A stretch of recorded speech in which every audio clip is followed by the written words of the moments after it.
Mostly Harmless by Douglas Adams. Read by the author. Anything that happens, happens. Anything that, in happening, causes something else to happen, causes something else to happen. Anything that, in happening, causes itself to happen again, happens again. It doesn't necessarily do it in chronological order, though. Chapter 1. The history of the galaxy has got a little muddled, for a number of reasons, partly because those who are trying to keep track of it have got a little muddled, but also because some very muddling things have been happening anyway. One of the problems has to do with the speed of light, and the difficulties involved in trying to exceed it. You can't. Nothing travels faster than the speed of light, with the possible exception of bad news, which obeys its own special laws. The Hingefield people of Archintufel Minor did try to build spaceships that were powered by bad news, but they didn't work particularly well, and were so extremely unwelcome whenever they arrived anywhere that there wasn't really any point in being there. So, by and large, the peoples of the galaxy tended to languish in their own local muddles, and the history of the galaxy itself was, for a long time, largely cosmological. Which is not to say that people weren't trying. They'd tried sending off fleets of spaceships to do battle or business in distant parts, but these usually took thousands of years to get anywhere. By the time they eventually arrived, other forms of travel had been discovered, which made use of hyperspace to circumvent the speed of light, so that whatever battles it was that the slower-than-light fleets had been sent to fight had already been taken care of centuries earlier by the time they actually got there. This didn't, of course, deter their crews from wanting to fight the battles anyway. They were trained, they were ready, they'd had a couple of thousand years' sleep, and they'd come a long way to do a tough job, and by Zarquon they were going to do it. This was when the first major muddles of galactic history set in, with battles continually re-erupting centuries after the issues they'd been fought over had supposedly been settled. However, these muddles were as nothing to the ones which historians had to try and unravel once time travel was discovered, and battles started pre-erupting hundreds of years before the issues even arose. When the infinite improbability drive arrived and whole planets started unexpectedly turning into banana fruitcake, the great history faculty of the University of Maximegalon finally gave up, closed itself down, and surrendered its buildings to the rapidly growing joint faculty of divinity and water polo, which had been after them for years. Which is all very well, of course, but it almost certainly means that no one will ever know for sure where, for instance, the Grebulons came from, or exactly what it was they wanted. And this is a pity, because if anybody had known anything about them, it is just possible that a most terrible catastrophe would have been averted, or at least would have had to find a different way to happen. Click, hum. The huge grey Grebulon reconnaissance ship moved silently through the black void. It was travelling at fabulous, breathtaking speed, yet appeared, against the glimmering background of a billion distant stars, to be moving not at all.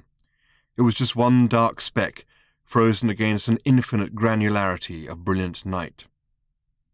On board the ship, everything was as it had been for millennia, deeply dark and silent. Click, hum. At least almost everything. Click, click, hum. Click, hum. Click, hum, click, hum, click, click, click, click, click, click, hum. A low-level supervising program woke up a slightly higher-level supervising program deep in the ship's semi-somnolent cyberbrain and reported to it that whenever it went click, all it got was a hum. The higher-level supervising program asked it what it was supposed to get, and the low-level supervising program said that it couldn't remember what it was meant to get exactly, but thought it was probably more of a sort of distant, satisfied sigh, wasn't it? It didn't know what this hum was. Click, hum, that was all it was getting. The higher-level supervising program considered this and didn't like it. It asked the low-level supervising program what exactly it was supervising, and the low-level supervising program said it couldn't remember that either, just that it was something that was meant to go click, sigh, every 10 years or so, which usually happened without fail. It had tried to consult its error lookup table, but couldn't find it, which is why it had alerted the higher-level supervising program of the problem.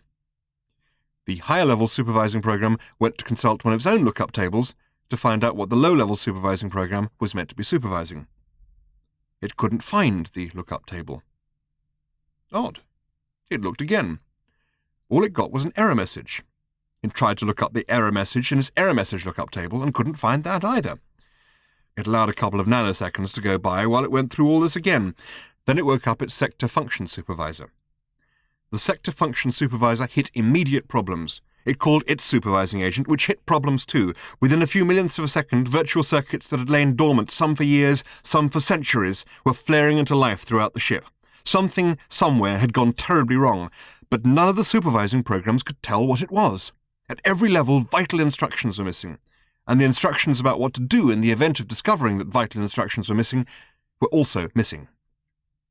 Small modules of software, agents, surged through the logical pathways, grouping, consulting, regrouping. They quickly established that the ship's memory, all the way back to its central mission module, was in tatters. No amount of interrogation could determine what it was that had happened. Even the central mission module itself seemed to be damaged. This made the whole problem very simple to deal with, in fact. Replace the central mission module. There was another one, a backup, an exact duplicate of the original. It had to be physically replaced because, for safety reasons, there was no link whatsoever between the original and its backup.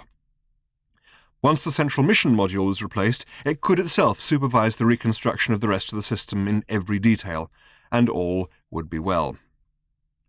Robots were instructed to bring the backup central mission module from the shielded strongroom where they guarded it to the ship's logic chamber for installation. This involved the lengthy exchange of emergency codes and protocols as the robots interrogated the agents as to the authenticity of the instructions. At last the robots were satisfied that all procedures were correct. They unpacked the backup central mission module from its storage housing, carried it out of the storage chamber, fell out of the ship and went spinning off into the void. This provided the first major clue as to what it was that was wrong. Further investigation quickly established what it was that had happened. A meteorite had knocked a large hole in the ship.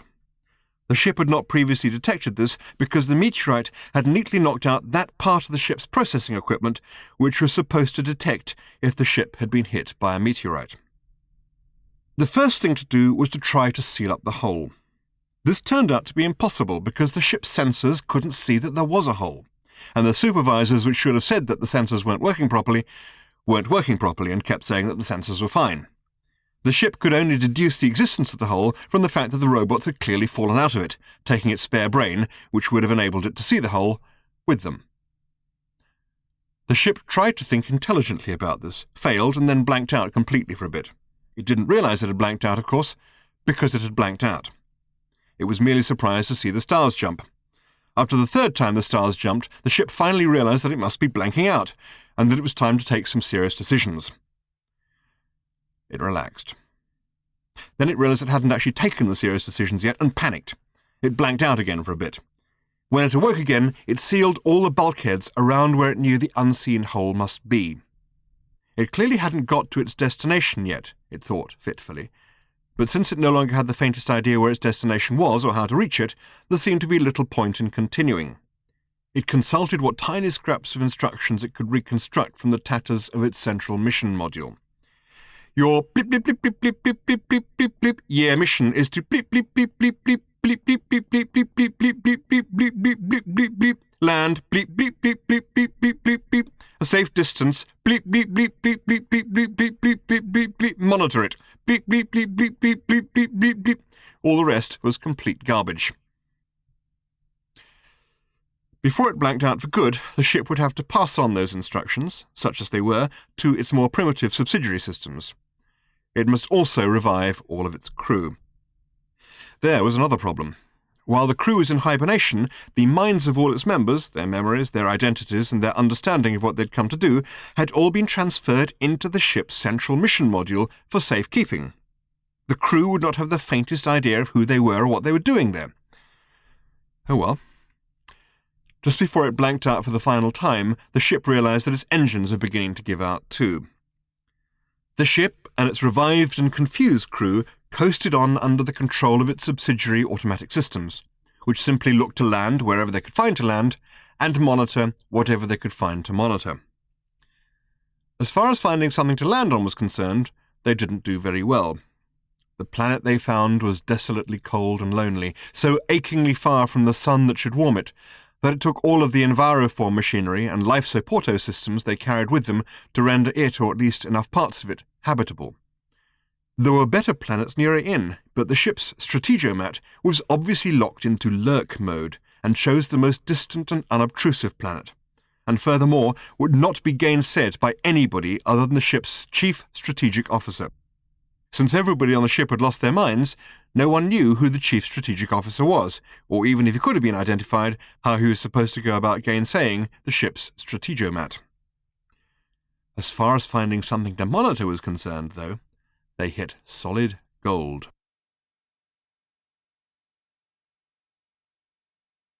Chapter 2. One of the extraordinary things about life is the sort of places it's prepared to put up with living.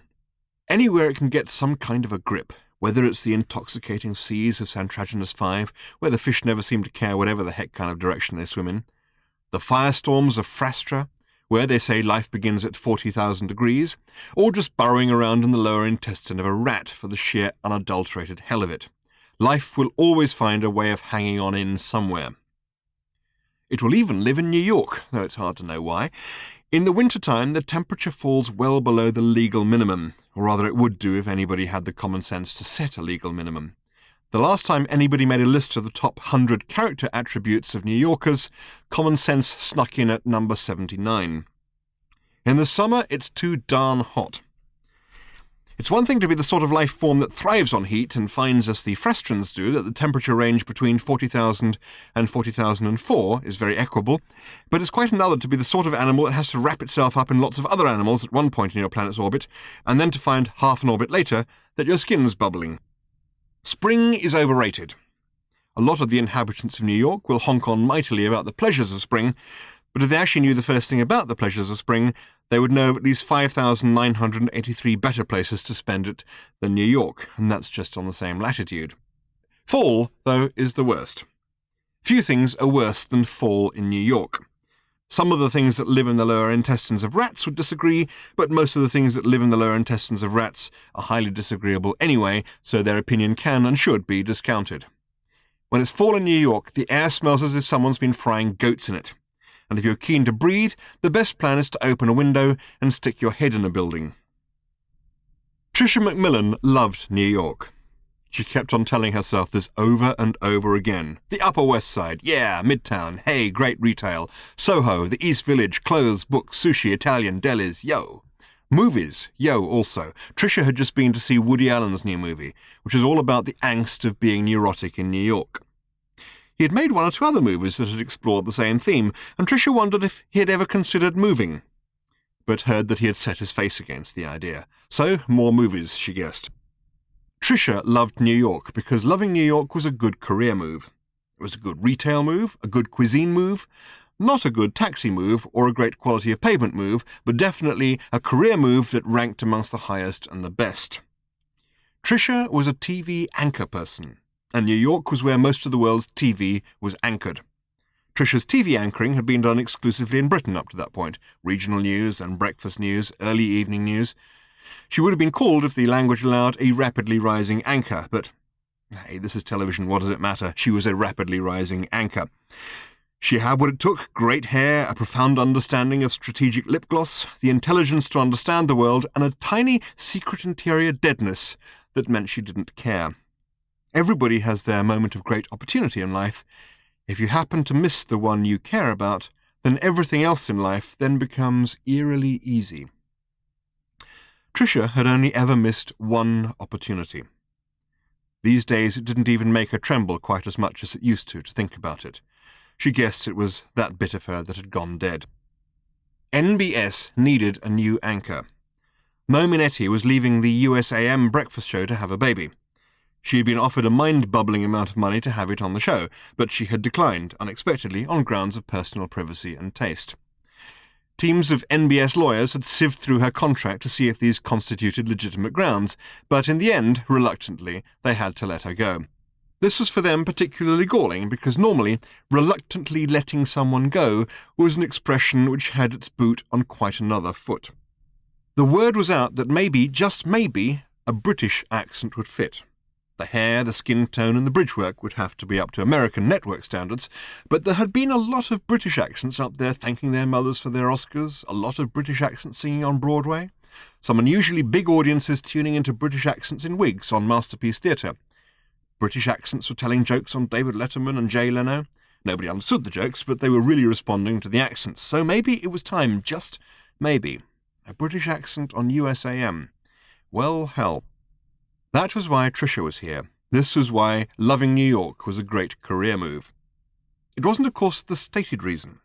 Her TV company back in the UK would hardly have stumped up the airfare and hotel bill for her to go job hunting in Manhattan. Since she was chasing something like 10 times her present salary, they might have felt that she could have forked out her own expenses. But she'd found a story, found a pretext, kept very quiet about anything ulterior, and they'd stumped up for the trip.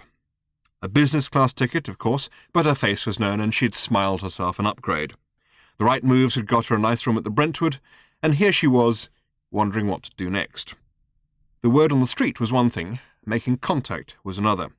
She had a couple of names, a couple of numbers, but all it took was being put on indeterminate hold a couple of times, and she was back at square one. She'd put out feelers, left messages, but so far none had been returned. The actual job she'd come to do she had done in the morning. The imagined job she was after was only shimmering tantalizingly on the unreachable horizon. Shit. She caught a cab from the movie theatre back to the Brentwood.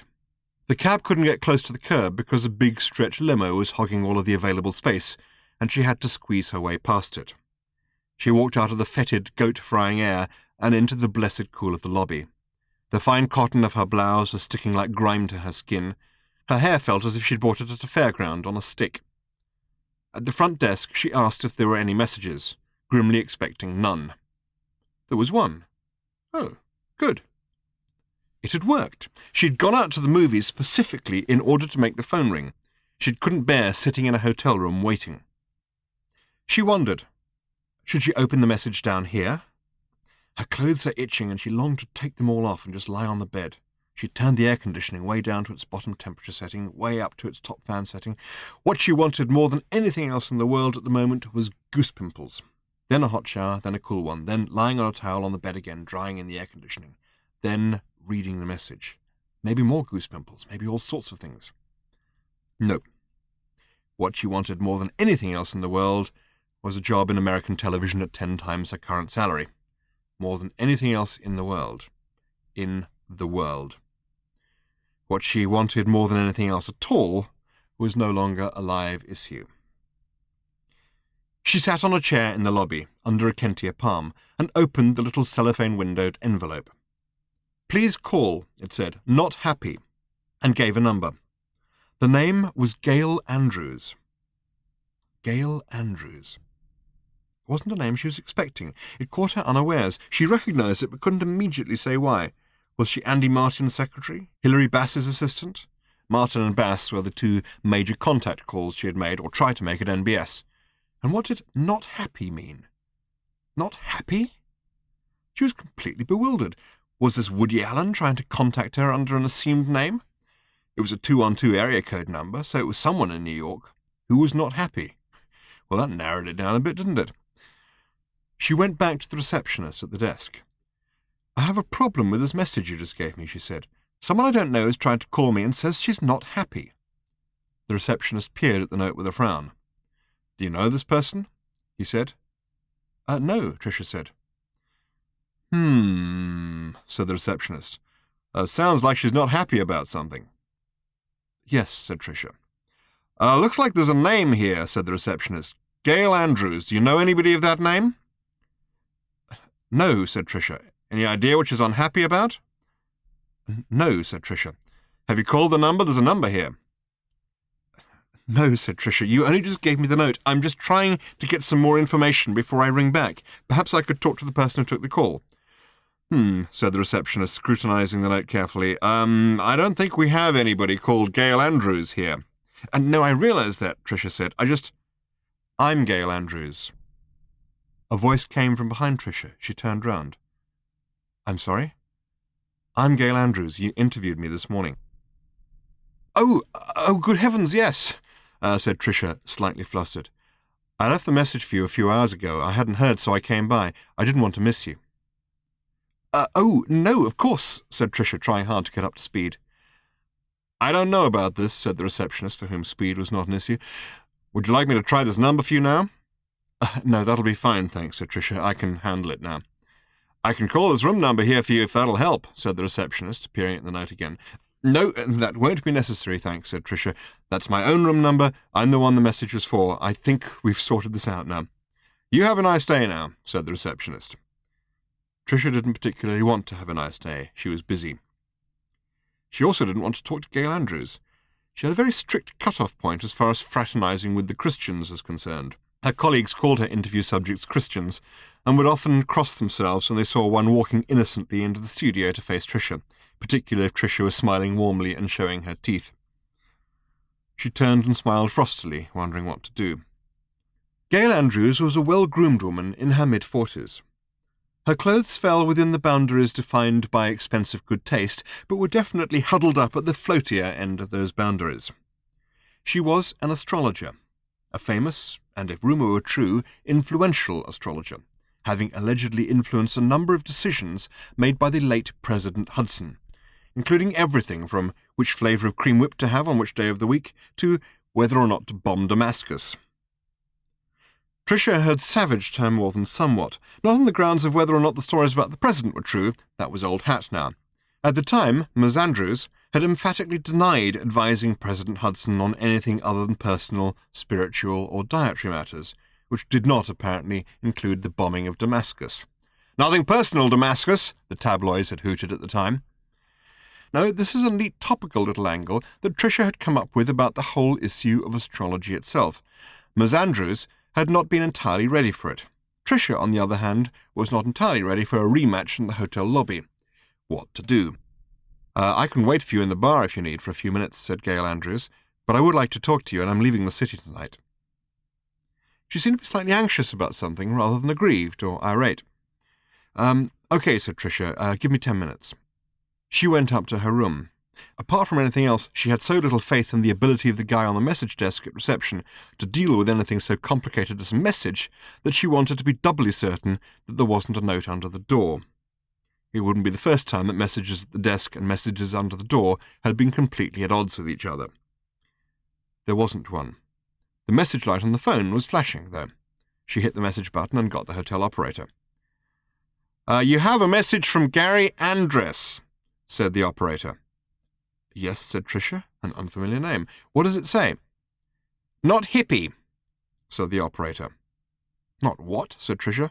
Hippie, what it says. Guy says he's not a hippie. I guess he wanted you to know that. You want the number? As she started to dictate the number, Tricia suddenly realized that this is a garbled version of the message she had already had. Okay, she said. Are there any other messages for me? Room number? Tricia couldn't work out why the operator should suddenly ask her for her number this late in the conversation, but gave it to her anyway. Name? Macmillan, Tricia Macmillan. Tricia spelt it patiently. Not Mr. McManus? No. No more messages for you. Click. Tricia sighed and dialed again. This time she gave her name and room number all over again up front. The operator showed not the slightest glimmer of recognition that they had been speaking less than 10 seconds ago. I'm going to be in the bar, Tricia explained. In the bar. If a phone call comes through for me, please would you put it through to me in the bar. Name? They went through it all a couple more times, till Tricia was certain that everything that possibly could be clear was as clear as it possibly could be. She showered, put on fresh clothes, and retouched her makeup with the speed of a professional, and, looking at her bed with a sigh, left the room again. She had half a mind just to sneak off and hide. No, not really. She had a look at herself in the mirror in the elevator lobby while she was waiting. She looked cool and in charge, and if she could fool herself, she could fool anybody. She was just going to have to tough it out with Gail Andrews. Okay, she had given her a hard time. Sorry, but that's the game we're all in, that sort of thing. Ms. Andrews had agreed to do the interview because she had a new book out and TV exposure was free publicity. But there's no such thing as a free launch. No, she edited that line out again. What had happened was this. Last week, astronomers had announced that they had at last discovered a 10th planet, out beyond the orbit of Pluto. They had been searching for it for years, guided by certain orbital anomalies in the outer planets, and now they'd found it, and they were all terribly pleased, and everyone was terribly happy for them, and so on. The planet was named Persephone, but rapidly nicknamed Rupert, after some astronomer's parrot. There was some tediously heartwarming story attached to this, and that was all very wonderful and lovely. Tricia had followed the story with, for various reasons, considerable interest. Then, while she'd been casting around for a good excuse to go to New York at her TV company's expense, she'd happened to notice a press release about Gail Andrews and her new book, You and Your Planets. Gail Andrews was not exactly a household name. But the moment you mentioned President Hudson cream whips and the amputation of Damascus, the world had moved on from surgical strikes. The official term had in fact been damasectomy, meaning the taking out of Damascus. Everyone remembered who you meant. Tricia saw an angle here, which she quickly sold to her producer. Surely the notion that great lumps of rock whirling in space knew something about your day that you didn't must take a bit of a knock from the fact that there was suddenly a new lump of rock out there that nobody had known about before. That must throw a few calculations out, mustn't it? What about all those star charts and planetary motions and so on? We all knew, apparently, what happened when Neptune was in Virgo and so on, but what about when Rupert was rising? Wouldn't the whole of astrology have to be rethought? Wouldn't now perhaps be a good time to own up that it was all a load of hogwash, and instead take up pig farming, the principles of which were founded on some kind of rational basis? If we'd known about Rupert 3 years ago, might President Hudson have been eating the boysenberry flavour on Thursday rather than Friday? Might Damascus still be standing? That sort of thing. Gail Andrews had taken it all reasonably well. She was just starting to recover from the initial onslaught when she'd made the rather serious mistake of trying to shake Tricia off by talking smoothly about diurnal arcs, right ascensions, and some of the more abstruse areas of three-dimensional trigonometry. To her shock, she discovered that everything she'd delivered to Tricia came right back at her with more spin on it than she was able to cope with. Nobody had warned Gail that being a TV bimbo was, for Tricia, her second stab at a role in life. Behind her Chanel lip gloss, her coupe sauvage, and her crystal blue contact lenses lay a brain that had acquired for itself, in an earlier abandoned phase of her life, a first-class degree in mathematics and a doctorate in astrophysics. As she was getting into the elevator, Tricia, slightly preoccupied, realized she had left her bag in her room, and wondered whether to duck back out and get it. No, it was probably safer where it was, and there wasn't anything she particularly needed in it. She let the door close behind her. Besides, she told herself, taking a deep breath, if life had taught her anything, it was this. Never go back for your bag. As the elevator went down, she stared up at the ceiling in a rather intent way. Anyone who didn't know Tricia McMillan better would have said that that was exactly the way people sometimes stared upwards when they were trying to hold back tears. She must have been staring at the tiny security video camera mounted up in the corner. She marched rather briskly out of the elevator a minute later and went up to the reception desk again. Now, I'm going to write this out, she said, because I don't want anything to go wrong. She wrote her name in large letters on a piece of paper, then her room number, then in the bar, and gave it to the receptionist, who looked at it. That's in case there are any messages for me, okay? The receptionist continued to look at it. You want me to see if she's in her room? He said. 2 minutes later, Tricia swiveled into the bar seat next to Gail Andrews, who was sitting in front of a glass of white wine. You struck me as the sort of person who preferred to sit up at the bar rather than demurely at a table, she said. This was true and caught Tricia a little by surprise. Vodka? Said Gail. Yes, said Tricia suspiciously. She just stopped herself asking, How did you know? But Gail answered anyway. I asked the barman, she said, with a kindly smile. The barman had her vodka ready for her and slid it charmingly across the glossy mahogany. Thank you, said Tricia, staring at it sharply. She didn't know quite what to make of all this sudden niceness and was determined not to be wrong-footed by it. People in New York were not nice to each other without reason. Miss Andrews, she said firmly, I'm sorry that you're not happy. I know you probably feel I was a bit rough with you this morning, but astrology is, after all, just popular entertainment, which is fine. It's part of showbiz, and it's a part that you've done well out of, and good luck to you. It's fun. It's not a science, though, and it shouldn't be mistaken for one. I think that's something we both managed to demonstrate very successfully together this morning, while at the same time generating some popular entertainment, which is what we both do for a living. I'm sorry if you have a problem with that. I'm perfectly happy, said Gail Andrews. Oh, said Tricia, not quite certain what to make of this. It said in your message that you are not happy. No, said Gail Andrews. I said in my message that I thought you were not happy, and I was just wondering why. Tricia felt as if she'd been kicked in the back of the head. She blinked. What? She said quietly. To do with the stars. You seemed very angry and unhappy about something to do with stars and planets when we were having our discussion, and it's been bothering me, which is why I came to see if you were all right. Tricia stared at her. Miss Andrews, she started, and then realized that the way she had said it sounded exactly angry and unhappy, and rather undermined the protest she had been trying to make. Please call me Gail, if that's okay. Tricia just looked bewildered. I know that astrology isn't a science, said Gail. Of course it isn't. It's just an arbitrary set of rules, like chess or tennis. Or what's that strange thing you British play? Cricket? Self-loathing? Parliamentary democracy. The rules just kind of got there. They don't make any kind of sense except in terms of themselves. But when you start to exercise those rules, all sorts of processes start to happen, and you start to find out all sorts of stuff about people. In astrology, the rules happen to be about stars and planets, but they could be about ducks and drakes for all the difference it would make. It's just a way of thinking about a problem, which lets the shape of the problem begin to emerge. The more rules, the tinier the rules, the more arbitrary they are, the better. It's like throwing a handful of fine graphite dust on a piece of paper to see where the hidden indentations are.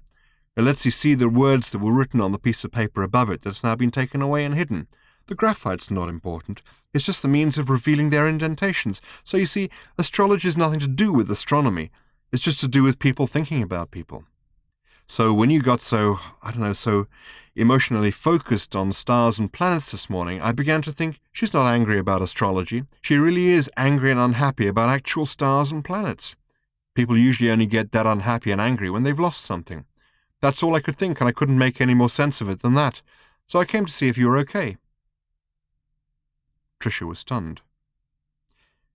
One part of her brain had already got started on all sorts of stuff. It was busy reconstructing all sorts of rebuttals to do with how ridiculous newspaper horoscopes were and the sort of statistical tricks they played on people. But gradually it petered out, because it realized that the rest of her brain wasn't listening. She had been completely stunned. She had just been told, by a total stranger, something she had kept completely secret for 17 years. She turned to look at Gail. She stopped. A tiny security camera up behind the bar had turned to follow her movement. This completely flummoxed her. Most people would not have noticed it. It was not designed to be noticed. It was not designed to suggest that nowadays even an expensive and elegant hotel in New York couldn't be sure that its clientele wasn't suddenly going to pull a gun or not wear a tie. But carefully hidden though it was behind the vodka, it couldn't deceive the finely honed instinct of a TV anchor person, which was to know exactly when a camera was turning to look at her. Is something wrong? Asked Gail. No, I have to say that you've rather astonished me, said Tricia. She decided to ignore the security camera. It was just her imagination playing tricks with her because she had television so much on her mind today. It wasn't the first time it had happened. A traffic monitoring camera, she was convinced, had swung round to follow her as she walked past it. And a security camera in Bloomingdale's had seemed to make a particular point of watching her trying on hats. She was obviously going dotty. She had even imagined that a bird in Central Park had been peering at her rather intently. She decided to put it out of her mind and took a sip of her vodka. Someone was walking around the bar asking people if they were Mr. McManus. Okay, she said, suddenly blurting it out. I don't know how you've worked it out, but... I didn't work it out, as you put it, said Gail. I just listened to what you were saying. What I lost, said Tricia, I think, was a whole other life. Oh, everybody does that, said Gail. Every moment of every day, every single decision we make, every breath we draw opens some doors and closes many others. Most of them we don't notice, some we do. Sounds like you noticed one. Oh, yes, I noticed, said Tricia. All right, here it is. It's very simple. Many years ago, I met a guy at a party. He said he was from another planet and did I want to go along with him. I said, yes, okay, it was that kind of party. I said to him to wait while I went to get my bag, and then I'd be happy to go off to another planet with him. He said I wouldn't need my bag. I said he obviously came from a very backward planet, or he'd know that a woman always needed to take her bag with her. He got a bit impatient, but I wasn't going to be a complete pushover just because he said he was from another planet. I went upstairs. Took me a while to find my bag, and then there was someone else in the bathroom. Came down, and he was gone. Tricia paused. And? Said Gail. The garden door was open. I went outside. There were lights, some kind of gleaming thing. I was just in time to see it rise up into the sky, shoot silently up through the clouds, and disappear. That was it. End of story. End of one life, beginning of another. But hardly a moment of this life goes by that I don't wonder about some other me, a me that didn't go back for her bag. I feel like she's out there somewhere, and I'm walking in her shadow. A member of the hotel staff was now going round the bar asking people if they were Mr. Miller. Nobody was. You really think this person was from another planet? Asked Gail. Oh, certainly. There was the spacecraft. Oh, and also he had 2 heads. 2? Didn't anybody else notice? It was a fancy dress party, said Tricia. Oh, I see, said Gail.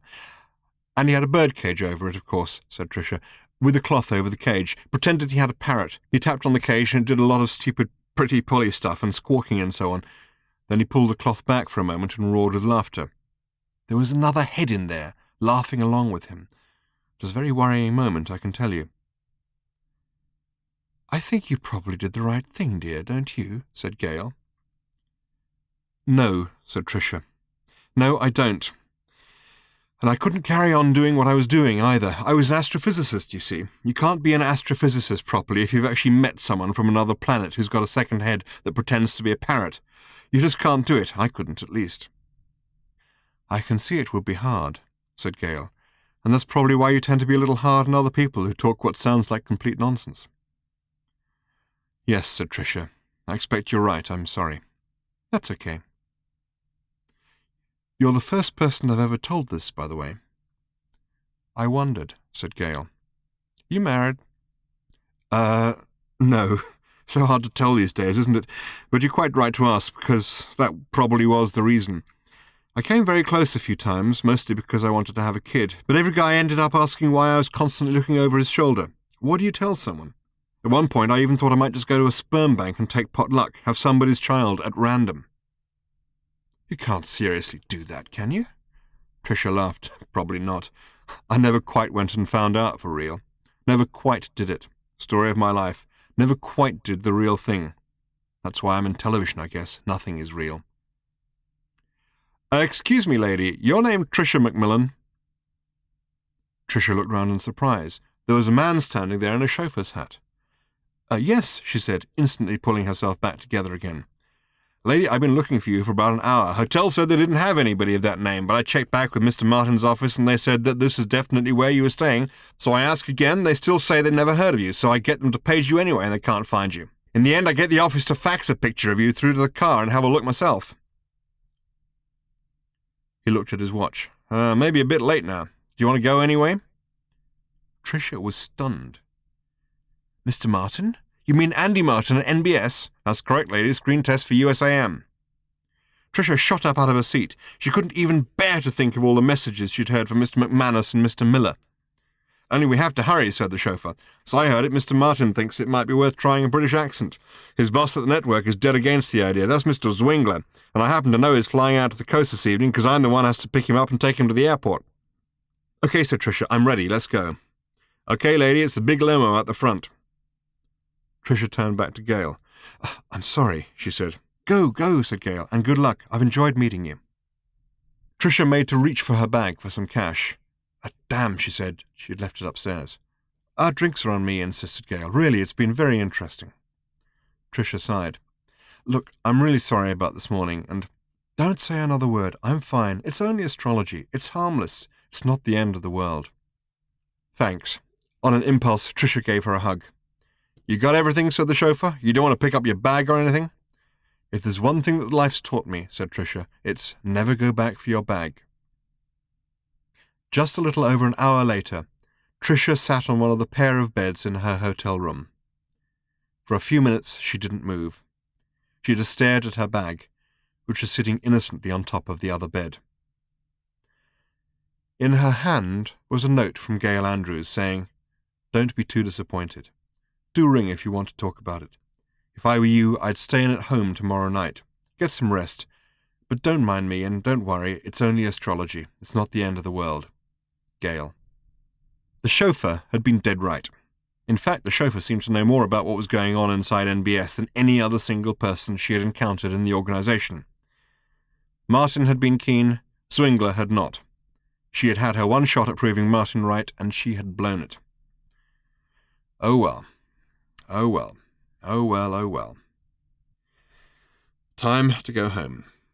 Time to phone the airline and see if she could still get the red-eye back to Heathrow tonight. She reached for the big phone directory. Oh, first things first. She put down the directory again, picked up her handbag, and took it through to the bathroom. She put it down and took out the small plastic case which held her contact lenses, without which she had been unable properly to read either the script or the autocue. As she dabbed each tiny plastic cup into her eyes, she reflected that if there was one thing life had taught her, it was that there are some times when you do not go back for your bag, and other times when you do.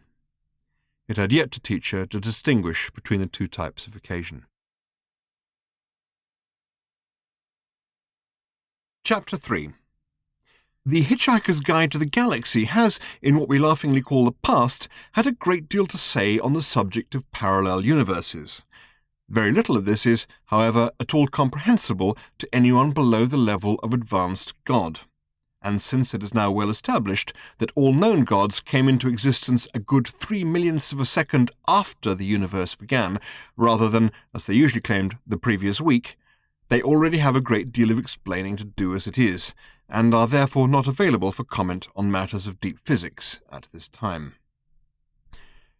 One encouraging thing the guide does have to say on the subject of parallel universes is that you don't stand the remotest chance of understanding it. You can therefore say "what" and "eh," and even go cross-eyed and start to blither if you like, without any fear of making a fool of yourself. The first thing to realize about parallel universes, the guide says, is that they are not parallel. It is also important to realize that they are not, strictly speaking, universes either. But it is easiest if you try and realize that a little later, after you've realized that everything you've realized up to that moment is not true. The reason they are not universes is that any given universe is not actually a thing as such, but is just a way of looking at what is technically known as the WSOGMM, or whole sort of general mishmash.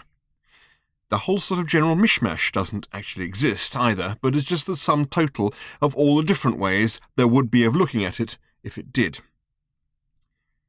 The reason they are not parallel is the same reason that the sea is not parallel. It doesn't mean anything. You can slice the whole sort of general mishmash any way you like, and will generally come up with something that someone will call home. Please feel free to blither now. The Earth with which we are here concerned, because of its particular orientation in the whole sort of general mishmash, was hit by a neutrino that other Earths were not. A neutrino is not a big thing to be hit by. In fact, it's hard to think of anything much smaller by which one could reasonably hope to be hit. And it's not as if being hit by neutrinos was in itself a particularly unusual event for something the size of the Earth. Far from it. It would be an unusual nanosecond in which the Earth was not hit by several billion passing neutrinos. It all depends on what you mean by hit, of course, seeing as matter consists almost entirely of nothing at all. The chances of a neutrino actually hitting something as it travels through all this howling emptiness are roughly comparable to that of dropping a ball bearing at random from a cruising 747 and hitting, say, an egg sandwich. Anyway, this neutrino hit something. Nothing terribly important in the scale of things, you might say, but the problem with saying something like that is that you would be talking cross-eyed badger spit. Once something actually happens, somewhere in something as wildly complicated as the universe, Kevin knows where it'll all end up, where Kevin is any random entity that doesn't know nothing about nothing. This neutrino struck an atom. The atom was part of a molecule. The molecule was part of a nucleic acid.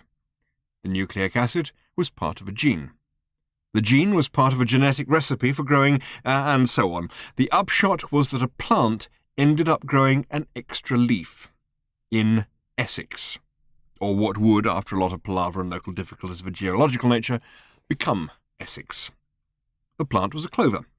It threw its weight, or rather its seed, around extremely effectively, and rapidly became the world's dominant type of clover.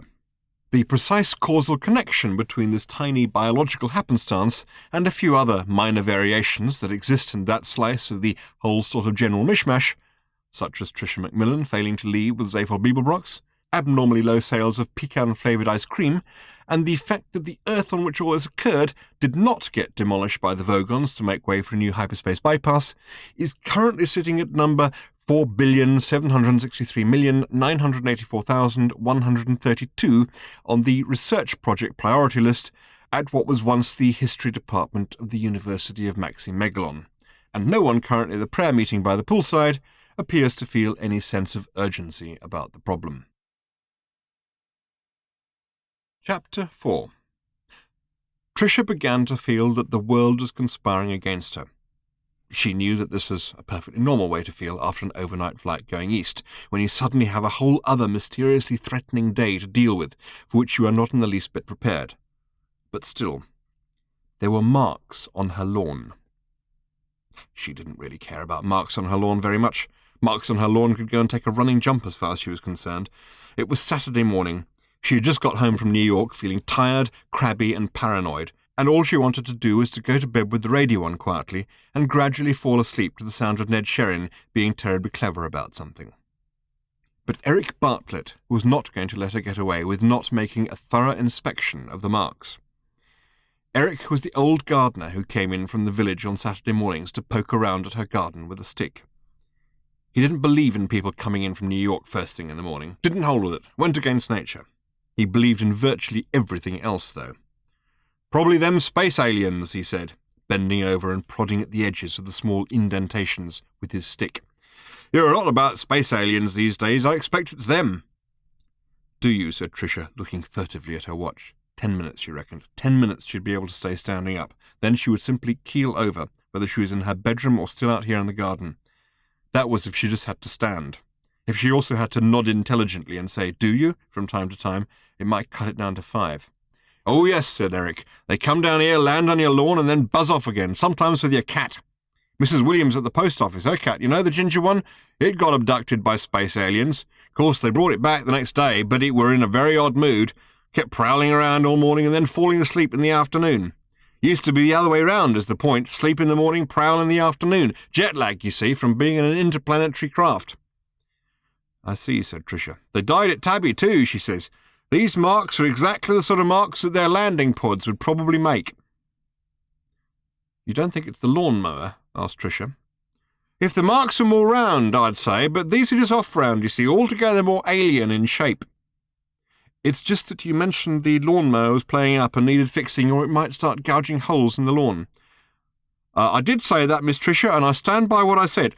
I'm not saying it's not the lawnmower for definite, I'm just saying what seems to me more likely given the shapes of the holes. They come in over these trees, you see, in their landing pods." "Eric," said Tricia patiently. "Tell you what, though, Miss Tricia," said Eric, "I will take a look at the mower like I meant to last week, and I'll leave you to get on with whatever you're wanting to." "Thank you, Eric," said Tricia. "I'm going to bed now, in fact. Help yourself to anything you want in the kitchen." "Thank you, Miss Tricia, and good luck to you," said Eric. He bent over and picked something up from the lawn. "There," he said, 3-leaf clover. Good luck, you see." He peered at it closely to check that it was a real 3-leaf clover and not just a regular 4-leaf one that one of the leaves had fallen off. "If I were you, though, I'd watch for signs of alien activity in the area." He scanned the horizon keenly, "particularly from over there in the Henley direction." "Thank you, Eric," said Tricia again. "I will." She went to bed and dreamt fitfully of parrots and other birds. In the afternoon she got up and prowled around restlessly, not certain what to do with the rest of the day, or indeed the rest of her life. She spent at least an hour dithering, trying to make up her mind whether to head up into town and go to Stavros for the evening. This is the currently fashionable spot for high-flying media people. and seeing a few friends there might help her ease herself back into the swing of things. She decided at last she would go. It was good, it was fun there. She was very fond of Stavro himself, who was a Greek with a German father. A fairly odd combination. Tricia had been to the Alpha a couple of nights earlier, which was Stavro's original club in New York, now run by his brother Carl, who thought of himself as German with a Greek mother. Stavro would be very happy to be told that Carl was making a bit of a pig's ear of running the New York club, so Tricia would go and make him happy. There was little love lost between Stavro and Carl Mueller. Okay, that's what she would do. She then spent another hour dithering about what to wear. At last she settled on a smart little black dress she'd got in New York. She phoned a friend to see who was likely to be at the club that evening, and was told that it was closed this evening for a private wedding party. She thought that trying to live life according to any plan you actually work out is like trying to buy ingredients for a recipe from the supermarket. You get one of those trolleys which simply will not go in the direction you push it, and end up just having to buy completely different stuff. What do you do with it? What do you do with the recipe? She didn't know. Anyway, that night an alien spacecraft landed on her lawn. Chapter 5. She watched it coming in from over the Henley direction, with mild curiosity at first, wondering what those lights were. Living as she did, not a million miles from Heathrow, she was used to seeing lights in the sky, not usually so late in the evening, or so low, though, which is why she was mildly curious. When whatever it was began to come closer and closer, her curiosity began to turn to bemusement. She thought, which was about as far as she could get with thinking. She was still feeling dopey and jet-lagged, and the messages that one part of her brain was busy sending to another were not necessarily arriving on time or the right way up. She left the kitchen where she'd been fixing herself a coffee, and went to open the back door which led out to the garden. She took a deep breath of cool evening air, stepped outside, and looked up. There was something roughly the size of a large camper van parked about 100 feet above her lawn. It was really there, hanging there, almost silent. Something moved deep inside her. Her arms dropped slowly down to her side. She hardly noticed the scalding coffee slopping over her foot. She was hardly breathing as slowly, inch by inch, foot by foot, the craft came downwards. Its lights were playing softly over the ground as if probing and feeling it. They played over her. It seemed beyond all hope that she should be given her chance again. Had he found her? Had he come back? The craft dropped down and down, until at last it settled quietly on her lawn. It didn't look exactly like the one she had seen departing all those years ago, she thought, but flashing lights in the night sky are hard to resolve into clear shapes. Silence. Then a click and a hum. Then another click and another hum. Click, hum, click, hum. The doorway slid open, spilling light towards her across the lawn. She waited, tingling. A figure stood silhouetted in the light. Then another and another. Wide eyes blinked slowly at her. Hands were slowly raised in greeting. "Macmillan?" a voice said at last, a strange, thin voice that managed the syllables with difficulty. "Tricia Macmillan? Ms. Tricia Macmillan?" "Yes," said Tricia, almost soundlessly. "We have been monitoring you." Monitoring me? "Yes."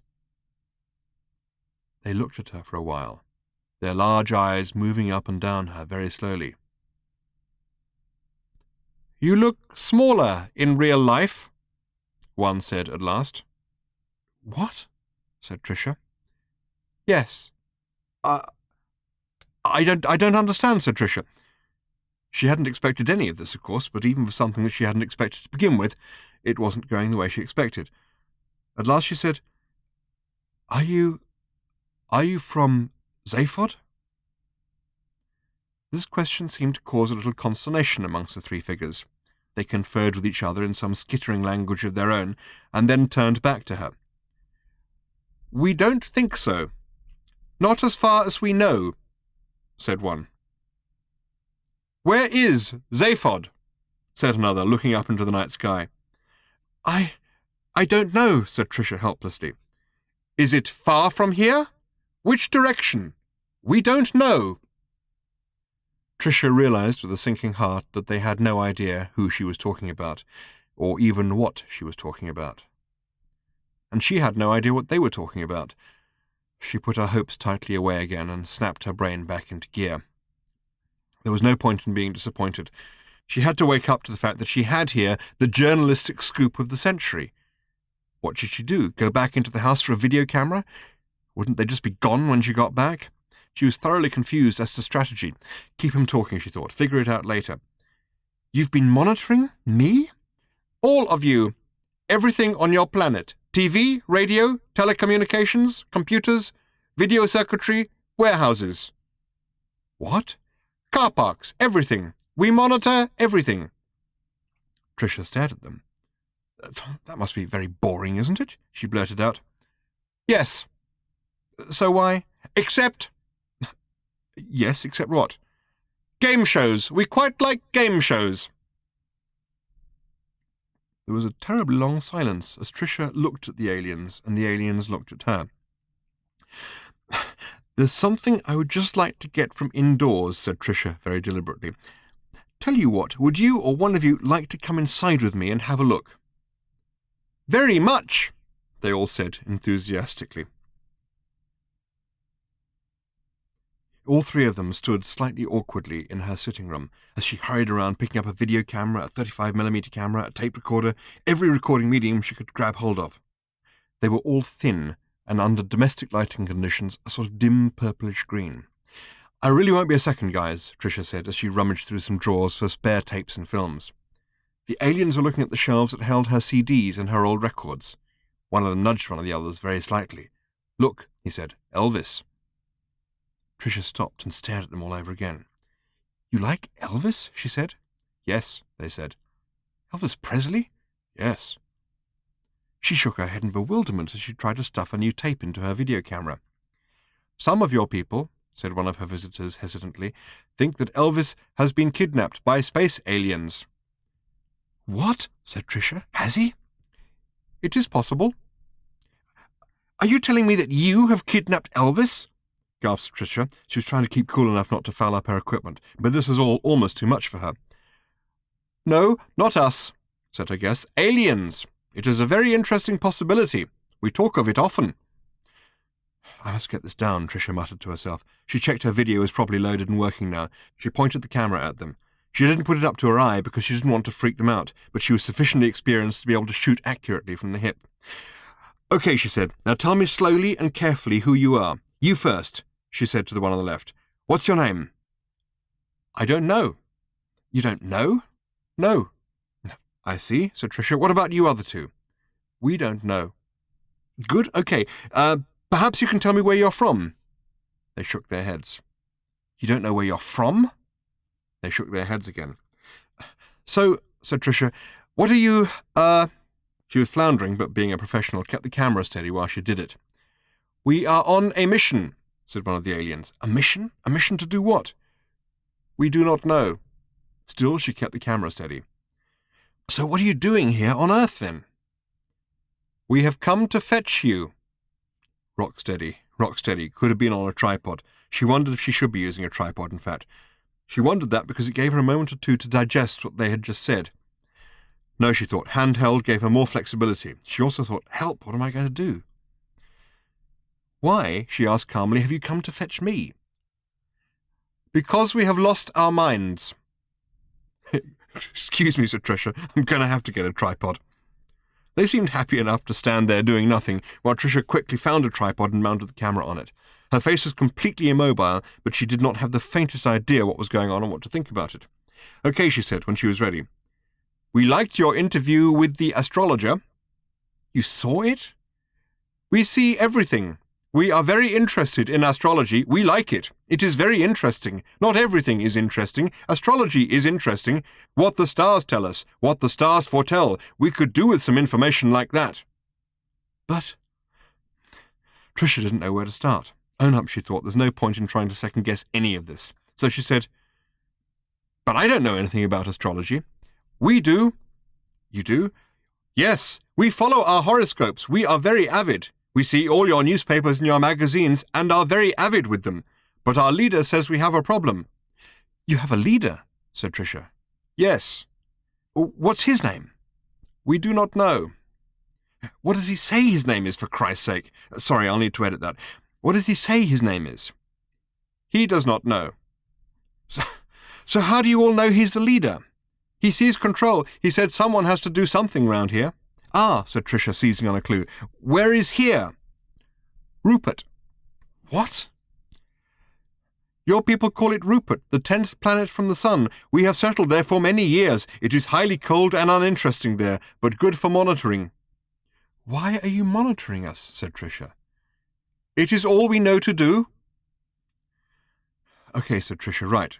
What is the problem that your leader says you have?" "Triangulation." "I beg your pardon?" "Astrology is a very precise science. We know this." "Well," said Tricia, then left it at that. "But it is precise for you here on Earth." "Yes." She had a horrible feeling she was getting a vague glimmering of something. "So when Venus is rising in Capricorn, for instance, that is from Earth.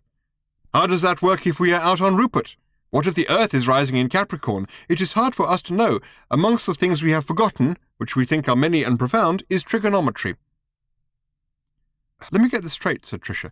"You want me to come with you to Rupert?" "Yes." "To recalculate your horoscopes for you, to take account of the relative positions of Earth and Rupert?" "Yes." "Do I get an exclusive?" "Yes." "I'm your girl," said Tricia, thinking at the very least she could sell it to the National Enquirer.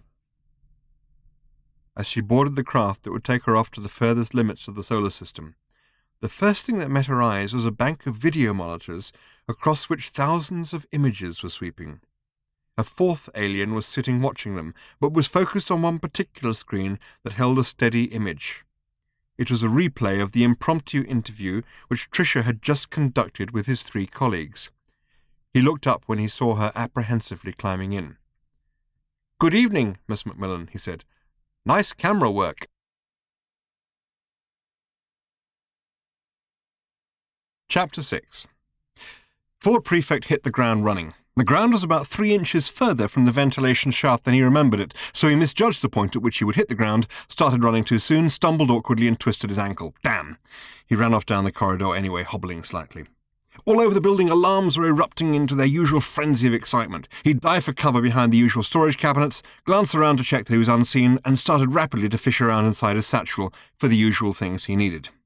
His ankle, unusually, was hurting like hell. The ground was not only 3 inches further from the ventilation shaft than he remembered, it was also on a different planet than he remembered, but it was the 3 inches that had caught him by surprise.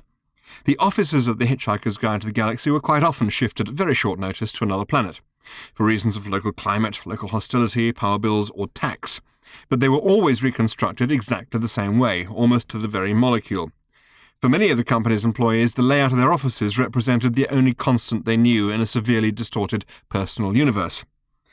Something, though, was odd. This was not in itself surprising, thought Ford as he pulled out his lightweight throwing towel. Virtually everything in his life was, to a greater or lesser extent, odd. It was just that this was odd in a slightly different way than he was used to things being odd, which was, well, strange. He couldn't quite get it into focus immediately. He got out his number 3 gauge prizing tool. The alarms were going in the same old way that he knew well. There was a kind of music to them that he could almost hum along to. That was all very familiar. The world outside had been a new one on Ford. He had not been to Saquapilia Hampshire before, and he liked it. It had a kind of carnival atmosphere to it. He took from his satchel a toy bow and arrow, which he had bought in a street market. He had discovered that the reason for the carnival atmosphere on Saquapilia Hampshire was that the local people were celebrating the annual feast of the Assumption of St. Antwelm. St. Antwelm had been, during his lifetime, a great and popular king, who had made a great and popular assumption. What King Antwelm had assumed was that what everybody wanted, all other things being equal, was to be happy and enjoy themselves and have the best possible time together. On his death, he had willed his entire personal fortune to financing an annual festival to remind everyone of this, with lots of good food and dancing and very silly games like Hunt the Wocket. His assumption had been such a brilliantly good one that he was made into a saint for it. Not only that, but all the people who had previously been made saints for doing things like being stoned to death in a thoroughly miserable way or living upside down in barrels of dung were instantly demoted and were now thought to be rather embarrassing. The familiar H-shaped building of the Hitchhiker's Guide offices rose above the outskirts of the city, and Ford Prefect, on arriving at it, had broken into it in the familiar way. He always entered via the ventilation system rather than the main lobby, because the main lobby was patrolled by robots whose job it was to quiz incoming employees about their expense accounts. Ford Prefect's expense accounts were notoriously complex and difficult affairs, and he had found on the whole that the lobby robots were ill-equipped to understand the arguments he wished to put forward in relation to them, and he preferred, therefore, to make his entrance by another route. This meant setting off nearly every alarm in the building, but not the one in the accounts department, which was the way that Ford preferred it. He hunkered down behind the storage cabinet, he licked the rubber suction cup of the toy arrow, and then fitted it to the string of the bow. Within about 30 seconds, a security robot the size of a small melon came flying down the corridor at about waist height, scanning left and right for anything unusual as it did so. With impeccable timing, Ford shot the toy arrow across its path. The arrow flew across the corridor and stuck wobbling on the opposite wall. As it flew, the robot sensors locked onto it instantly, and the robot twisted through 90 degrees to follow it, to see what the hell it was and where it was going. This bought Ford Prefect 1 precious second, during which the robot was looking in the opposite direction from him. He hurled the towel over the flying robot and caught it. Because of the various sensory protuberances with which the robot was festooned, it couldn't maneuver inside the towel, and it just twitched back and forth without being able to turn and face its captor. Ford hauled it quickly towards him and pinned it down to the ground. It was beginning to whine pitifully. With one swift and practiced movement, Ford reached under the towel with his 3-gauge prizing tool and flipped off the small plastic panel on top of the robot, which gave access to its logic circuits. Now, logic is a wonderful thing, but it has, as the processes of evolution discovered, certain drawbacks. Anything that thinks logically can be fooled by something else which thinks at least as logically as it does. The easiest way to fool a completely logical robot is to feed it the same stimulus sequence over and over again, so it gets locked into a loop. This was best demonstrated by the famous herring sandwich experiments conducted millennia ago at MISPWASO, the Maximegalon Institute of Slowly and Painfully Working Out the Surprisingly Obvious. A robot was programmed to believe that it liked herring sandwiches. This was actually the most difficult part of the whole experiment. Once the robot had been programmed to believe that it liked herring sandwiches, a herring sandwich was placed in front of it, whereupon the robot thought to itself, "Ah, a herring sandwich. I like herring sandwiches." It would then bend over and scoop up the herring sandwich in its herring sandwich scoop, and then straighten up again. Unfortunately for the robot, it was fashioned in such a way that the action of straightening up caused the herring sandwich to slip straight back off its herring sandwich scoop and fall onto the ground in front of the robot, whereupon the robot thought to itself, "Ah, a herring sandwich," etc., and repeated the same action over and over and over again.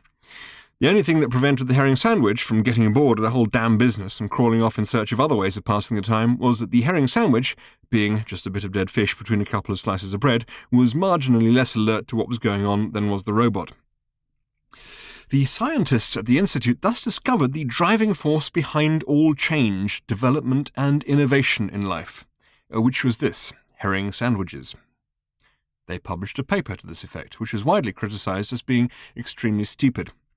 They checked their figures and realized that what they had actually discovered was boredom, or rather the practical function of boredom. In a fever of excitement, they then went on to discover other emotions like irritability, depression, reluctance, ickiness, and so on.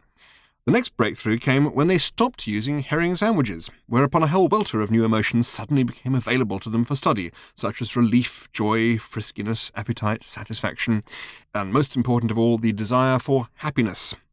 This was the biggest breakthrough of all. Vast wadges of complex computer code governing robot behavior in all possible contingencies could be replaced very simply. All that robots needed was the capacity to be either bored or happy, and a few conditions that needed to be satisfied in order to bring those states about. They would then work out the rest for themselves. The robot which Ford had got trapped under his towel was not, at the moment, a happy robot. It was happy when it could move about. It was happy when it could see other things. It was particularly happy when it could see other things moving about, particularly if the other things were moving about doing things they shouldn't do, because then it could, with considerable delight, report them. Ford would soon fix that. He squatted over the robot and held it between his knees. The towel was still covering all of its sensory mechanisms, but Ford had now got its logic circuits exposed. The robot was whirring grungily and pettishly, but it could only fidget, it couldn't actually move. Using the prizing tool, Ford eased a small chip out from its socket. As soon as it came out, the robot suddenly went quiet and just sat there in a coma. The chip Ford had taken out was the one which contained the instructions for all the conditions that had to be fulfilled in order for the robot to feel happy. The robot would be happy when a tiny electrical charge from a point just to the left of the chip reached another point just to the right of the chip. The chip determined whether the charge got there or not. Ford pulled out a small length of wire that had been threaded into the towel. He dug one end of it into the top left hole of the chip socket and the other into the bottom right hole. That was all it took. Now the robot would be happy whatever happened. Ford quickly stood up and whisked the towel away. The robot rose ecstatically into the air, pursuing a kind of wriggly path. It turned and saw Ford. "Mr. Prefect, I'm so happy to see you." "Good to see you, little fellow," said Ford.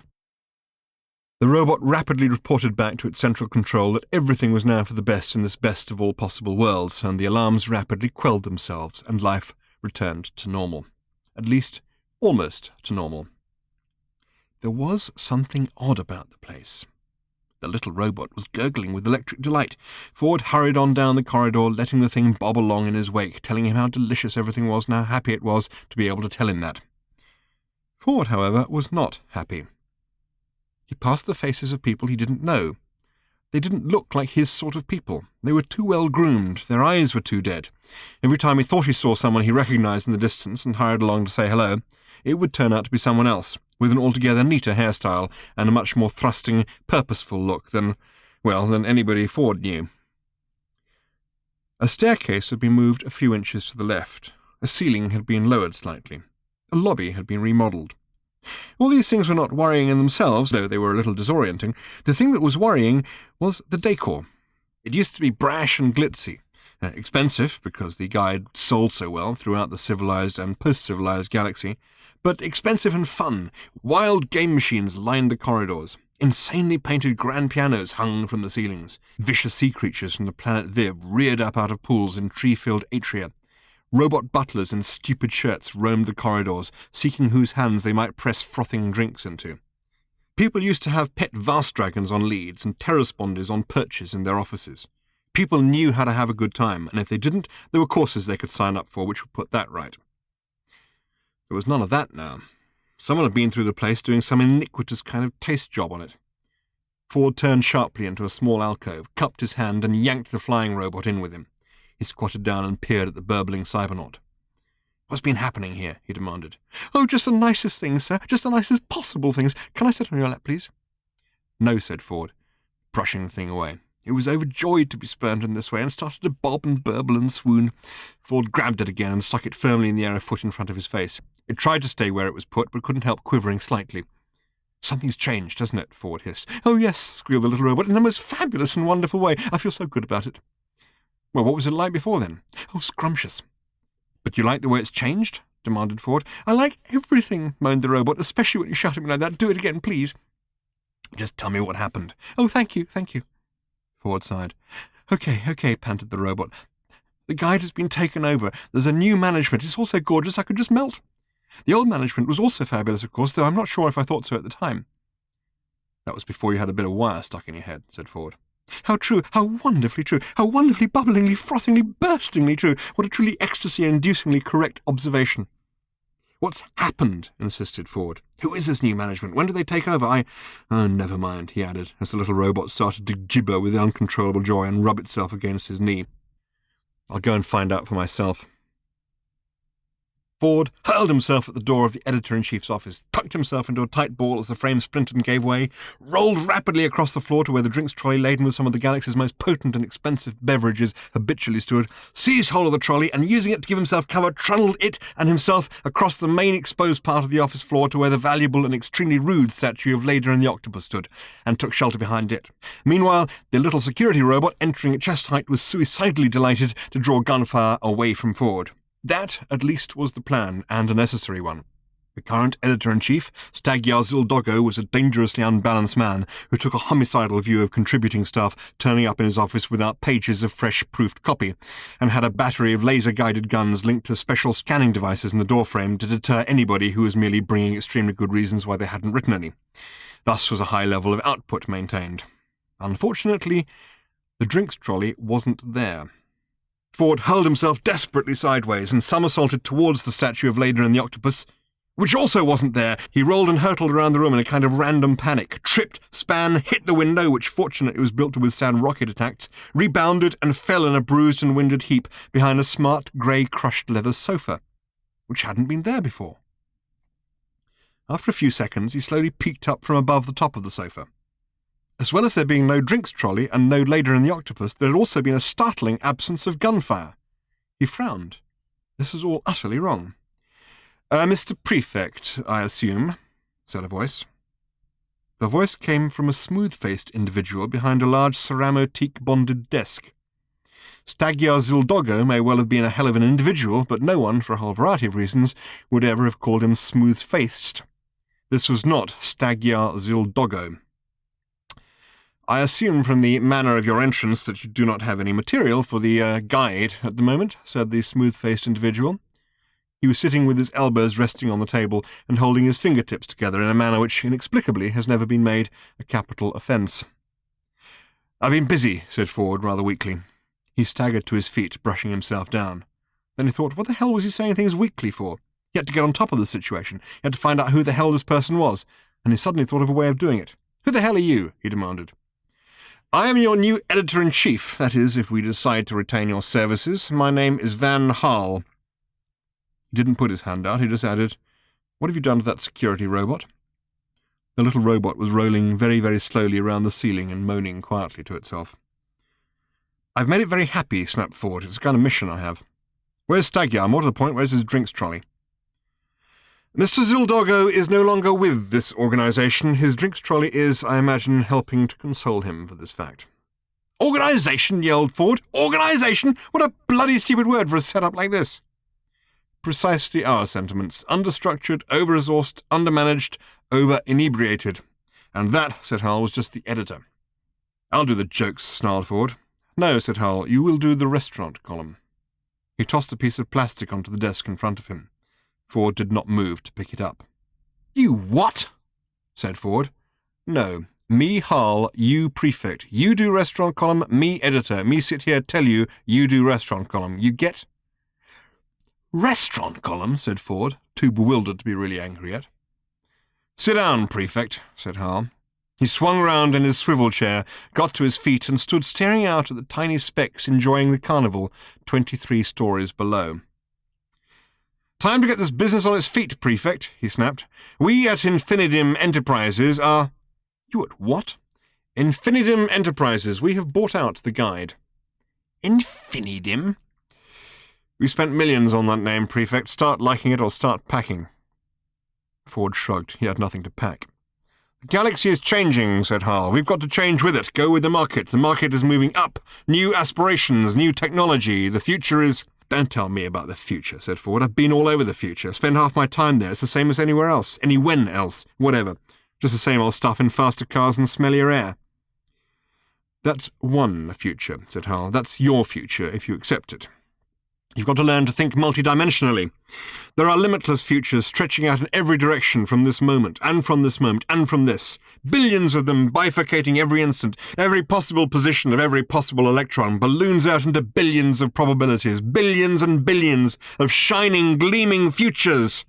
You know what that means? You're dribbling down your chin. Billions and billions of markets.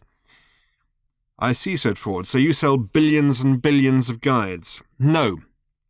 said Hal, reaching out for his handkerchief and not finding one. "Excuse me," he said, "but this gets me so excited." Ford handed him his towel. "The reason we don't sell billions and billions of guides," continued Hal after wiping his mouth, "is the expense. What we do is we sell one guide billions and billions of times. We exploit the multidimensional nature of the universe to cut down on manufacturing costs. And we don't sell to penniless hitchhikers. What a stupid notion that was. Find the one section of the market that more or less by definition doesn't have any money and try to sell to it. No, we sell to the affluent business traveller and his vacationing wife in a billion different futures. This is the most radical, dynamic and thrusting business venture in the entire multidimensional infinity of space-time probability ever." "And you want me to be its restaurant critic?" said Ford. "We would value your input." "Kill!" shouted Ford. He shouted it at his towel. The towel leapt up out of Hal's hands. This was not because it had any motive force of its own, but because Hal was so startled at the idea that it might. The next thing that startled him was the sight of Ford Prefect hurtling across the desk at him, fist first. In fact, Ford was just lunging for the credit card, but you don't get to occupy the sort of position that Hal occupied and the sort of organisation in which Hal occupied it without developing a healthily paranoid view of life. He took the sensible precaution of hurling himself backwards and striking his head a sharp blow on the rocket-proof glass, then subsided into a series of worrying and highly personal dreams. Ford lay on the desk, surprised at how swimmingly everything had gone. He glanced quickly at the piece of plastic he now held in his hand.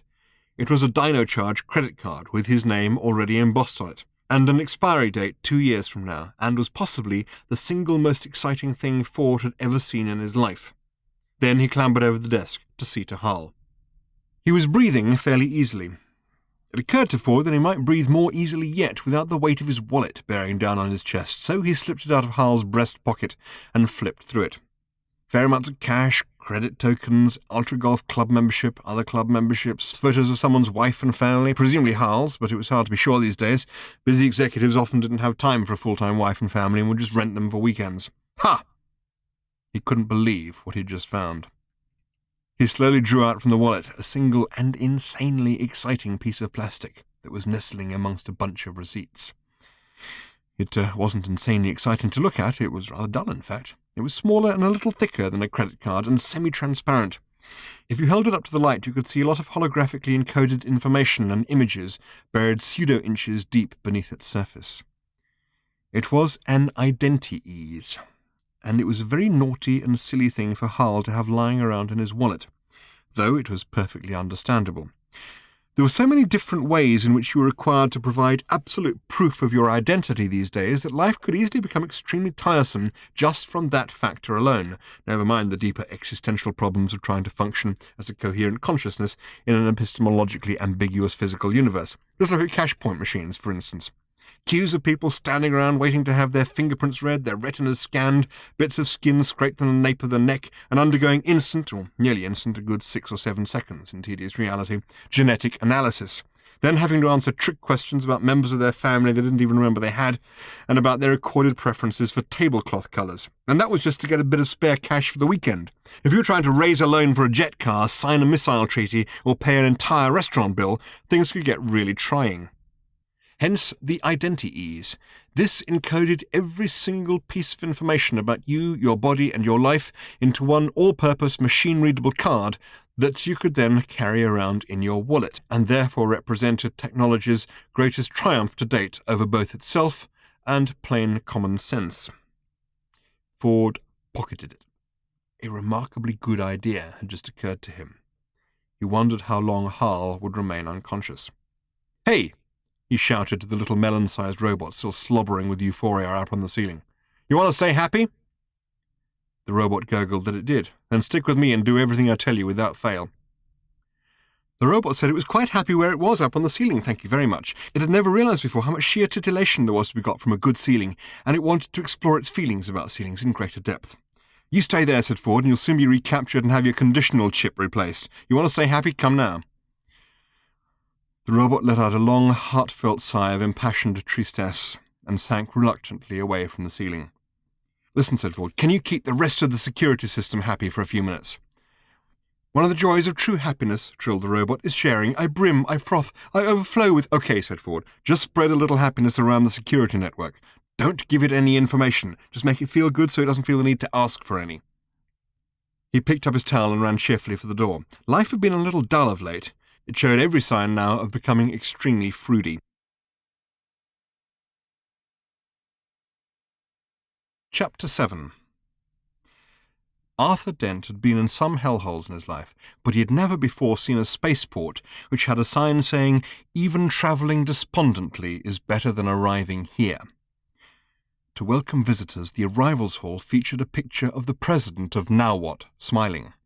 It was the only picture anybody could find of him, and it had been taken shortly after he had shot himself. So, although the photo had been retouched as well as could be managed, the smile it wore was rather a ghastly one.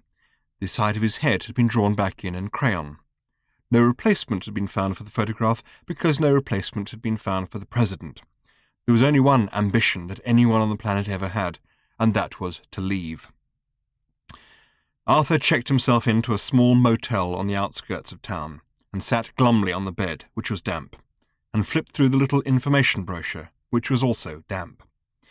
It said that the planet of Now What had been named after the opening words of the first settlers to arrive there, after struggling across light years of space to reach the furthest unexplored outreaches of the galaxy. The main town was called Owell. There weren't any other towns to speak of. Settlement on Now What had not been a success, and the sort of people who actually wanted to live on Now What were not the sort of people you would want to spend time with. Trading was mentioned in the brochure. The main trade that was carried out was in the skins of the Now-Whattian bog hog. But it wasn't a very successful one, because no one in their right minds would want to buy a Now-Whattian bog hog skin.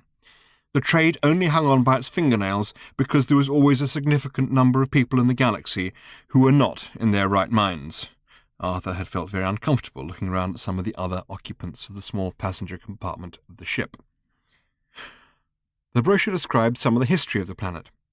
Whoever had written it had obviously started out trying to drum up a little enthusiasm for the place by stressing that it wasn't actually cold and wet all the time, but could find little positive to add to this, so the tone of the piece quickly degenerated into savage irony. It talked about the early years of settlement. It said that the major activities pursued on Now What were those of catching, skinning, and eating Now-Whattian bog hogs, which were the only extant form of animal life on Now What, all others having long ago died of despair. The bog hogs were tiny, vicious creatures, and the small margin by which they fell short of being completely inedible was the margin by which life on the planet subsisted. So what were the rewards, however small, that made life on Now What worth living? Well, there weren't any, not a one. Even making yourself some protective clothing out of bog hog skins was an exercise in disappointment and futility, since the skins were unaccountably thin and leaky. This caused a lot of puzzled conjecture amongst the settlers. What was the bog hog's secret of keeping warm? If anyone had ever learnt the language the bog hogs spoke to each other, they would have discovered that there was no trick. The bog hogs were as cold and wet as anyone else on the planet. No one had had the slightest desire to learn the language of the bog hogs for the simple reason that these creatures communicated by biting each other very hard on the thigh. Life on Now What being what it was, most of what a bog hog might have to say about it could easily be signified by these means. Arthur flipped through the brochure till he found what he was looking for. At the back, there were a few maps of the planet. They were fairly rough and ready because they weren't likely to be of much interest to anyone, but they told him what he wanted to know. He didn't recognize it at first, because the maps were the other way up from the way he would have expected, and looked therefore thoroughly unfamiliar. Of course, up and down, north and south are absolutely arbitrary designations, but we are used to seeing things the way we are used to seeing them, and Arthur had to turn the maps upside down to make sense of them. There was one huge landmass off on the upper left-hand side of the page, which tapered down to a tiny waist and then ballooned out again like a large comma. On the right-hand side was a collection of large shapes jumbled familiarly together. The outlines are not exactly the same, and Arthur didn't know if this was because the map was so rough, or because the sea level was higher, or because, well, things were just different here. But the evidence was inarguable. This was definitely the Earth. Or rather, it most definitely was not. It merely looked a lot like the Earth and occupied the same coordinates in space-time. What coordinates it occupied in probability was anybody's guess. He sighed. This, he realized, was about as close to home as he was likely to get, which meant that he was about as far from home as he could possibly be. Glumly, he slapped the brochure shut and wondered what on earth he was going to do next. He allowed himself a hollow laugh at what he had just thought. He looked at his old watch and shook it a bit to wind it. It had taken him, according to his own timescale, a year of hard travelling to get here. A year since the accident in hyperspace in which Fenchurch had completely vanished. 1 minute she had been sitting there next to him in the slump jet. The next minute the ship had done a perfectly normal hyperspace hop, and when he had next looked, she was not there. The seat wasn't even warm. Her name wasn't even on the passenger list. The space line had been wary of him when he'd complained. A lot of awkward things happen in space travel, and a lot of them make a lot of money for lawyers. But when they had asked him what galactic sector he and Fenchurch had been from, and he had said ZZ9 plural Z Alpha, they had relaxed completely, in a way that Arthur wasn't at all sure he liked. They even laughed a little, though sympathetically, of course. They pointed to the clause in the ticket contract which said that any entities whose lifespans had originated in any of the plural zones were advised not to travel in hyperspace and did so at their own risk. Everybody, they said, knew that. And they tittered slightly and shook their heads. As Arthur had left their offices, he found he was trembling slightly. Not only had he lost Fenchurch in the most complete and utter way possible, but he felt that the more time he spent away out in the galaxy, the more it seemed that the number of things he didn't know anything about actually increased. Just as he was lost for a moment in these numb memories, a knock came on the door of his motel room, which then opened immediately. A fat and dishevelled man came in carrying Arthur's one small case. He got as far as, "Where shall I put?" when there was a sudden, violent flurry, and he collapsed heavily against the door, trying to beat off a small and mangy creature that had leapt snarling out of the wet night and buried its teeth into his thigh, even through the thick layers of leather padding he wore there. There was a brief, ugly confusion of jabbering and thrashing. The man shouted frantically and pointed. Arthur grabbed a hefty stick that stood next to the door expressly for this purpose and beat at the bog hog with it. The bog hog suddenly disengaged and limped backwards, dazed and forlorn.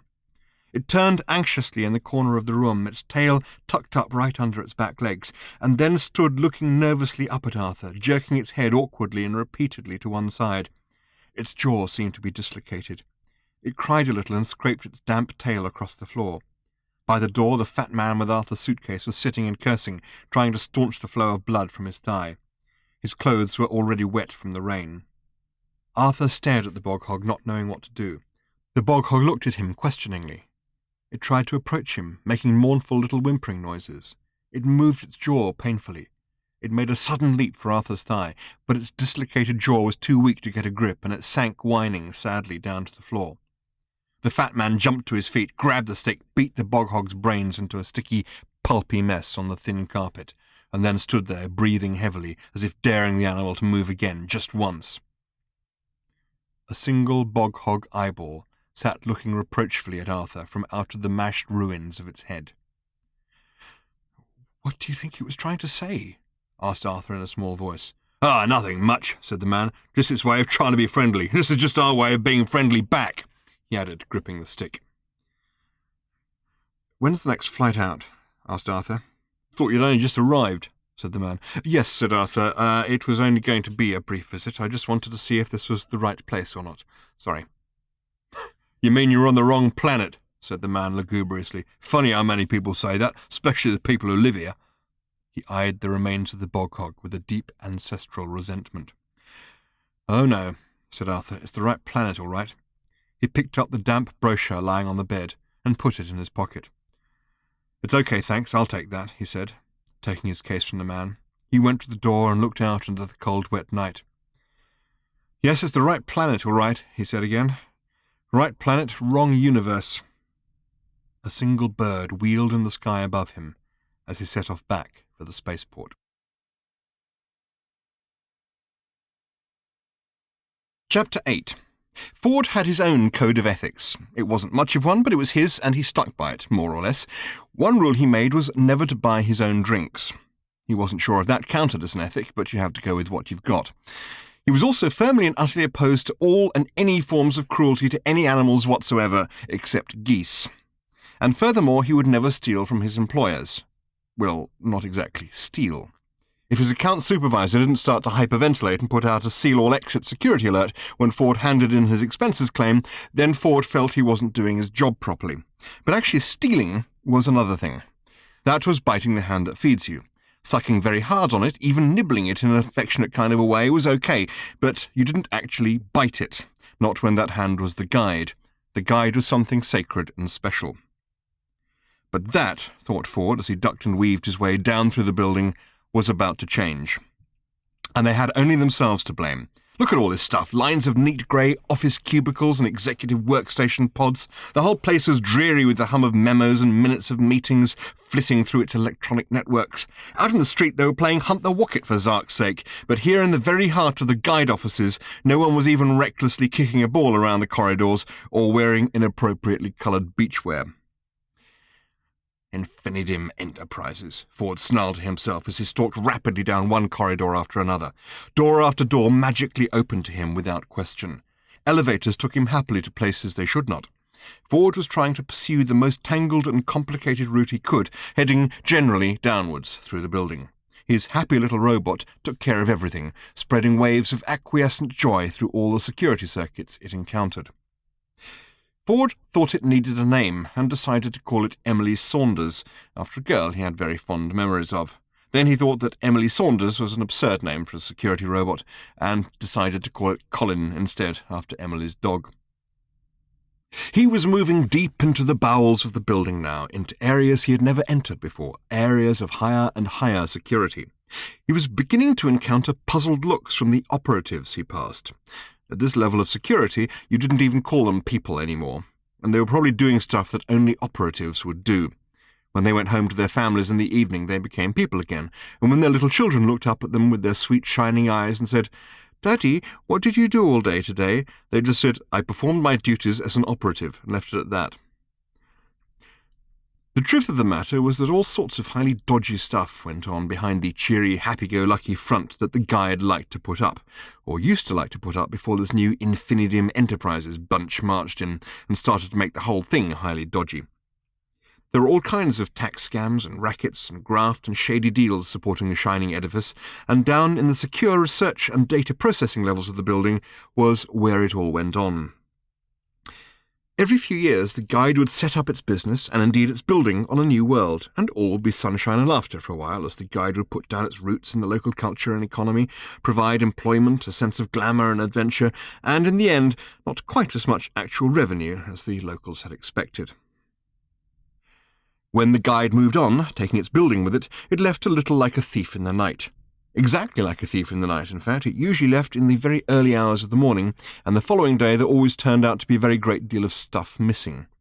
Whole cultures and economies would collapse in its wake, often within a week, leaving once thriving planets desolate and shell-shocked, but still somehow feeling that they had been part of some great adventure.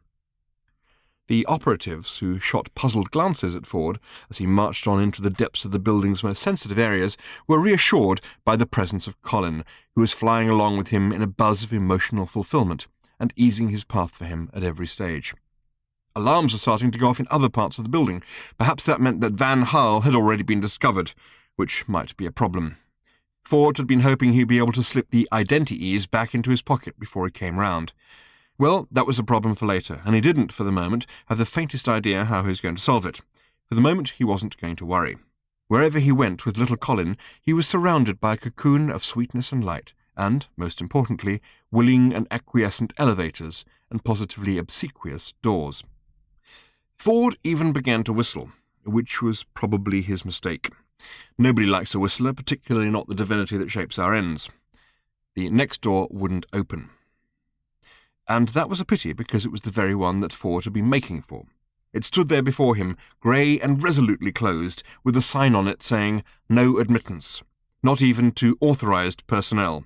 You are wasting your time here. Go away." Colin reported that the doors had been getting generally a lot grimmer down here in these lower reaches of the building. They were about 10 stories below ground level now. The air was refrigerated, and the tasteful grey Hessian wall weave had given way to brutal grey-bolted steel walls. Colin's rampant euphoria had subsided into a kind of determined cheeriness. He said that he was beginning to tire a little. It was taking all his energy to pump the slightest bonhomie whatsoever into the doors down here. Ford kicked at the door. It opened. Mixture of pleasure and pain, he muttered, always does the trick. He walked in, and Colin flew in after him. Even with the wire stuck straight into his pleasure electrode, his happiness was a nervous kind of happiness. He bobbed around a little. The room was small, grey, and humming. This was the nerve centre of the entire guide. The computer terminals that lined the grey walls were windows onto every aspect of the guide's operations. Here, on the left-hand side of the room, reports were gathered over the sub-Ethernet from field researchers in every corner of the galaxy, fed straight up into the network of sub-editors' offices, where they had all the good bits cut out by secretaries because the sub-editors were out having lunch. The remaining copy would then be shot across to the other half of the building, the other leg of the H, which was the legal department. The legal department would cut out anything that was still even remotely good from what remained and fire it back to the offices of the executive editors, who were also out to lunch. So the editor secretaries would read it and say it was stupid and cut most of what was left. When any of the editors finally staggered in from lunch, they would exclaim, "What is this feeble crap that X," where X was the name of the field researcher in question, has sent us from halfway across the bloody galaxy? What's the point of having somebody spending 3 whole orbital periods out in the bloody Gagrikeka mine zones with all that stuff going on out there if this load of anemic squitter is the best they can be bothered to send us? Disallow his expenses. "What should we do with the copy?" the secretary would ask. Put it out over the network. Got to have something going out there. I've got a headache. I'm going home." So the edited copy would go for one last slash and burn through the legal department and then be sent back down here, where it would be broadcast out over the sub-Ethernet for instantaneous retrieval anywhere in the galaxy. That was handled by equipment which was monitored and controlled by the terminals on the right-hand side of the room. Meanwhile, the order to disallow the researchers' expenses was relayed down to the computer terminal stuck off in the upper right-hand corner, and it was to this terminal that Ford Prefect now swiftly made his way. If you are reading this on planet Earth, then A. Good luck to you. There is an awful lot of stuff you don't know anything about, but you are not alone in this. It's just that in your case the consequences of not knowing any of this stuff are particularly terrible. But then, hey, that's just the way the cookie gets completely stomped on and obliterated. B. Don't imagine you know what a computer terminal is. A computer terminal is not some clunky old television with a typewriter in front of it. It is an interface where the mind and body can connect with the universe and move bits of it about. Ford hurried over to the terminal, sat in front of it, and quickly dipped himself into its universe. It wasn't the normal universe he knew. It was a universe of densely enfolded worlds, of wild topographies, towering mountain peaks, heart-stopping ravines, of moons shattering off into seahorses, hurtful blurting crevices, silently heaving oceans, and bottomless, hurtling whooping fonts. He held still to get his bearings. He controlled his breathing, closed his eyes, and looked again. So this was where accountants spent their time. There was clearly more to them than met the eye. He looked around carefully, trying not to let it all swell and swim and overwhelm him. He didn't know his way around this universe. He didn't even know the physical laws that determined its dimensional extents or behaviours, but his instinct told him to look for the most outstanding feature he could detect and make towards it. Way off in some indistinguishable distance, was it a mile or a million or remote in his eye, was a stunning peak that overarched the sky, climbed and spread out in flowering aigrettes, agglomerates, and archimandrites. He weltered towards it, hooling and thurling, and at last reached it in the meaninglessly long umpteenth of time. He clung to it, arms outspread, gripping tightly onto its roughly gnarled and pitted surface. Once he was certain that he was secure, he made the hideous mistake of looking down. While he had been weltering, hooling, and thurling, the distance beneath him had not bothered him unduly, but now that he was gripping, the distance made his heart wilt and his brain bend. His fingers were white with pain and tension. His teeth were grinding and twisting against each other beyond his control. His eyes turned inwards with waves from the willowing extremities of nausea. With an immense effort of will and faith, he simply let go and pushed. He felt himself float, away, and then counterintuitively upwards and upwards. He threw his shoulders back, let his arms drop, gazed upwards and let himself be drawn loosely higher and higher. Before long, insofar as such terms had any meaning in this virtual universe, a ledge loomed up ahead of him, on which he could grip, and onto which he could clamber. He rose, he gripped, he clambered. He panted a little. This was all a little stressful. He held tightly onto the ledge as he sat. He wasn't sure if this was to prevent himself falling down off it or rising up from it, but he needed something to grip onto as he surveyed the world in which he found himself. The whirling, turning height span him and twisted his brain in upon itself, till he found himself, eyes closed, whimpering and hugging the hideous wall of towering rock. He slowly brought his breathing back under control again. He told himself repeatedly that he was just in a graphic representation of a world, a virtual universe, a simulated reality. He could snap back out of it at any moment. He snapped back out of it. He was sitting in a blue leatherette, foam-filled, swivel-seated office chair in front of a computer terminal. He relaxed. He was clinging to the face of an impossibly high peak, perched on a narrow ledge above a drop of brain-swiveling dimensions. It wasn't just the landscape being so far beneath him. He wished it would stop undulating and waving. He had to get a grip, not on the rock wall, that was an illusion. He had to get a grip on the situation, be able to look at the physical world he was in, while drawing himself out of it emotionally. He clenched inwardly, and then, just as he had let go of the rock face itself, he let go of the idea of the rock face, and let himself just sit there, clearly and freely. He looked out at the world. He was breathing well, he was cool, he was in charge again. He was in a four-dimensional topological model of the guide's financial systems, and somebody or something would very shortly want to know why. And here they came. Swooping through virtual space towards him came a small flock of mean and steely-eyed creatures with pointy little heads, pencil moustaches, and querulous demands as to who he was, what he was doing there, what his authorization was, what the authorization of his authorizing agent was, what his inside leg measurement was, and so on. Laser light flickered all over him, as if he was a packet of biscuits at a supermarket checkout. The heavier-duty laser guns were held for the moment in reserve. The fact that all of this was happening in virtual space made no difference. Being virtually killed by a virtual laser in virtual space is just as effective as the real thing, because you are as dead as you think you are. The laser readers were becoming very agitated as they flicked over his fingerprints, his retina, and the follicle pattern where his hairline was receding. They didn't like what they were finding at all. The chattering and screeching of highly personal and insolent questions was rising in pitch.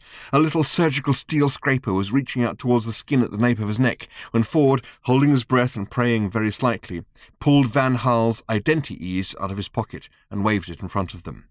Instantly, every laser was diverted to the little card and swept backwards and forwards over it and in it, examining and reading every molecule. Then, just as suddenly, they stopped. The entire flock of little virtual inspectors snapped to attention.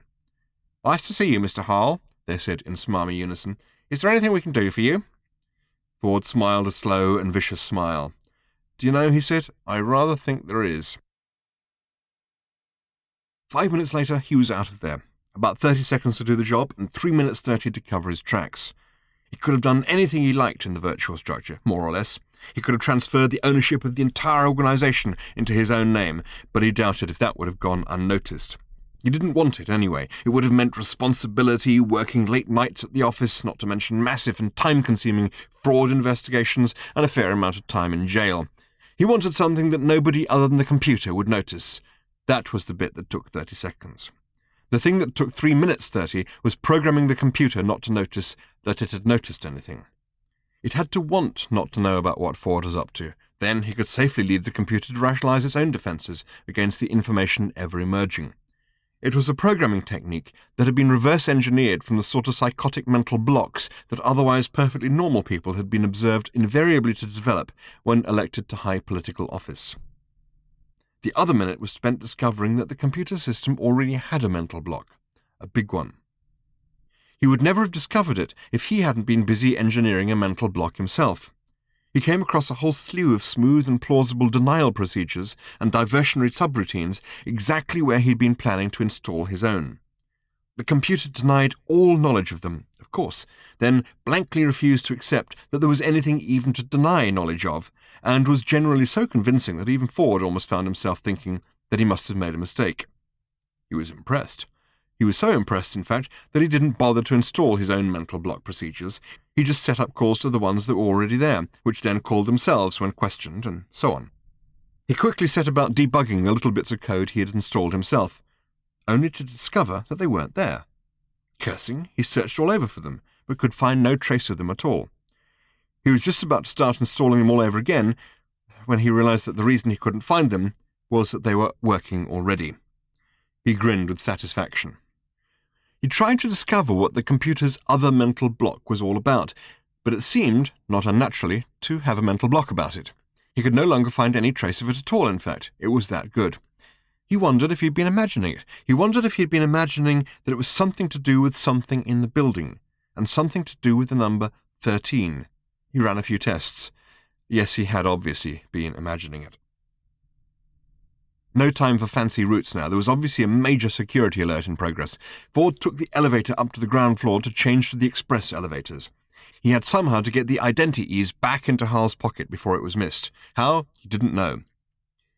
The doors of the elevator slid open to reveal a large posse of security guards and robots poised waiting for it and brandishing filthy-looking weapons. They ordered him out. With a shrug, he stepped forward. They all pushed rudely past him into the elevator, which took them down to continue their search for him on the lower levels. "Oh, this is fun," thought Ford, giving Colin a friendly pat. Colin was about the first genuinely useful robot Ford had ever encountered. Colin bobbed along in the air in front of him in a lather of cheerful ecstasy. Ford was glad he had named him after a dog. He was highly tempted just to leave at that point and hope for the best, but he knew that the best had a far greater chance of actually occurring if Hal did not discover that his identities was missing. He had somehow, surreptitiously, to return it. They went to the express elevators. "Hi," said the elevator they got into. "Hi," said Ford. "Where can I take you folks today?" said the elevator. "Floor 23, said Ford. "Seems to be a popular floor today," said the elevator. Thought Ford, not liking the sound of that at all. The elevator lit up the 23rd floor on its floor display and started to zoom upwards. Something about the floor display tweaked at Ford's mind, but he couldn't catch what it was and forgot about it. He was more worried about the idea of the floor he was going to being a popular one. He hadn't really thought through how he was going to deal with whatever it was that was happening up there, because he had no idea what he was going to find. He would just have to busk it. They were there. The doors slid open. Ominous quiet. Empty corridor. There was the door to Hal's office with a slight layer of dust around it. Ford knew that this dust consisted of billions of tiny molecular robots that had crawled out of the woodwork, built each other, rebuilt the door, disassembled each other, and then crept back into the woodwork again and just waited for damage. Ford wondered what kind of life that was, but not for long, because he was a lot more concerned about what his own life was like at that moment. He took a deep breath and started his run.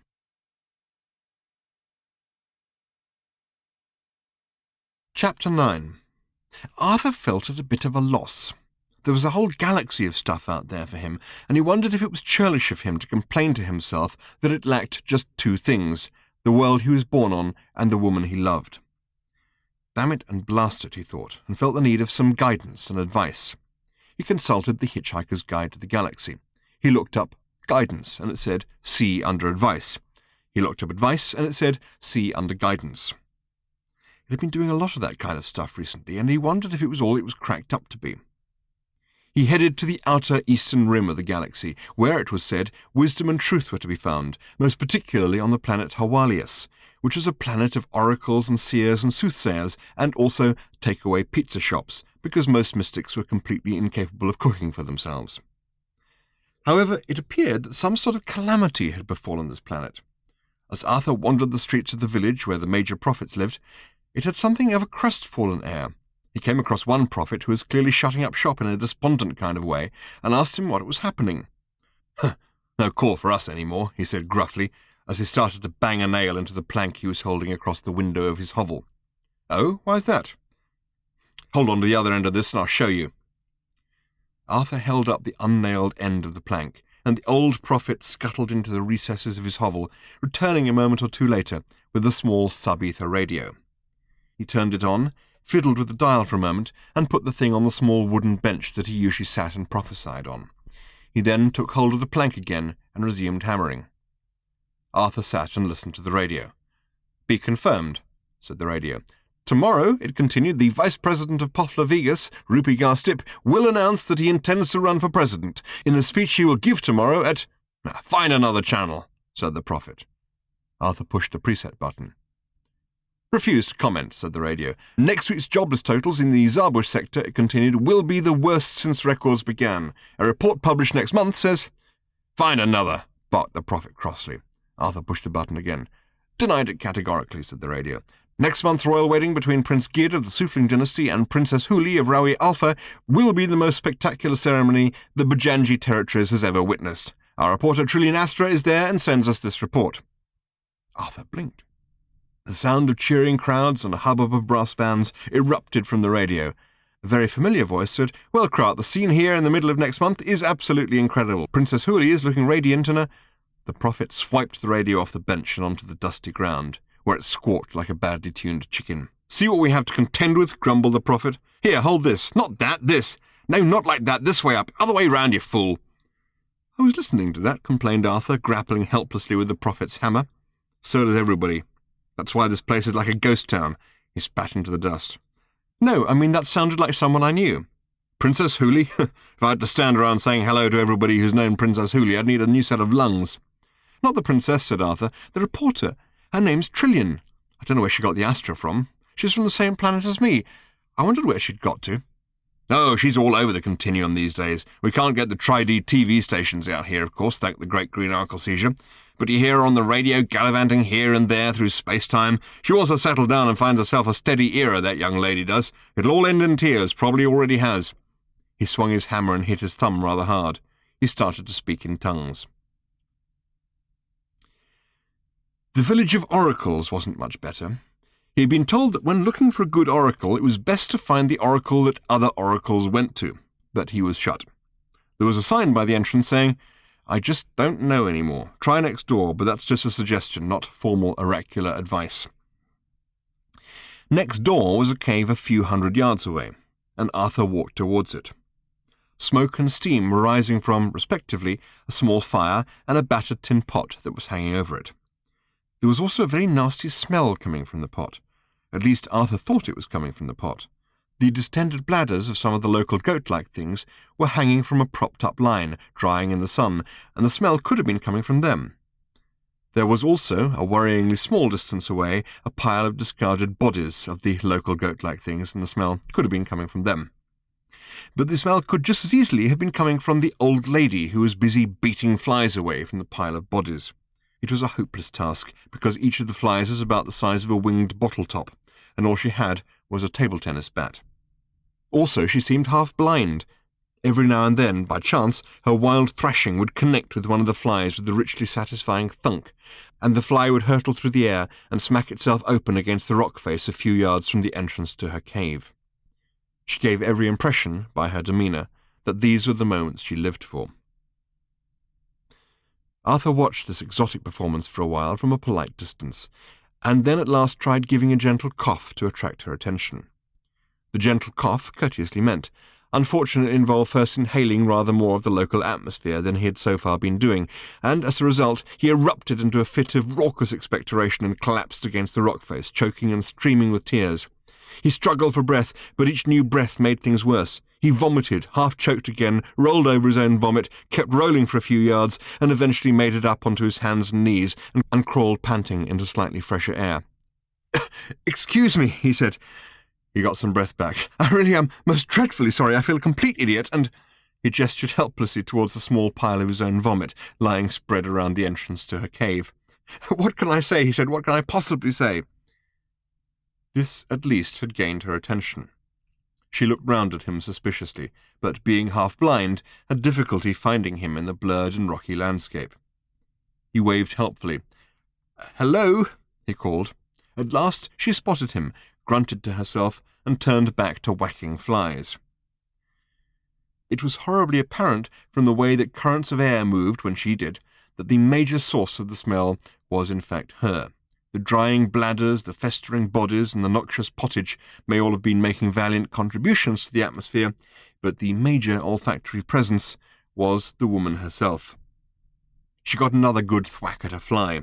It smacked against the rock and dribbled its insides down it in what she clearly regarded, if she could see that far, as a satisfactory manner. Unsteadily, Arthur got to his feet and brushed himself down with a fistful of dried grass. He didn't know what else to do by way of announcing himself. He had half a mind just to wander off again, but felt awkward about leaving a pile of his vomit in front of the entrance to the woman's home. He wondered what to do about it. He started to pluck up more handsful of the scrubby, dried grass that was to be found here and there. He was worried, though, that if he ventured nearer to the vomit, he might simply add to it rather than clear it up. Just as he was debating with himself as to what the right course of action was, he began to realize that she was at last saying something to him. I beg your pardon," he called out. "I said, can I help you?" she said in a thin, scratchy voice that he could only just hear. I came to ask your advice," he called back, feeling a bit ridiculous. She turned to peer at him myopically, then turned back, swiped at a fly, and missed. "What about?" she said. I beg your pardon?" he said. "I said, what about?" she almost screeched. Well," said Arthur, "just sort of general advice, really. It said in the brochure—" "Ha! Brochure!" spat the old woman. She seemed to be waving her bat more or less at random now. Arthur fished the crumpled-up brochure from his pocket. He wasn't quite certain why. He had already read it, and she, he expected, wouldn't want to. He unfolded it anyway, in order to have something to frown thoughtfully at for a moment or two. The copy in the brochure witted on about the ancient mystical arts of the seers and sages of Hawalius, and wildly overrepresented the level of accommodation available in Hawalion. Arthur still carried a copy of The Hitchhiker's Guide to the Galaxy with him, but he found, when he consulted it, that the entries were becoming more abstruse and paranoid, and had lots of X's and J's and brackets in them. Something was wrong somewhere. Whether it was in his own personal unit, or whether it was something or someone going terribly amiss, or perhaps just hallucinating at the heart of the guide organization itself, he didn't know. But one way or another, he was even less inclined to trust it than usual, which meant that he trusted it not one bit, and he usually used it for eating his sandwiches off when he was sitting on a rock staring at something. The woman had turned and was walking slowly towards him. Arthur tried, without making it too obvious, to judge the wind direction, and bobbed about a bit as she approached. "Advice," she said. "Advice, eh?" Yes," said Arthur. Yes, that is—" He frowned again at the brochure, as if to be certain that he hadn't misread it, and stupidly turned up on the wrong planet or something. The brochure said, "The friendly local inhabitants will be glad to share with you the knowledge and wisdom of the ancients. Peer with them into the swirling mysteries of past and future time." There were some coupons as well, but Arthur had been far too embarrassed actually to cut them out or try to present them to anybody. "Advice, eh?" said the old woman again. "Just sort of general advice, you say? On what? What to do with your life, that sort of thing?" Yes," said Arthur, "that sort of thing. A bit of a problem, I sometimes find, if I'm being perfectly honest." He was trying desperately, with tiny darting movements, to stay upwind of her. She surprised him by suddenly turning sharply away from him and heading off towards her cave. "You'll have to help me with the photocopier, then," she said. What?" said Arthur. "The photocopier," she repeated patiently. "You'll have to help me drag it out. It's solar-powered. I have to keep it in the cave, though, so the birds don't shit on it." "I see," said Arthur. "I'll take a few deep breaths if I were you," muttered the old woman as she stomped into the gloom of the cave mouth. Arthur did as she advised. He almost hyperventilated, in fact. When he felt he was ready, he held his breath and followed her in. The photocopier was a big old thing on a rickety trolley. It stood just inside the dim shadows of the cave. The wheels were stuck obstinately in different directions, and the ground was rough and stony. "Go ahead and take a breath outside," said the old woman. Arthur was going red in the face, just trying to help her move the thing. He nodded in relief. If she wasn't going to be embarrassed about it, then neither, he was determined, would he. He stepped outside and took a few breaths, then came back in to do more heaving and pushing. He had to do this quite a few times, till at last the machine was outside. The sun beat down on it. The old woman disappeared back into her cave again, and brought with her some mottled metal panels, which she connected to the machine to collect the sun's energy. She squinted up into the sky. The sky was quite bright, but the day was hazy and vague. "It'll take a while," she said. Arthur said he was happy to wait. The old woman shrugged and stomped across to the fire.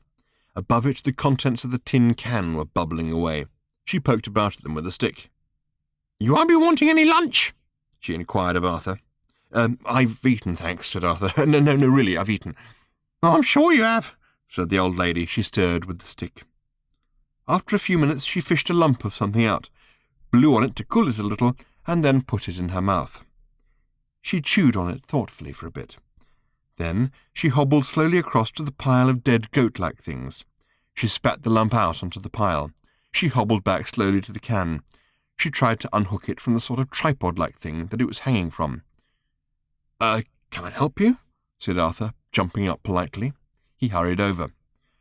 Together they disengaged the tin from the tripod and carried it awkwardly down the slight slope that led downwards from her cave and towards a line of scrubby and gnarled trees which marked the edge of a steep but quite shallow gully from which a whole new range of offensive smells was emanating.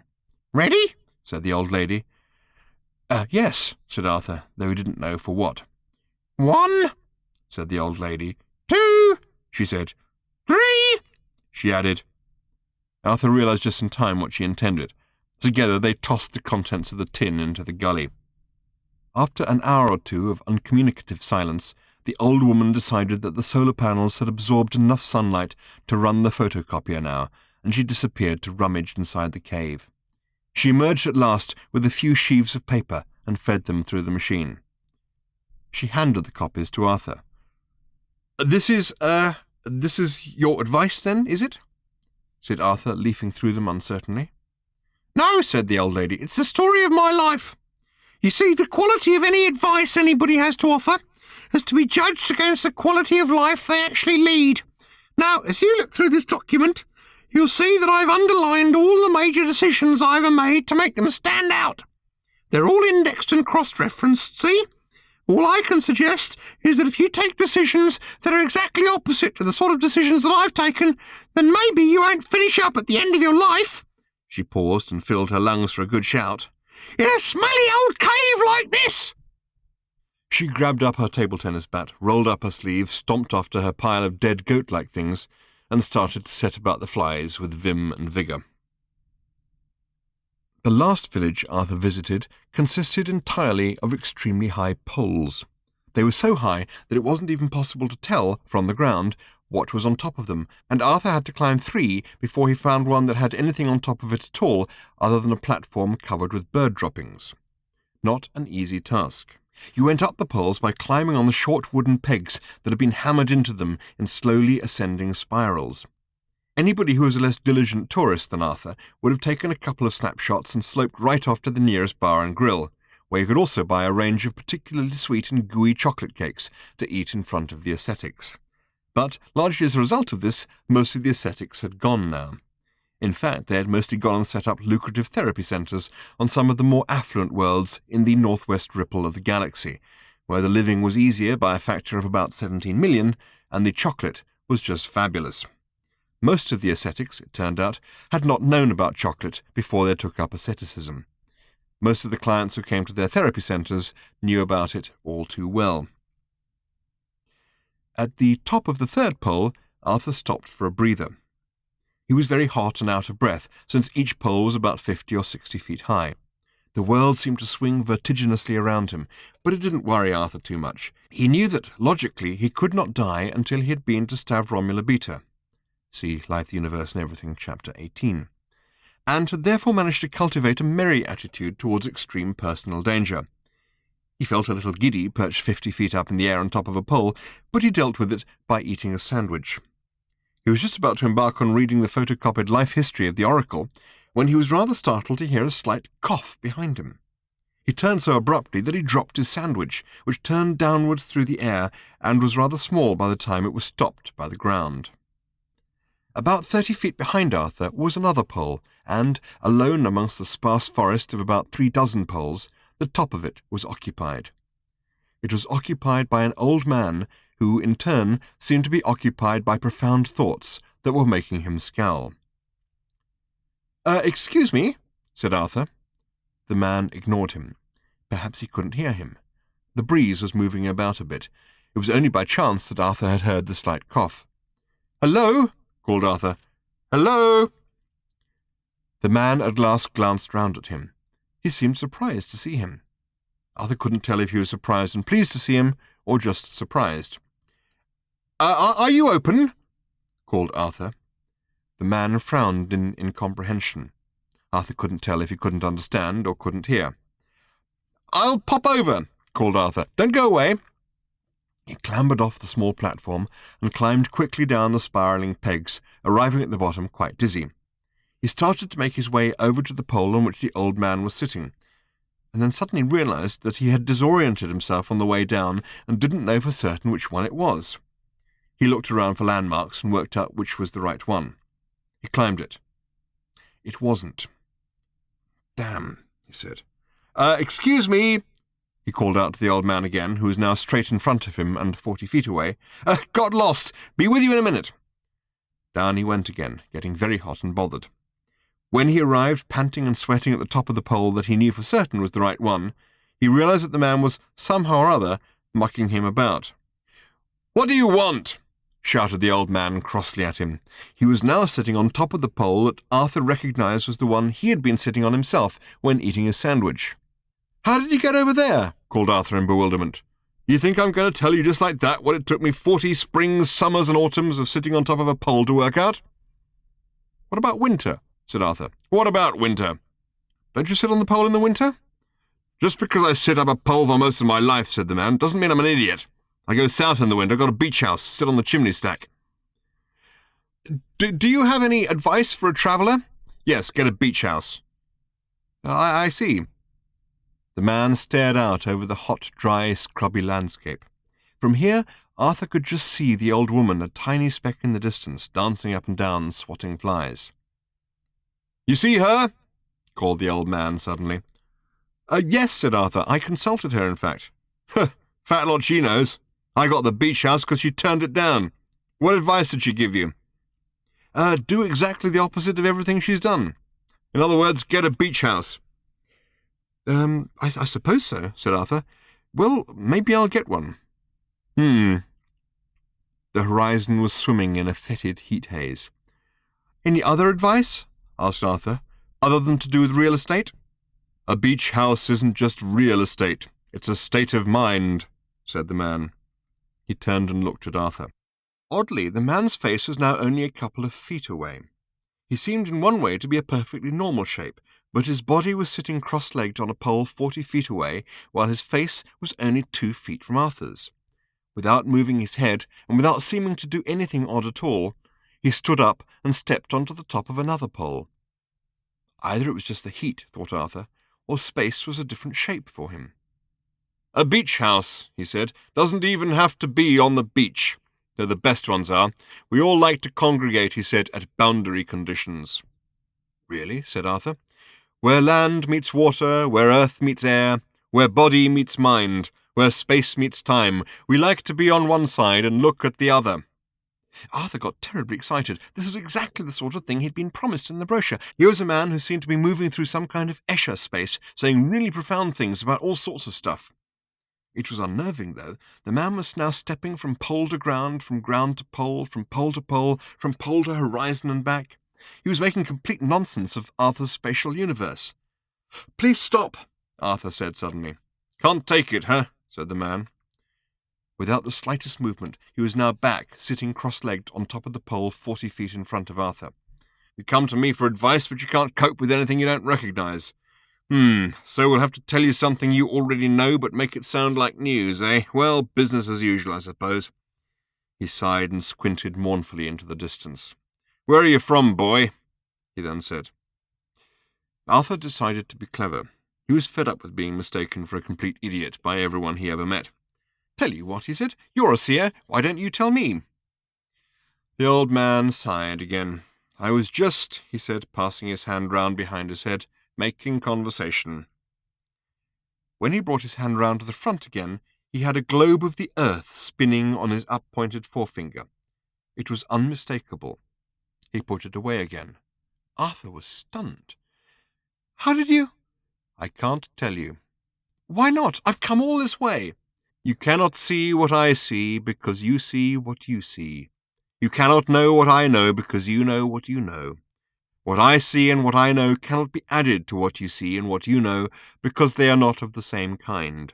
Neither can it replace what you see and what you know, because that would be to replace you yourself." "Hang on, can I write this down?" said Arthur, excitedly fumbling in his pocket for a pencil. "You can pick up a copy at the spaceport," said the old man. "They've got racks of the stuff." "Oh," said Arthur, disappointed. "Well, isn't there anything that's perhaps a bit more specific to me?" "Everything you see or hear or experience in any way at all is specific to you. You create a universe by perceiving it, so everything in the universe you perceive is specific to you." Arthur looked at him doubtfully. "Can I get that at the spaceport too?" he said. "Check it out," said the old man. It says in the brochure," said Arthur, pulling it out of his pocket and looking at it again, "that I can have a special prayer individually tailored to me and my special needs." "Oh, all right," said the old man. "Here's a prayer for you. Got a pencil?" "Yes," said Arthur. "It goes like this. Let me see now.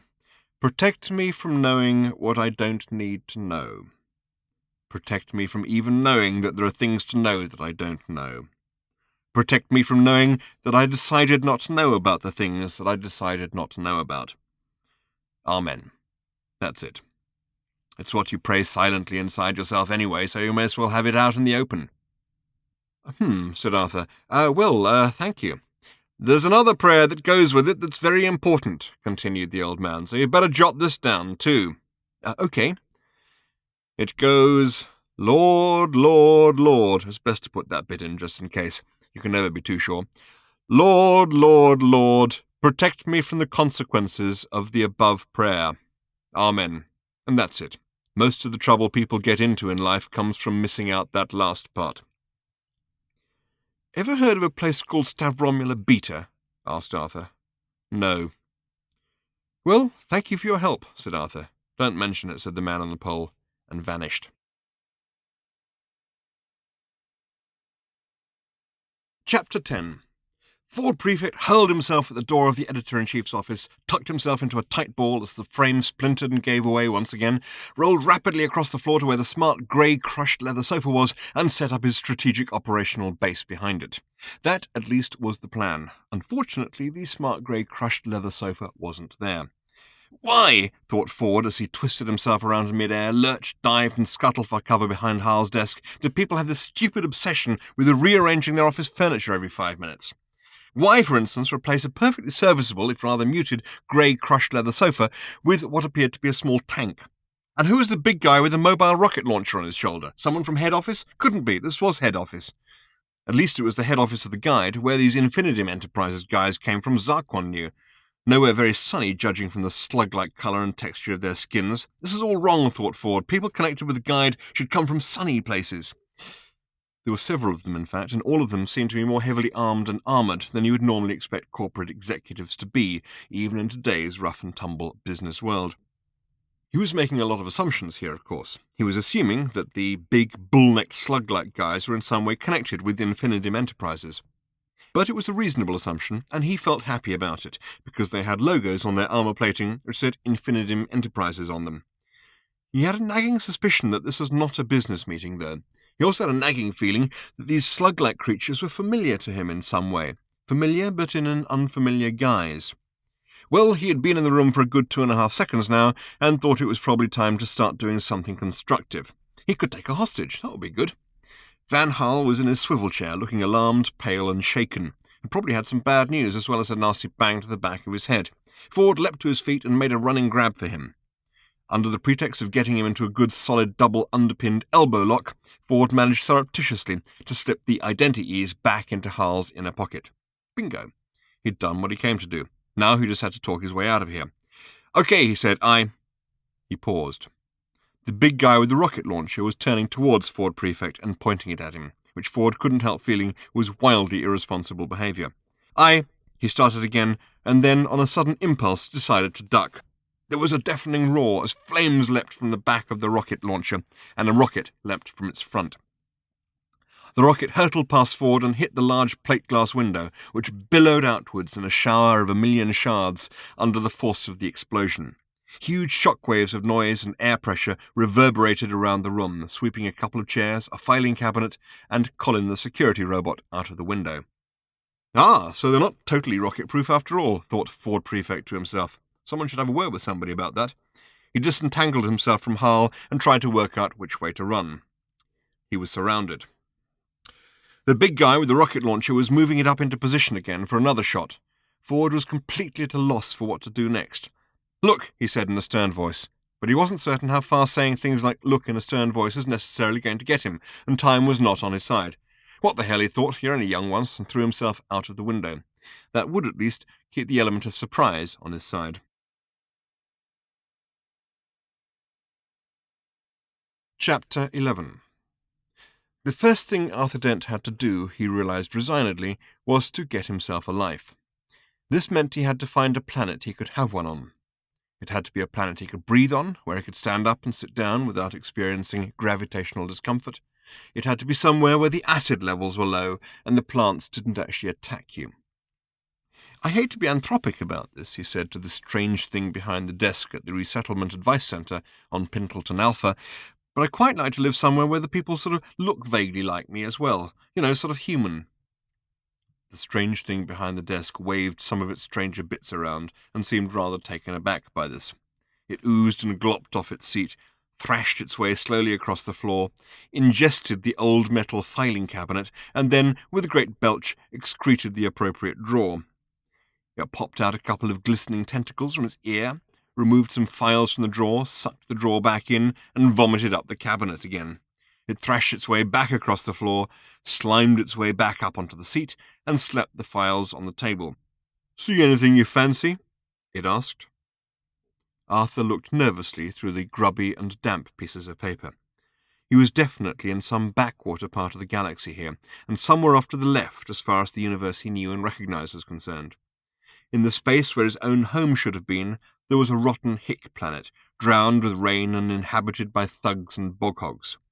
Even the Hitchhiker's Guide to the Galaxy seemed to work only fitfully here, which is why he was reduced to making these sorts of inquiries in these sorts of places.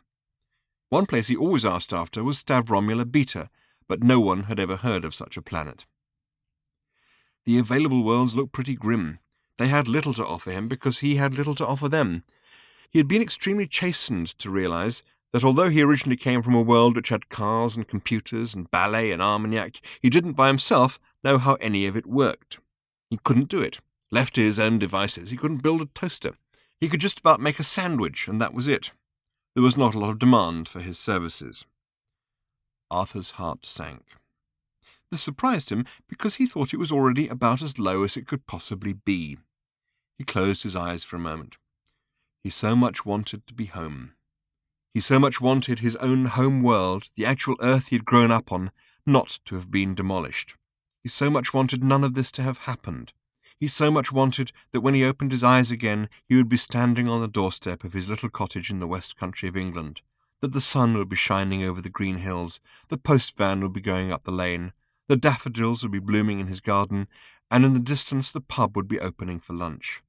He so much wanted to take the newspaper down to the pub and read it over a pint of bitter. He so much wanted to do the crossword. He so much wanted to be able to get completely stuck on 17 across. He opened his eyes.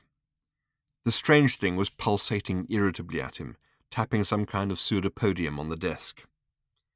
Arthur shook his head and looked at the next sheet of paper. Grim, he thought. And the next. Very grim. And the next. Oh, now that looked better. It was a world called Bartledan. It had oxygen, it had green hills, it even, it seemed, had a renowned literary culture.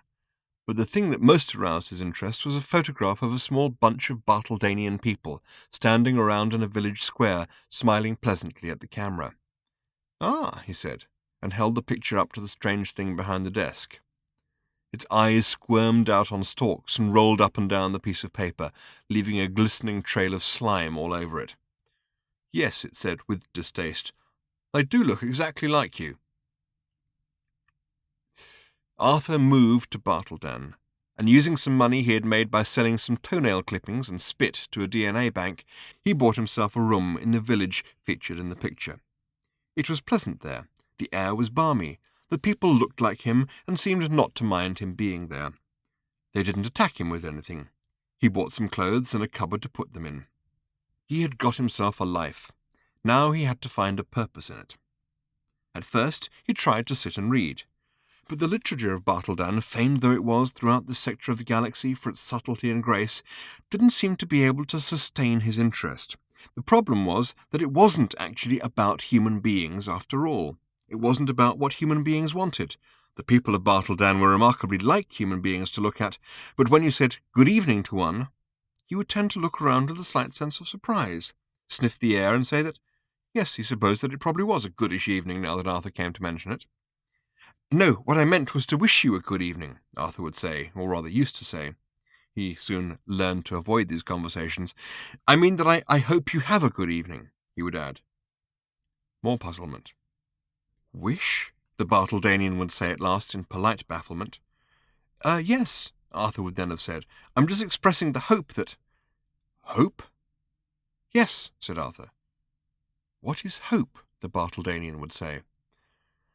On the one hand, he could only recognize and respect what he learnt about the Bartledanian view of the universe, which was that the universe was what the universe was, take it or leave it. On the other hand, he could not help but feel that not to desire anything, not ever to wish or to hope, was just not natural. Natural, there was a tricky word. He had long ago realized that a lot of things that he had thought of as natural, like buying people presents at Christmas, stopping at red lights, or falling at a rate of 32 feet per second, were just the habits of his own world and didn't necessarily work the same way anywhere else. But not to wish, that really couldn't be natural, could it? That would be like not breathing. Breathing was another thing the Bartledanians didn't do, despite all the oxygen in the atmosphere. They just stood there. Occasionally they ran around and played netball and stuff, without ever wishing to win, though, of course. They would just play, and whoever won, won. But they never actually breathed. It was, for some reason, unnecessary. Arthur quickly learned that playing netball with them was just too spooky. Though they looked like humans and even moved and sounded like humans, they didn't breathe and they didn't wish for things. Breathing and wishing for things, on the other hand, was just about all that Arthur seemed to do all day. Sometimes he'd wish for things so much that his breathing would get quite agitated, and he would need to go and have a lie down for a bit. On his own, in his small room, so far from the world which had given birth to him that his brain could not even process the sort of numbers involved without just going limp. He preferred not to think about it. He preferred just to sit and read, or at least he would prefer it if there was anything worth reading. But nobody in Bartledanian stories ever wanted anything, not even a glass of water. Certainly they would fetch one if they were thirsty, but if there wasn't one available, they would think no more about it. He had just read an entire book in which the main character had, over the course of a week, done some work in his garden, played a great deal of netball, helped mend a road, fathered a child on his wife, and then unexpectedly died of thirst just before the last chapter. In exasperation, Arthur had combed his way back through the book, and in the end had found a passing reference to some problem with the plumbing in chapter 2. And that was it. So the guy dies. It just happens. It wasn't even the climax of the book, because there wasn't one. The character died about a third of the way through the penultimate chapter of the book, and the rest of it was just more stuff about road mending. The book just finished dead at the 100,000th word, because that was how long books were on Bartledan. Arthur threw the book across the room, sold the room, and left. He started to travel with wild abandon, trading in more and more spit, toenails, fingernails, blood, hair, anything that anybody wanted, for tickets. For seamen, he discovered he could travel first class.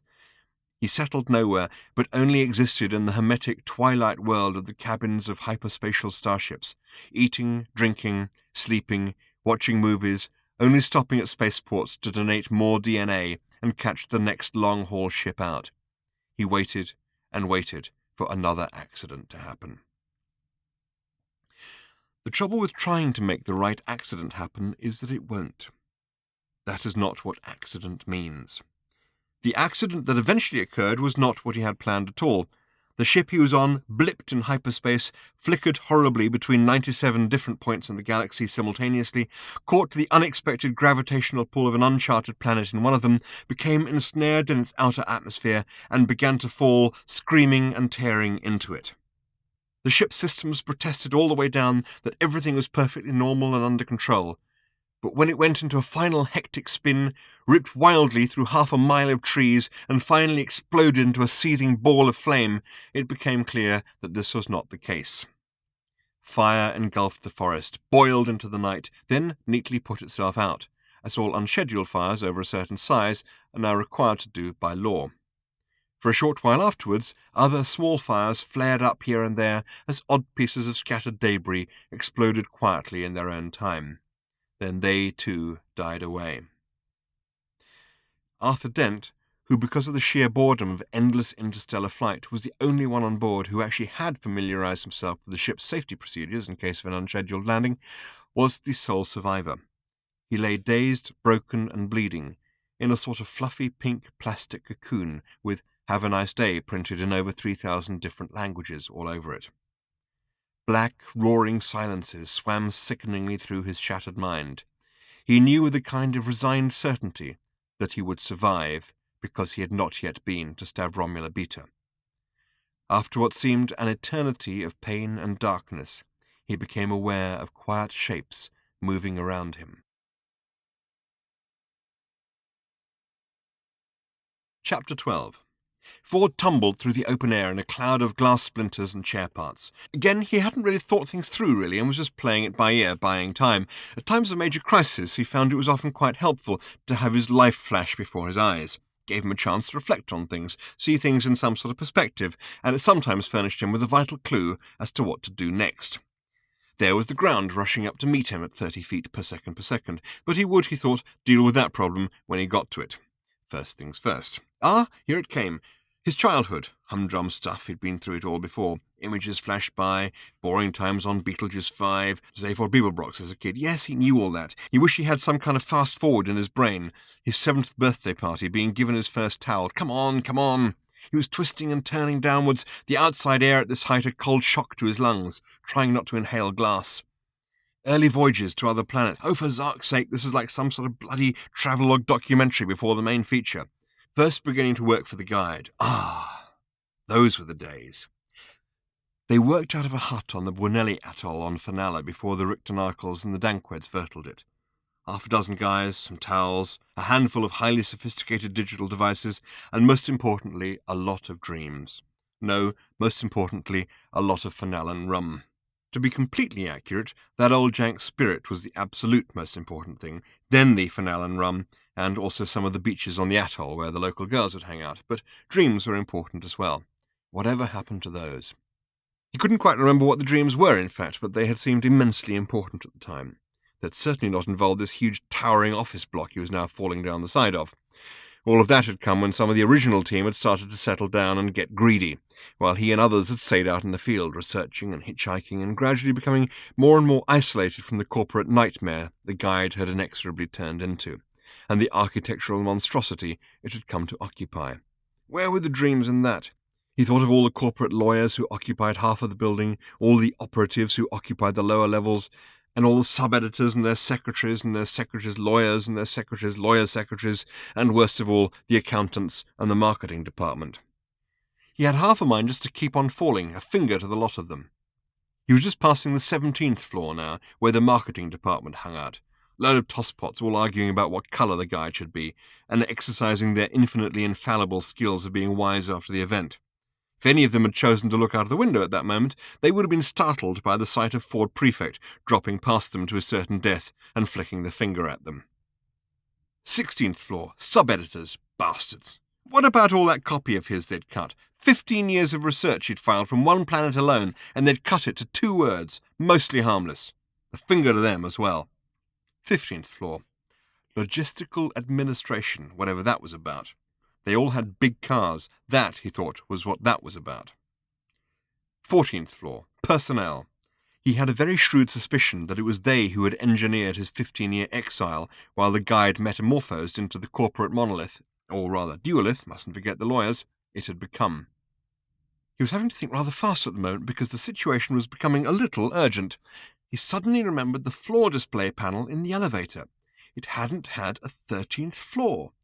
He thought no more about it because, having spent 15 years on the rather backward planet Earth, where they were superstitious about the number 13, he was used to being in buildings that numbered their floors without it. No reason for that here, though.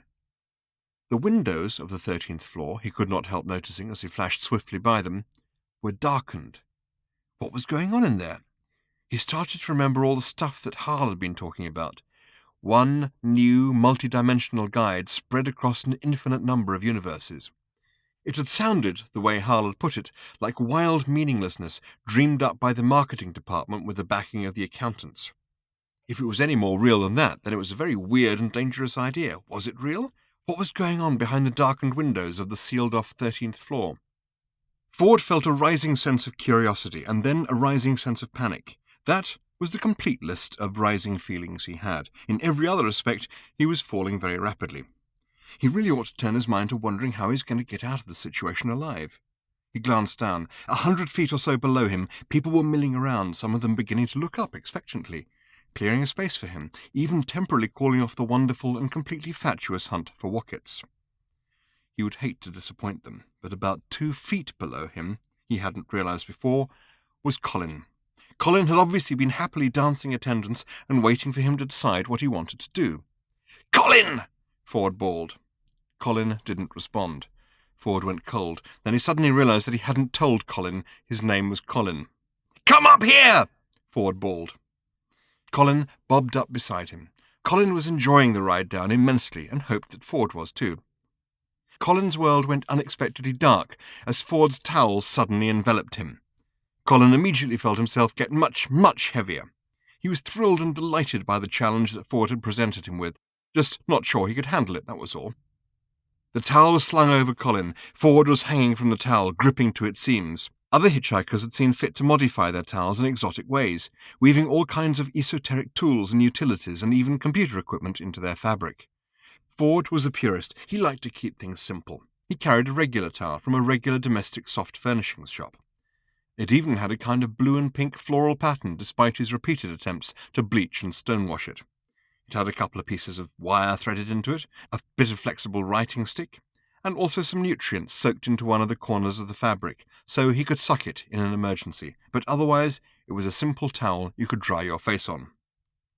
The only actual modification he had been persuaded by a friend to make to it was to reinforce the seams. Ford gripped the seams like a maniac. They were still descending, but the rate had slowed. "Up, Colin!" he shouted. Nothing. "Your name," shouted Ford, "is Colin, so when I shout 'up, Colin,' I want you, Colin, to go up, okay? Up, Colin!" Nothing. Or rather a sort of muffled groaning sound from Colin. Ford was very anxious. They were descending very slowly now, but Ford was very anxious about the sort of people he could see assembling on the ground beneath them. Friendly, local, wocket-hunting types were dispersing, and thick, heavy, bull-necked slug-like creatures with rocket launchers were, it seemed, sliding out of what was usually called thin air. Thin air, as all experienced galactic travellers well know, is in fact extremely thick with multi-dimensional complexities. "Up!" bellowed Ford again. "Up, Colin! Go up!" Colin was straining and groaning. They were now more or less stationary in the air. Ford felt as if his fingers were breaking. "Up!" They stayed put. "Up! Up! Up!" A slug was preparing to launch a rocket at him. Ford couldn't believe it. He was hanging from a towel in mid-air, and a slug was preparing to fire rockets at him. He was running out of anything he could think of doing and was beginning to get seriously alarmed.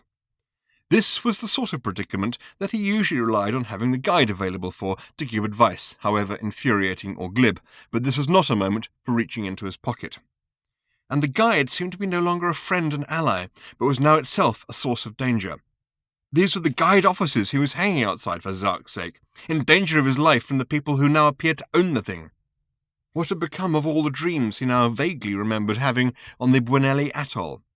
They should have let it all be. They should have stayed there, stayed on the beach, loved good women, lived on fish. He should have known it was all wrong the moment they started hanging grand pianos over the sea monster pool in the atrium. He began to feel thoroughly wasted and miserable. His fingers were on fire with clenched pain, and his ankle was hurting. Oh, thank you, Ankle, he thought to himself bitterly. Thank you for bringing up your problems at this time. I expect you'd like a nice warm foot bath to make you feel better, wouldn't you? Or at least you'd like me to... He had an idea. The armoured slug had hoisted the rocket launcher up onto its shoulder. The rocket was presumably designed to hit anything in its path that moved. Ford tried not to sweat because he could feel his grip on the seams of his towel slipping. With the toe of his good foot, he nudged and prized at the heel of the shoe on his hurting foot. "Go up, damn you!" Ford muttered hopelessly to Colin, who was cheerily straining away but unable to rise. Ford worked away at the heel of his shoe. He was trying to judge the timing, but there was no point. Just go for it. He only had one shot, and that was it. He had now eased the back of his shoe down off his heel. His twisted ankle felt a little better. Well, that was good, wasn't it? With his other foot, he kicked at the heel of the shoe. It slipped off his foot and fell through the air. About half a second later, a rocket erupted up from the muzzle of its launcher, encountered the shoe falling through its path, went straight for it, hit it, and exploded with a great sense of satisfaction and achievement. This happened about 15 feet from the ground. The main force of the explosion was directed downwards, where, a second earlier, there had been a squad of Infinitum Enterprises executives with a rocket launcher standing on an elegant terraced plaza paved with large slabs of lustrous stone cut from the ancient alabastrum quarries of Zental Quabula. There was now, instead, a bit of a pit with nasty bits in it. A great whomp of hot air welled up from the explosion, throwing Ford and Colin violently up into the sky. Ford fought desperately and blindly to hold on, and failed. He turned helplessly upwards through the sky, reached the peak of a parabola, paused, and then started to fall again. He fell and fell and fell, and suddenly winded himself badly on Colin, who was still rising. He clasped himself desperately onto the small spherical robot. Colin slewed wildly through the air towards the tower of the guide offices, trying delightedly to control himself and slow down. The world span sickeningly round Ford's head as they span and twisted round each other, and then, equally sickeningly, everything suddenly stopped. Ford found himself deposited dizzily on a window ledge.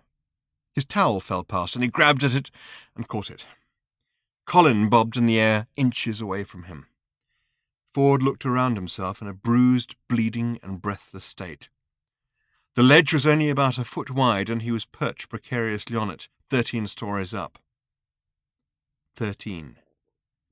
He knew they were 13 stories up because the windows were dark. He was bitterly upset.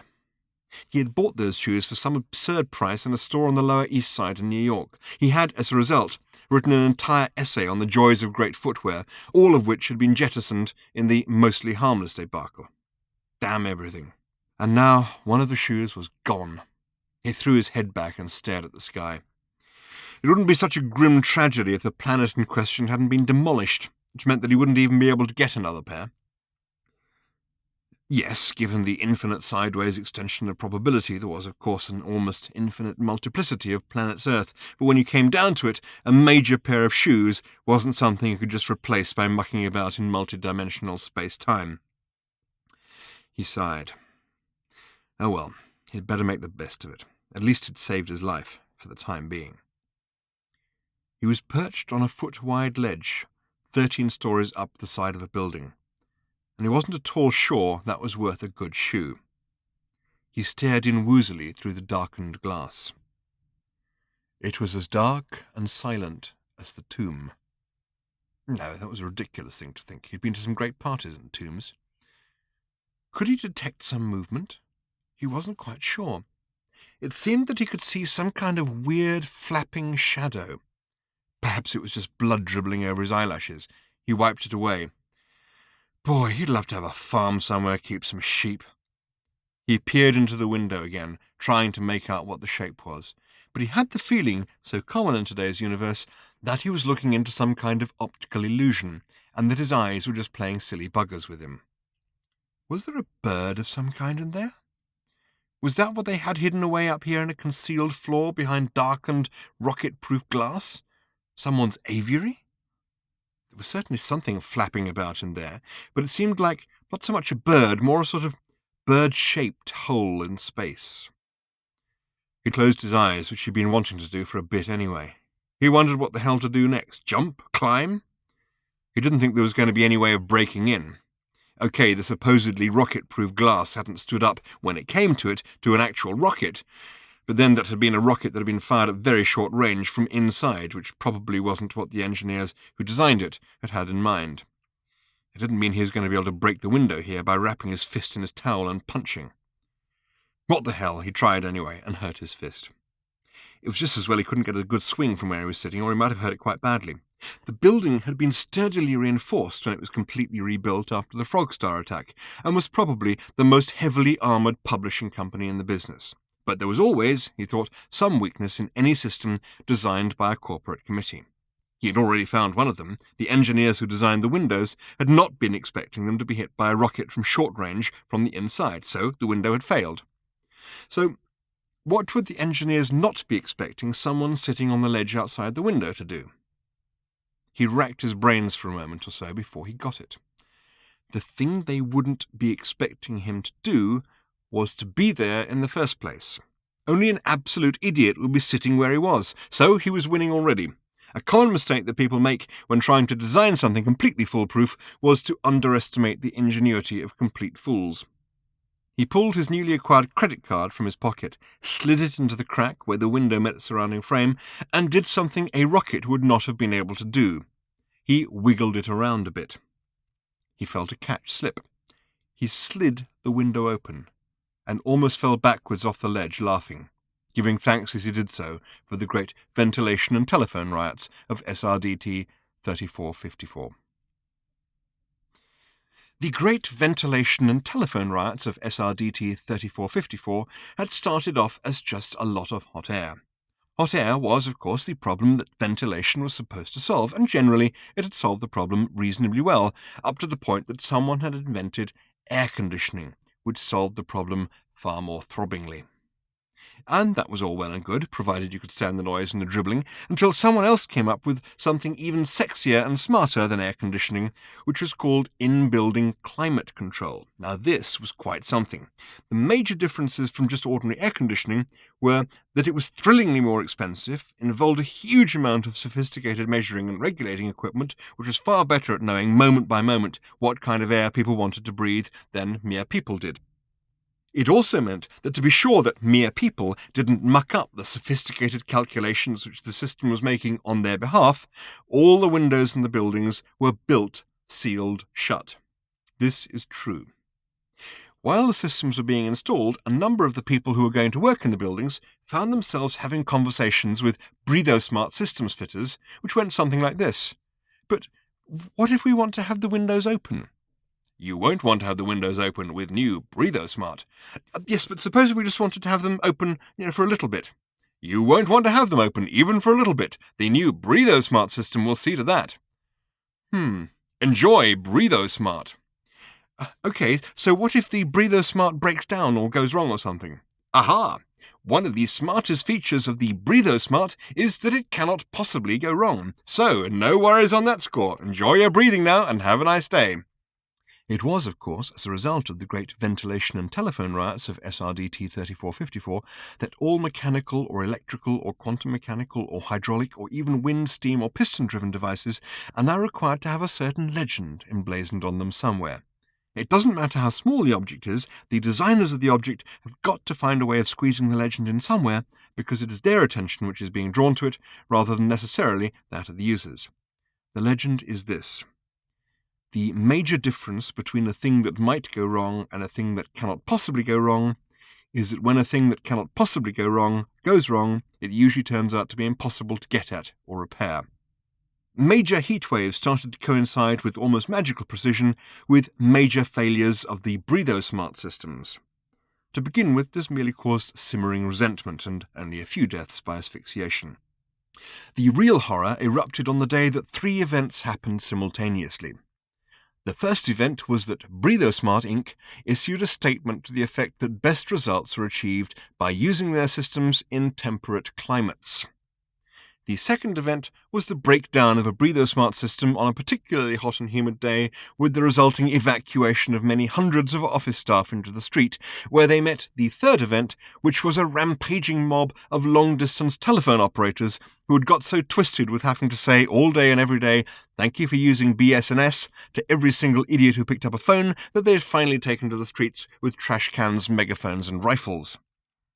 In the ensuing days of carnage, every single window in the city, rocket-proof or not, was smashed, usually to accompanying cries of, "Get off the line, arsehole! I don't care what number you want, what extension you're calling from, go and stick a firework up your bottom! Yee-haw! Hoo-hoo-hoo!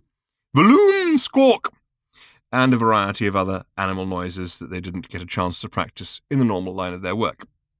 As a result of this, all telephone operators were granted a constitutional right to say, "Use BSNS and die," at least once an hour when answering the phone, and all office buildings were required to have windows that opened, even if only a little bit.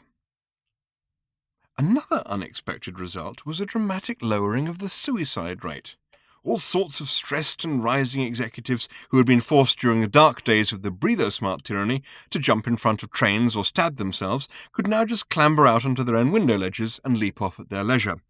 What frequently happened, though, was that in the moment or two they had to look around and gather their thoughts, they would suddenly discover that all they really needed was a breath of air and a fresh perspective on things, and maybe also a farm on which they could keep a few sheep. Another completely unlooked-for result was that Ford Prefect, stranded 13 stories up a heavily armoured building, armed with nothing but a towel and a credit card, was nevertheless able to clamber through a supposedly rocket-proof window to safety. He closed the window neatly after him, having first allowed Colin to follow him through, and then started to look around for this bird thing. The thing he realized about the windows is this: because they had been converted into openable windows after they had first been designed to be impregnable, they were in fact much less secure than if they had been designed as openable windows in the first place. Hey-ho, it's a funny old life, he was just thinking to himself, when he suddenly realized that the room he'd gone to all this trouble to break into was not a very interesting one. He stopped in surprise. Where was the strange flapping shape? Where was there anything that was worth all this palaver, the extraordinary veil of secrecy that seemed to lie over this room, and the equally extraordinary sequence of events that had seemed to conspire to get him into it? The room, like every other room in this building now, was done out in some appallingly tasteful grey. There were a few charts and drawings on the wall. Most of them were meaningless to Ford. But then he came across something that was obviously a mock-up for a poster of some kind. There was a kind of bird-like logo on it, and a slogan which said, "The Hitchhiker's Guide to the Galaxy Mark II, the single most astounding thing of any kind ever. Coming soon to a dimension near you." No more information than that. Ford looked around again. Then his attention was gradually drawn to Colin, the absurdly overhappy security robot, who was cowering in a corner of the room, gibbering with what seemed strangely like fear. Odd, thought Ford. He looked around to see what it was that Colin might have been reacting to. Then he saw something that he hadn't noticed before, lying quietly on top of a workbench. It was circular and black and about the size of a small side plate. Its top and its bottom were smoothly convex, so that it resembled a small, lightweight throwing discus. Its surfaces seemed to be completely smooth, unbroken, and featureless. It was doing nothing. Then Ford noticed there was something written on it. Strange. There hadn't been anything written on it a moment ago, and now suddenly there was. There just didn't seem to have been any observable transition between the two states. All it said, in small, alarming letters, was a single word. Panic. A moment ago there hadn't been any marks or cracks on its surface. Now there were. They were growing. Panic, the guide Mark II said. Ford began to do as he was told. He had just remembered why the slug-like creatures looked familiar. Their colour scheme was a kind of corporate grey, but in all other respects they looked exactly like bogons. Chapter 13. The ship dropped quietly to land on the edge of the wide clearing, 100 yards or so from the village. It arrived suddenly and unexpectedly, but with a minimum of fuss. One moment it was a perfectly ordinary late afternoon in the early autumn. The leaves were just beginning to turn red and gold. The river was beginning to swell again with the rains from the mountains in the north. The plumage of the picker birds was beginning to thicken in anticipation of the coming winter frosts. Any day now the perfectly normal beasts would start their thunderous migration across the plains, and old Thrashbog was beginning to mutter to himself as he hobbled his way around the village, a muttering which meant that he was rehearsing and elaborating the stories that he would tell of the past year once the evenings had drawn in and people had no choice but to gather round the fire and listen to him and grumble and say that wasn't how they remembered it. And the next moment there was a spaceship sitting there, gleaming in the warm autumn sun. It hummed for a bit, and then stopped. It wasn't a big spaceship. If the villagers had been experts on spaceships, they would have known at once that it was a pretty nifty one, a small, sleek, rundy four-berth runabout with just about every optional extra in the brochure except advanced vectoid stabilisis, which only wimps went for. You can't get a good, tight, sharp curve around a trilateral time axis with advanced vectoid stabilisis. All right, it's a bit safer, but it makes the handling go all soggy. The villagers didn't know all that, of course. Most of them here on the remote planet of Lamuella had never even seen a spaceship, certainly not one that was all in one piece, and as it shone warmly in the evening light, it was just the most extraordinary thing they'd come across since the day Kerp caught a fish with a head at both ends. Everybody had fallen silent. Whereas a moment before, 2 or 3 dozen people had been wandering about, chattering, chopping wood, carrying water, teasing the picker birds, or just amiably trying to stay out of old Thrashbog's way, suddenly all activity died away, and everybody turned to look at the strange object in amazement. Or not quite everybody. The picker birds tended to be amazed by completely different things. A perfectly ordinary leaf lying unexpectedly on a stone would cause them to skitter off in paroxysms of confusion. Sunrise always took them completely by surprise every morning. But the arrival of an alien craft from another world simply failed to engage any part of their attention. They continued to carr and writ and huck as they pecked for seeds on the ground. The river continued its quiet, spacious burbling. Also, the noise of loud and tuneless singing from the last hut on the left continued unabated. Suddenly, with a slight click and a hum, a door folded itself outwards and downwards from the spaceship. Then, for a minute or two, nothing further seemed to happen, other than the loud singing from the last hut on the left, and the thing just sat there. Some of the villagers, particularly the boys, began to edge forward a little bit to have a closer look. Old Thrashbog tried to shoo them back. This was exactly the sort of thing that old Thrashbog didn't like to have happening. He hadn't foretold it, not even slightly, and even though he'd be able to wrestle the whole thing into his continuing story somehow or other, it really was all getting a bit much to deal with. He strode forward, pushed the boys back, and raised his arms and his ancient knobbly staff into the air. The long, warm light of the evening sun caught him nicely. He prepared to welcome whatever gods these were, as if he had been expecting them all along. Still, nothing happened. Gradually it became clear that there was some kind of argument going on inside the craft. Time went by, and old Thrashbog's arms were beginning to ache. Suddenly, the ramp folded itself back up again. That made it easy for Thrashbog. They were demons, and he had repulsed them. The reason he hadn't foretold it was that prudence and modesty forbade. Almost immediately a different ramp folded itself out on the other side of the craft from where Thrashbog was standing, and 2 figures at last emerged on it, still arguing with each other and ignoring everybody, even Thrashbog, whom they wouldn't even have noticed from where they were standing. Old Thrashbog chewed angrily on his beard. To continue to stand there with his arms upraised, to kneel with his head bowed forward and his staff held out pointing at them, to fall backwards as if overcome in some titanic inner struggle, perhaps just to go off to the woods and live in a tree for a year without speaking to anyone. He opted just to drop his arms smartly as if he had done what he had meant to do. They were really hurting, so he didn't have much choice. He made a small secret sign he had just invented towards the ramp, which had closed, and then made 3.5 steps backwards so he could get a good look at whoever these people were, and then decide what to do next. The taller one was a very good-looking woman, wearing soft and crumply clothes. Old Thrashbog didn't know this, but they were made of rimplon, a new synthetic fabric, which was terrific for space travel because it looked its absolute best when it was all creased and sweaty. The shorter one was a girl. She was awkward and sullen-looking, and was wearing clothes which looked their absolute worst when they were all creased and sweaty, and what was more, she almost certainly knew it. All eyes watched them, except for the picker birds, which had their own things to watch. The woman stood and looked around her. She had a purposeful air about her. There was obviously something in particular she wanted, but she didn't know exactly where to find it. She glanced from face to face among the villagers assembled curiously around her, without apparently seeing what she was looking for. Thrashbark had no idea how to play this at all, and decided to resort to chanting. He threw back his head and began to wail, but was instantly interrupted by a fresh outbreak of song from the hut of the sandwich maker, the last one on the left. The woman looked round sharply, and gradually a smile came over her face. Without so much as a glance at old Thrashbark, she started to walk towards the hut.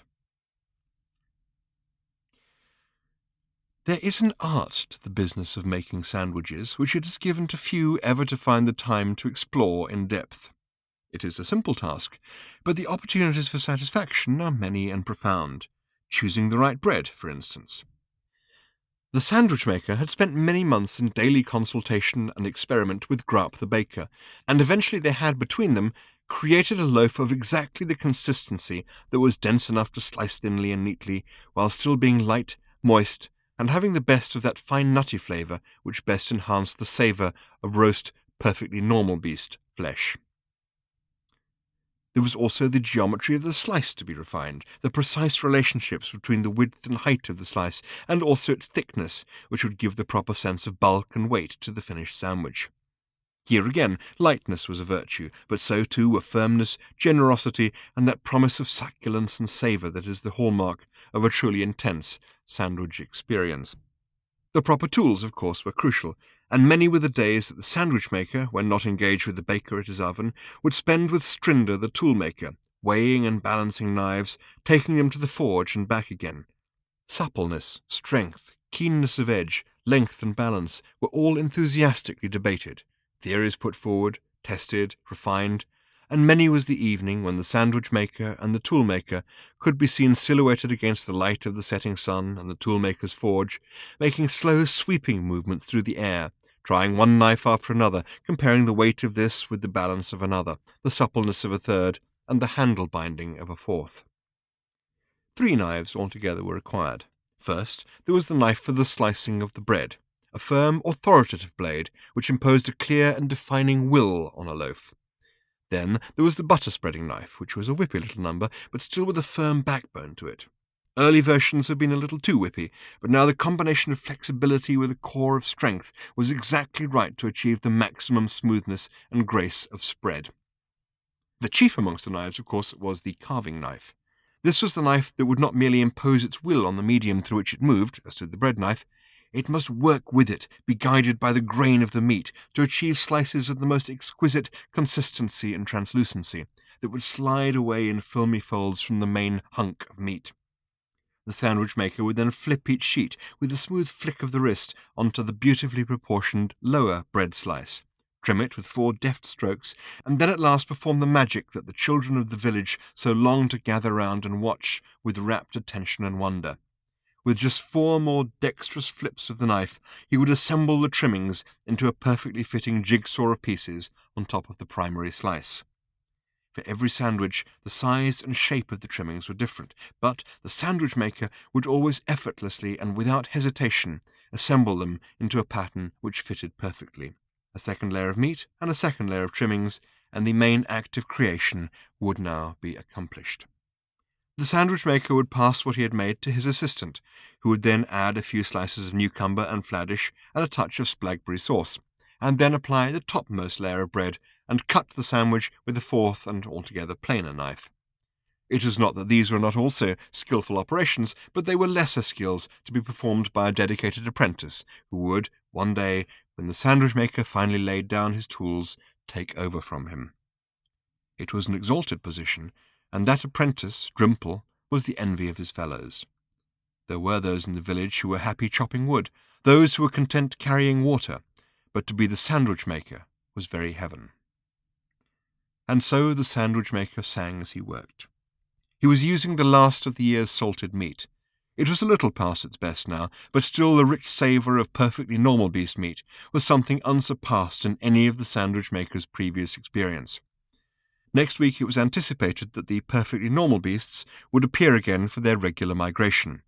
whereupon the whole village would once again be plunged into frenetic action, hunting the beasts, killing perhaps 6, maybe even 7 dozen of the thousands that thundered past. Then the beasts must be rapidly butchered and cleaned, most of the meat salted to keep it through the winter months until the return migration in the spring, which would replenish their supplies. The very best of the meat would be roasted straight away for the feast that marked the autumn passage. The celebrations would last for 3 days of sheer exuberance, dancing, and stories that old Thrashbog would tell of how the hunt had gone, stories that he would have been busy sitting making up in his hut while the rest of the village was out doing the actual hunting. And then the very, very best of the meat would be saved from the feast and delivered cold to the sandwich maker. And the sandwich maker would exercise on it the skills that he had brought to them from the gods, and make the exquisite sandwiches of the 3rd season, of which the whole village would partake before beginning the next day to prepare themselves for the rigours of the coming winter. Today he was just making ordinary sandwiches, if such delicacies so lovingly crafted could ever be called ordinary. Today his assistant was away, so the sandwich maker was applying his own garnish, which he was happy to do. He was happy with just about everything, in fact. He sliced, he sang, he flipped each slice of meat neatly onto a slice of bread, trimmed it, and assembled all the trimmings into their jigsaw. A little salad, a little sauce, another slice of bread, another sandwich, and another verse of Yellow Submarine. "Hello, Arthur." The sandwich maker almost sliced his thumb off. The villagers had watched in consternation as the woman had marched boldly to the hut of the sandwich maker. The sandwich maker had been sent to them by Almighty Bob in a burning, fiery chariot. This, at least, was what Thrashbog said, and Thrashbog was the authority on these things. So, at least, Thrashbog claimed, and Thrashbog was, and so on and so on. It was hardly worth arguing about. A few villagers wondered why Almighty Bob would send his only begotten sandwich maker in a burning fiery chariot, rather than perhaps in one that might have landed quietly without destroying half the forest, filling it with ghosts, and also injuring the sandwich maker quite badly.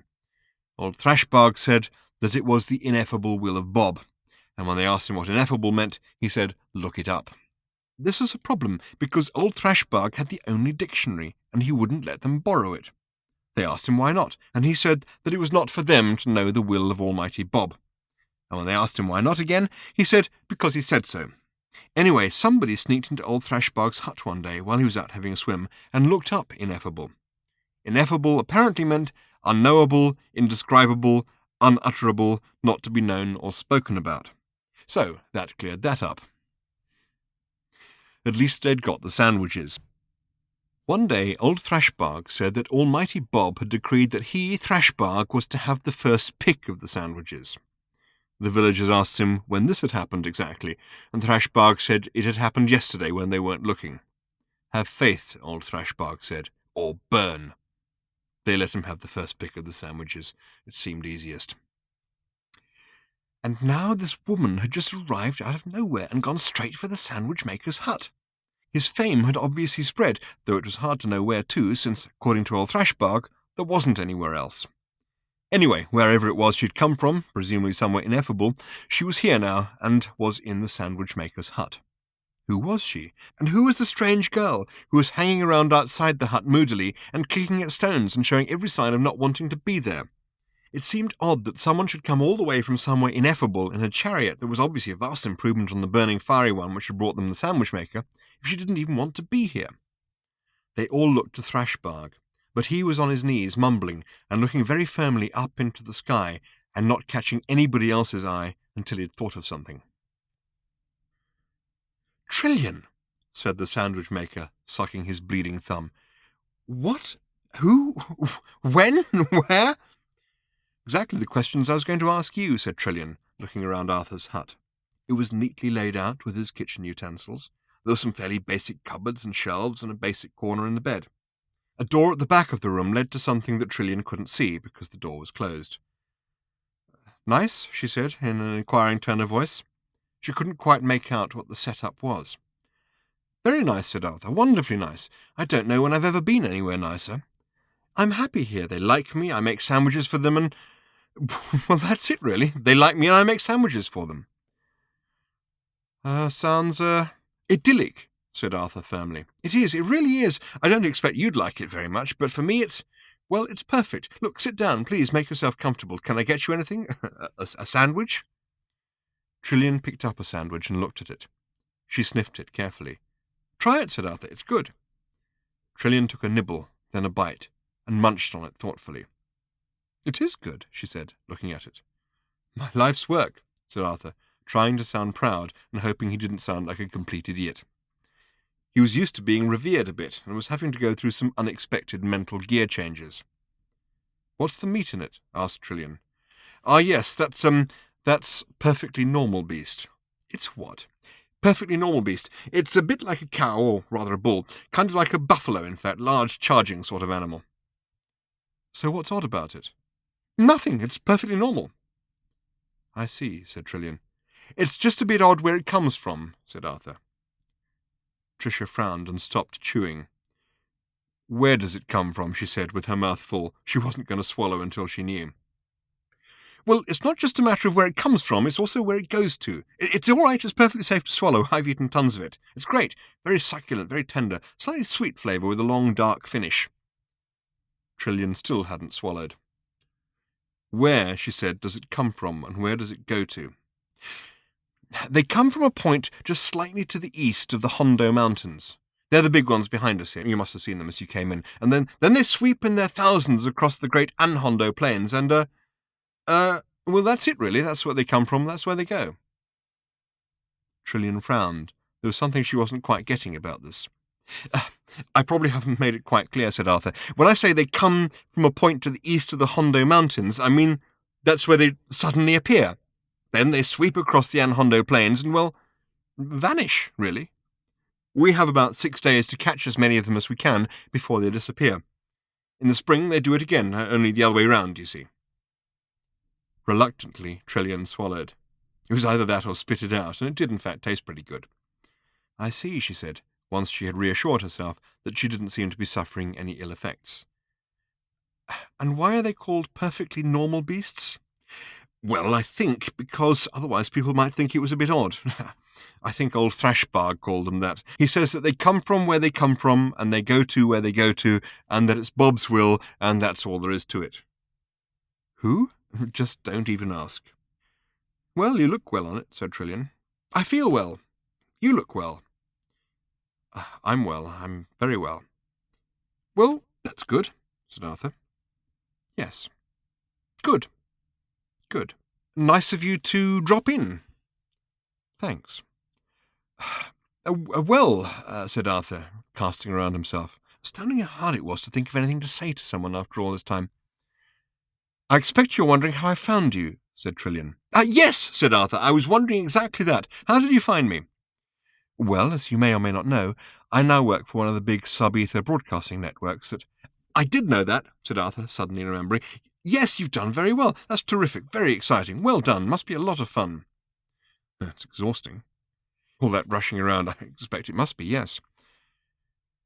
"We have access," said Trillian, "to virtually every kind of information. I found your name on the passenger list of the ship that crashed." Arthur was astonished. "You mean they knew about the crash?"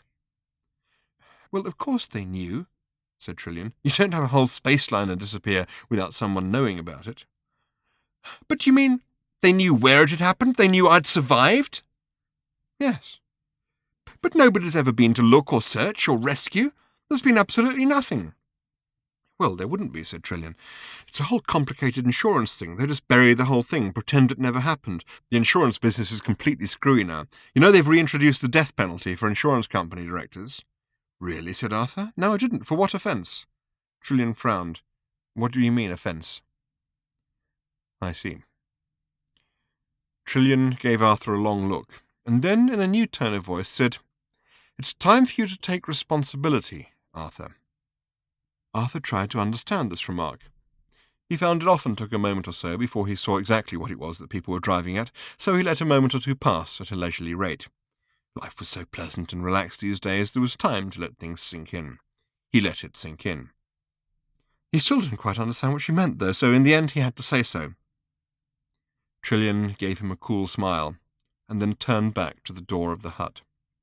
"Random," she called. "Come in." Come and meet your father.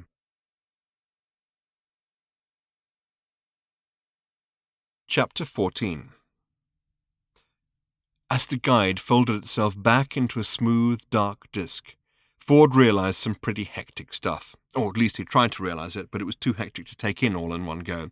His head was hammering, his ankle was hurting, and though he didn't like to be a wimp about his ankle, he always found that intense, multidimensional logic was something he understood best in the bath. He needed time to think about this. Time, a tall drink, and some kind of rich, foamy oil. He had to get out of here. He had to get the guide out of here. He didn't think they'd make it together. He glanced wildly round the room. Think. It had to be something simple and obvious. If he was right in his nasty, lurking suspicion that he was dealing with nasty, lurking Vogons, then the more simple and obvious the better. Suddenly he saw what he needed. He wouldn't try to beat the system, he would just use it. The frightening thing about the Vogons was their absolute mindless determination to do whatever mindless thing it was they were determined to do. There was never any point in trying to appeal to their reason, because they didn't have one. However, if you kept your nerve, you could sometimes exploit their blinkered, bludgeoning insistence on being bludgeoning and blinkered. It wasn't merely that their left hand didn't always know what their right hand was doing, so to speak. Quite often, their right hand had a pretty hazy notion as well. Did he dare just post the thing to himself? Did he dare just put it in the system and let the Vogons work out how to get the thing to him, while at the same time they were busy, as they presumably would be, tearing the building apart to find out where he'd hidden it? Yes. Feverishly he packed it. He wrapped it. He labelled it. With a moment's pause to wonder if he really was doing the right thing, he committed the package to the building's internal mail chute. "Colin," he said, turning to the little hovering ball, "I'm going to abandon you to your fate." "I'm so happy," said Colin. "Make the most of it," said Ford, "because what I want you to do is nursemaid that package out of the building. They will probably incinerate you when they find you, and I won't be here to help. It'll be very, very nasty for you, and that's just too bad. Got it?" "I gurgle with pleasure," said Colin. "Go," said Ford. Colin obediently dived down the mail chute in pursuit of his charge. Now Ford had only himself to worry about, but that was still quite a substantial worry. There were noises of heavy running footsteps outside the door, which he had taken the precaution of locking and shifting a large filing cabinet in front of. He was worried that everything had gone so smoothly. Everything had fitted terribly well. He'd hurtled through the day with reckless abandon, and yet everything had worked out with uncanny neatness. No, except for his shoe. He was bitter about his shoe. That was an account that was going to have to be settled. With a deafening roar, the door exploded inwards. In the turmoil of smoke and dust, he could see large slug-like creatures hurrying through. So everything was going well, was it? Everything was working out as if the most extraordinary luck was on his side. Well, he'd see about that. In the spirit of scientific inquiry, he hurled himself out of the window again.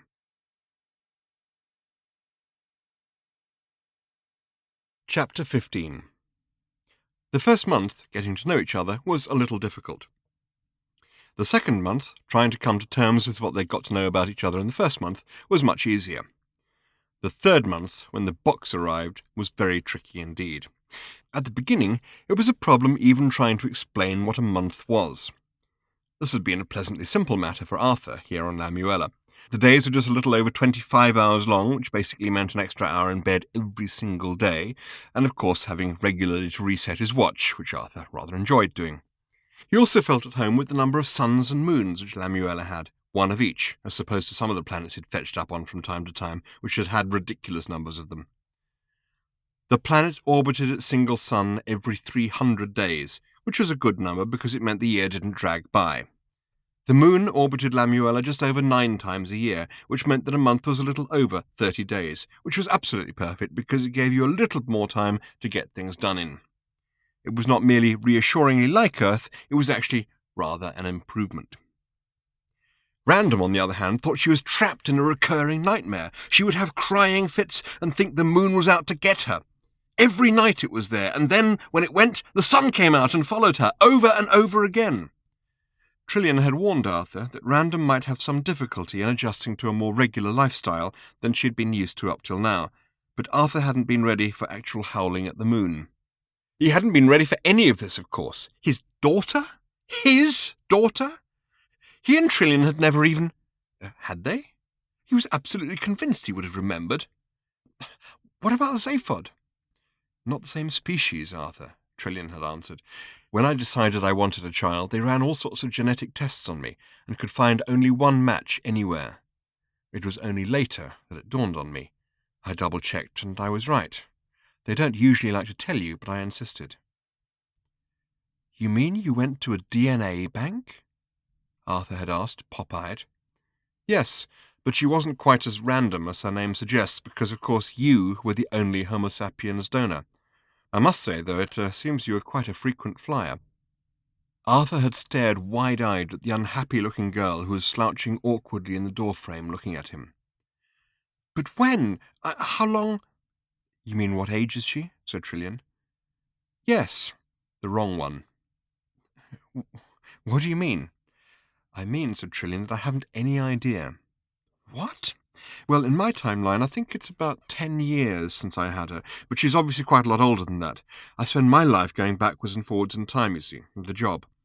I used to take her with me when I could, but it just wasn't always possible. Then I used to put her into daycare time zones, but you just can't get reliable time tracking now. You leave them there in the morning and you've simply no idea how old they'll be in the evening. You complain till you're blue in the face, but it doesn't get you anywhere. I left her at one of the places for a few hours once, and when I came back, she'd passed puberty. I've done all I can, Arthur. It's over to you. I've got a war to cover. The 10 seconds that passed after Trillian left were about the longest of Arthur Dent's life. Time, we know, is relative. You can travel light years through the stars and back, and if you do it at the speed of light, then when you return, you may have aged mere seconds, while your twin brother or sister will have aged 20, 30, 40, or however many years it is, depending on how far you travelled. This will come to you as a profound personal shock, particularly if you didn't know you had a twin brother or sister. The seconds that you have been absent for will not have been sufficient time to prepare you for the shock of new and strangely distended family relationships when you return. 10 seconds silence was not enough for Arthur to reassemble his whole view of himself and his life in a way that suddenly included an entire new daughter, of whose merest existence he had not had the slightest inkling of a suspicion when he had woken that morning. Deep emotional family ties cannot be constructed in 10 seconds, however far and fast you travel away from them, and Arthur could only feel hopeless, bewildered and numb as he looked at the girl standing in his doorway, staring at his floor. He supposed there was no point in pretending not to be hopeless. He walked over and he hugged her. I don't love you, he said. I'm sorry, I don't even know you yet, but give me a few minutes. An extract from Practical Parenting in a Fractally Demented Universe. We live in strange times. We also live in strange places, each in a universe of our own. The people with whom we populate our universes are the shadows of whole other universes intersecting with our own. Being able to glance out into this bewildering complexity of infinite recursion and say things like, "Oh, hi Ed, nice tan, how's Carol?" involves a great deal of filtering skill for which all conscious entities have eventually to develop a capacity in order to protect themselves from the contemplation of the chaos through which they seethe and tumble. So, give your kid a break, okay? What's this?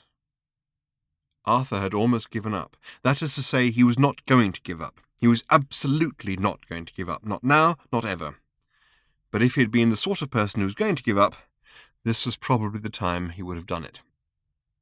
Not content with being surly, bad-tempered, wanting to go and play in the Paleozoic era, not seeing why they had to have the gravity on the whole time, and shouting at the sun to stop following her, Random had also used his carving knife to dig up stones to throw at the pickerbirds for looking at her like that.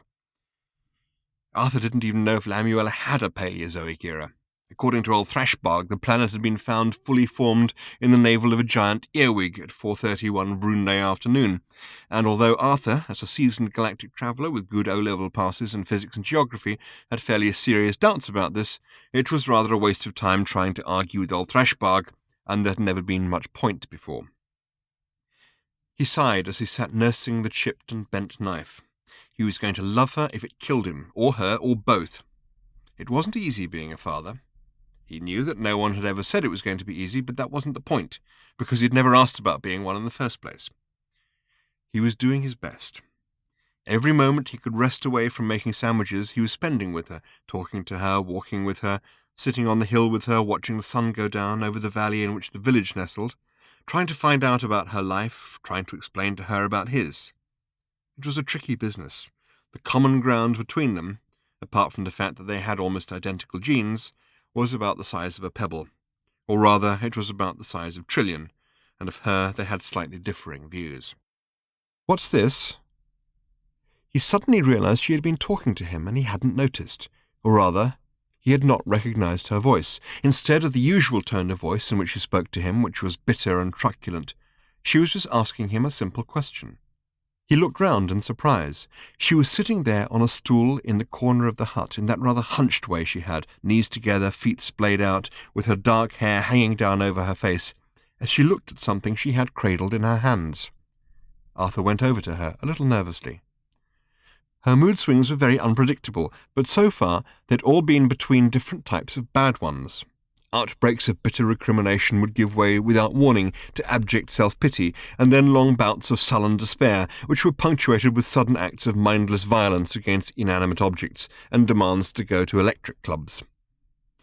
Not only were there no electric clubs on Lamuella, there were no clubs at all, and in fact no electricity. There was a forge and a bakery, a few carts and a well, but those were the high water mark of Lamuellan technology, and a fair number of Random's unquenchable rages were directed against the sheer incomprehensible backwardness of the place. She could pick up the sub-ether TV on a small flexor panel which had been surgically implanted in her wrist, but that didn't cheer her up at all because it was full of news of insanely exciting things happening in every other part of the galaxy than here. It would also give her frequent news of her mother, who had dumped her to go off and cover some war which now seemed not to have happened, or at least to have gone all wrong in some way because of the absence of any proper intelligence gathering.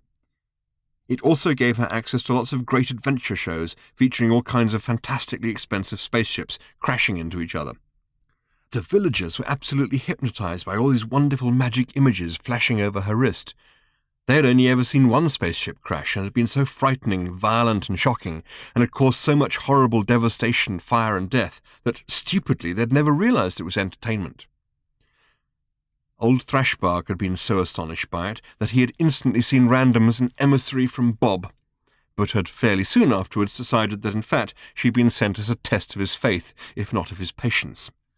He was also alarmed at the number of spaceship crashes he had to start incorporating into his holy stories if he was to hold the attention of the villagers, and not have them rushing off to peer at Random's wrist all the time.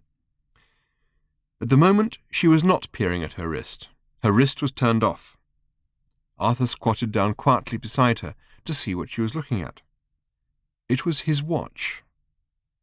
He had taken it off when he had gone to shower under the local waterfall, and Random had found it and was trying to work it out. "It's just a watch," he said. "It's to tell the time." "I know that," she said, "but you keep on fiddling with it, and it still doesn't tell the right time, or even anything like it." She brought up the display on her wrist panel, which automatically produced a readout of local time. Her wrist panel had quietly got on with the business of measuring the local gravity and orbital momentum, and had noticed where the sun was and tracked its movement in the sky, all within the first few minutes of Random's arrival. It had then quickly picked up clues from its environment as to what the local unit conventions were, and reset itself appropriately. It did this sort of thing continually, which was particularly valuable if you did a lot of travelling in time as well as space. Random frowned at her father's watch, which didn't do any of this. Arthur was very fond of it. It was a better one than he would ever have afforded himself. He had been given it on his 22nd birthday, by a rich and guilt-ridden godfather who had forgotten every single birthday he had had up till then, and also his name. It had the day, the date, the phases of the moon. It had to Albert on his 21st birthday, and the wrong date engraved on the battered and scratched surface of its back, in letters that were still just about visible. The watch had been through a considerable amount of stuff in the last few years, most of which would fall well outside the warranty.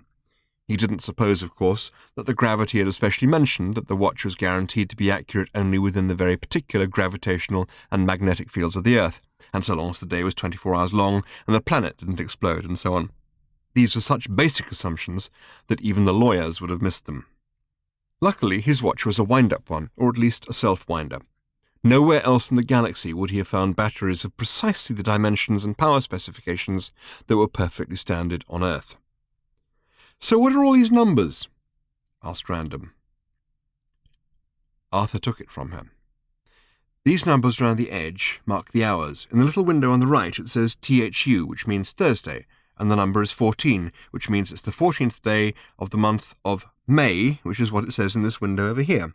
And this sort of crescent-shaped window at the top tells you about the phases of the moon. In other words, it tells you how much of the moon is lit up at night by the sun, which depends on the relative positions of the sun and the moon and, well, the Earth. The Earth, said Random. Yes. And that's where you came from and where Mum came from? Yes, said Arthur. Random took the watch back from him and looked at it again, clearly baffled by something. Then she held it up to her ear and listened in puzzlement. What's that noise? It's ticking, said Arthur. That's the mechanism that drives the watch. It's called clockwork. It's all kind of interlocking cogs and springs that work to turn the hands round at exactly the right speed to mark the hours, minutes and days and so on. Random carried on peering at it. There's something puzzling you, said Arthur. What is it? Yes, said Random at last. Why is it all in hardware? Arthur suggested they went for a walk. He felt there were things they should discuss, and for once Random seemed, if not precisely amenable and willing, then at least not growling. From Random's point of view, this is also all very weird. It wasn't that she wanted to be difficult as such, it was just that she didn't know how or what else to be. Who was this guy? What was this life she was supposed to lead? What was this world she was supposed to lead it in? And what was this universe that kept coming at her through her eyes and ears? What was it for? What did it want? She'd been born in a spaceship that had been going from somewhere to somewhere else. And when it had got to somewhere else had turned out to be only another somewhere that you had to go to somewhere else again from, and so on. It was her normal expectation that she was supposed to be somewhere else. It was normal for her to feel that she was in the wrong place. Then, constant time travel had only compounded this problem, and had led to the feeling that she was not only always in the wrong place, but she was also almost always there at the wrong time. She didn't notice that she felt this, because it was the only way she ever felt, just as it never seemed odd to her that nearly everywhere she went she needed to wear either weights or anti-gravity suits, and usually special apparatus for breathing as well. The only places you could ever feel right were the worlds you designed for yourself to inhabit, virtual realities and the electric clubs. It had never occurred to her that the real universe was something you could actually fit into. And that included this Lamuella place her mother had dumped her in, and it also included this person who had bestowed on her this precious and magical gift of life in return for a seat upgrade. It was just as well he'd turned out to be rather kind and friendly, or there would have been trouble, really. She'd got a specially sharpened stone in her pocket she could cause a lot of trouble with. It can be very dangerous to see things from somebody else's point of view without the proper training.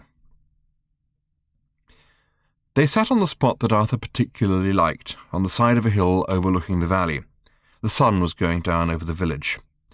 The only thing that Arthur wasn't quite so fond of was being able to see a little way into the next valley, where a deep, dark, mangled furrow in the forest marked the spot where his ship had crashed. But maybe that was what kept bringing him back here. There were plenty of spots from which you could survey the lush, rolling countryside of Lamuella, but this was the one he was drawn to, with its nagging, dark spot of fear and pain nestling just on the edge of his vision. He had never been there again since he had been pulled out of the wreckage. Couldn't bear it. Well, in fact, he had gone some of the way back to it the very next day, while he was still numb and spinning with shock. He had a broken leg, a couple of broken ribs, some bad burns, and was not really thinking coherently, but had insisted that the villagers take him, which uneasily they had. He had not managed to get right to the actual spot where the ground had bubbled and melted, however, and had at last hobbled away from the horror forever. Soon, word had got around that the whole area was haunted, and no one had ventured back there ever since. The land was full of beautiful, verdant and delightful valleys. No point in going to a highly worrying one. Let the past hold on to itself, and let the present move forward into the future. Random cradled the watch in her hands, slowly turning it to let the long light of the evening sun shine warmly in the scratches and scuffs of the thick glass. It fascinated her watching the spidery little second hand ticking its way round. Every time it completed a full circle, the longer of the two main hands had moved on exactly to the next of the 60 small divisions round the dial, and when the long hand had made its own full circle, the smaller hand had moved on to the next of the main digits. "You've been watching it for over an hour," said Arthur quietly. I know, she said. An hour is when the big candle's gone all the way round, yes? That's right. Then I've been watching it for an hour and 17 minutes? She smiled with a deep and mysterious pleasure, and moved very slightly so that she was resting just a little against his arm. Arthur felt that a small sigh escaped from him that had been pent up inside his chest for weeks. He wanted to put his arm around his daughter's shoulders, but felt it was too early yet and that she would shy away from him. But something was working, something was easing inside her. The watch meant something to her that nothing in her life so far had managed to do. Arthur was not sure that he had really understood what it was yet, but he was profoundly pleased and relieved that something had reached her. "Explain to me again," said Random. "There's nothing really to it," said Arthur. "Clockwork was something that developed over hundreds of years." "Earth years," said Random. "Yes. It became finer and more intricate. It was highly skilled and delicate work. It had to be made very small and had to carry on working accurately however much you waved it around or dropped it." "But only on one planet," said Random. "Well, that was where it was made, you see," said Arthur. "It was never expected to go anywhere else and deal with different suns and moons and magnetic fields and things. I mean, the thing still goes perfectly well, but it doesn't really mean much this far from Switzerland." "From where?" "Switzerland, that's where these things were made. Small, hilly country, tiresomely neat. The people who made them didn't really know there were other worlds." "Quite a big thing not to know," said Random. "Well, yes," said Arthur. "So where did they come from?" "Well, we just sort of grew there. We evolved on the Earth," said Arthur, "from, I don't know, some kind of sludge or something." "Like this watch," said Random. I don't think the watch grew out of sludge," said Arthur. "You don't understand!" Random suddenly leapt to her feet, shouting, "You don't understand! You don't understand me! You don't understand anything! I hate you for being so stupid!" She started to run hectically down the hill, still clutching the watch and shouting that she hated him. Arthur jumped up, startled and at a loss. He started to run down after her through the stringy and clumpy grass. It was hard and painful for him. When he had broken his leg in the crash, it had not been a clean break, and it had not healed cleanly. He was stumbling and wincing as he ran. Suddenly she turned and faced him, her face dark with anger. She brandished the watch at him. "You don't understand that there's somewhere this belongs? Somewhere it works? Somewhere that it fits?" She turned and ran again. She was fit and fleet-footed, and Arthur could not remotely keep up with her. It wasn't that he had not expected being a father to be this difficult. It was that he hadn't expected to be a father at all, particularly not suddenly and unexpectedly on an alien planet. Random turned to shout at him again. For some reason he stopped each time she did. "Who do you think I am?" she demanded angrily. "Your upgrade? Who do you think Mum thought I was? Some sort of ticket to the life she didn't have?" "I don't know what you mean by that," said Arthur, panting and hurting. "You don't know what anybody means by anything." "What do you mean?" "Shut up! Shut up! Shut up!" "Tell me, please tell me," said Arthur. "What do you mean by saying the life she didn't have?" "She wished she'd stayed on Earth. She wished she hadn't gone off with that stupid brain-dead fruit gum Zaphod. She thinks she would have had a different life." "But," said Arthur, "she would have been killed. She would have been killed when the world was destroyed." "Well, that's a different life, isn't it?" "Well, she wouldn't have had to have me. She hates me." You can't mean that. How could anyone possibly, she had me because I was meant to make things fit for her. That was my job, but I fitted even worse than she did. So she just shut me off and carried on with her stupid life." "What's stupid about her life?" insisted Arthur. "She's fantastically successful, isn't she? She's all over time and space, all over the sub-ether TV networks." "Stupid, stupid, stupid, stupid!" Random turned and ran off again. Arthur couldn't keep up with her, and at last he had to sit down for a bit and let the pain in his leg subside. The turmoil in his head he didn't know what to do with at all.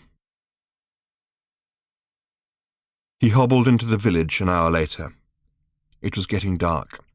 The villagers he passed said hello, but there was a sense of nervousness and of not quite knowing what was going on or what to do about it in the air. Old Thrashbark had been pulling on his beard a fair bit and looking at the moon, and that was not a good sign either. Arthur went into his hut. Random was sitting hunched quietly over the table. "I'm sorry," she said. "I'm so sorry." "That's all right," said Arthur, as gently as he knew how. It's good to have a little chat. There's so much we have to learn and understand about each other, and life isn't, it isn't all just tea and sandwiches." "I'm so sorry," she said again, sobbing. Arthur went up to her and put his arm around her shoulder. She didn't resist or pull away. Then Arthur saw what it was she was so sorry about. In the pool of light thrown by a Lamuellan lantern lay Arthur's watch. Random had forced the back off it with the back edge of the butter-spreading knife, and all of the minute cogs and springs and levers were lying in a tiny cockeyed mess where she'd been fiddling with them. "I just wanted to see how it worked," said Random, "how it all fitted together. I'm so sorry I can't get it back together. I'm sorry. I don't know what to do. I'll get it repaired, really, I'll get it repaired." The following day, Thrashbard came around and said all sorts of Bob stuff. He tried to exert a calming influence by inviting Random to let her mind dwell on the ineffable mystery of the giant earwig, and Random said there was no giant earwig, and Thrashbard went very cold and silent, and said she would be cast into the outer darkness. Random said good, she had been born there. And the next day, the parcel arrived. This was all getting a bit eventful. In fact, when the parcel arrived, delivered by a kind of robot drone that dropped out of the sky making droning robot noises, it brought with it a sense which gradually began to permeate through the whole village, that it was almost one event too many. It wasn't the robot drone's fault. All it required was Arthur Dent's signature or thumbprint, or just a few scrapings of skin cells from the nape of his neck, and it would be on its way again. It hung around, waiting, not quite sure what all this resentment about. Meanwhile, Kerb had caught another fish with a head at both ends, but on closer inspection it turned out that it was in fact two fish cut in half and sewn together rather badly. So not only had Kerb failed to rekindle any great interest in two-headed fish, he had also seriously cast doubt on the authenticity of the first one. Only the picker birds seemed to feel that everything was exactly normal. The robot drone got Arthur's signature and made its escape. Arthur bore the parcel back to his hut and sat and looked at it. "Let's open it," said Random, who was feeling much more cheerful this morning, now that everything around her had got thoroughly weird. But Arthur said no. "Why not? It's not addressed to me." "Yes, it is." "No, it isn't. It's addressed to... it's addressed to Ford Prefect, in care of me." "Ford Prefect? Isn't he the one who—" "Yes," said Arthur tartly. "I've heard about him." "I expect you have." "Well, let's open it anyway. What else are we going to do?" "I don't know," said Arthur, who really wasn't sure. He had taken his damaged knives over to the forge bright and early that morning, and Strinder had had a look at them and said that he would see what he could do. They had tried the usual business of waving the knives through the air, feeling for the point of balance and the point of flex and so on, but the joy was gone from it, and Arthur had a sad feeling that his sandwich-making days were probably numbered. He hung his head. The next appearance of the perfectly normal beast was imminent, but Arthur felt that the usual festivities of hunting and feasting were going to be rather muted and uncertain. Something had happened here on Lamuella, and Arthur had a horrible feeling that it was him. "What do you think it is?" urged Random, turning the parcel over in her hands. "I don't know," said Arthur. "Something bad and worrying, though." "How do you know?" Random protested. "Because anything that's to do with Ford Prefect is bound to be worse and more worrying than something that isn't," said Arthur. "Believe me." "You're upset about something, aren't you?" said Random. Arthur sighed. "I'm just feeling a little jumpy and unsettled, I think," said Arthur. "I'm sorry," said Random, and put the package down again. She could see that it would really upset him if she opened it. She would just have to do it when he wasn't looking.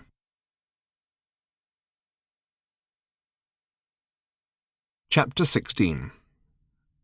Arthur wasn't quite certain which he noticed as being missing first. When he noticed that the one wasn't there, his mind instantly leapt to the other, and he knew immediately that they were both gone, and that something insanely bad and difficult to deal with would happen as a result. Random was not there, and neither was the parcel. He had left it up on a shelf all day in plain view. It was an exercise in trust. He knew that one of the things he was supposed to do as a parent was to show trust in his child, to build a sense of trust and confidence into the bedrock of the relationship between them. He had had a nasty feeling that that might turn out to be an idiotic thing to do, but he did it anyway, and sure enough, it had turned out to be an idiotic thing to do. You live and learn. At any rate, you live. You also panic. Arthur ran out of the hut. It was the middle of the evening, the light was getting dim, and a storm was brewing. He could not see her anywhere, nor any sign of her. He asked. No one had seen her. He asked again. No one else had seen her. They were going home for the night. A little wind was whipping round the edge of the village, picking things up and tossing them around in a dangerously casual manner. He found old Thrashbarg and asked him.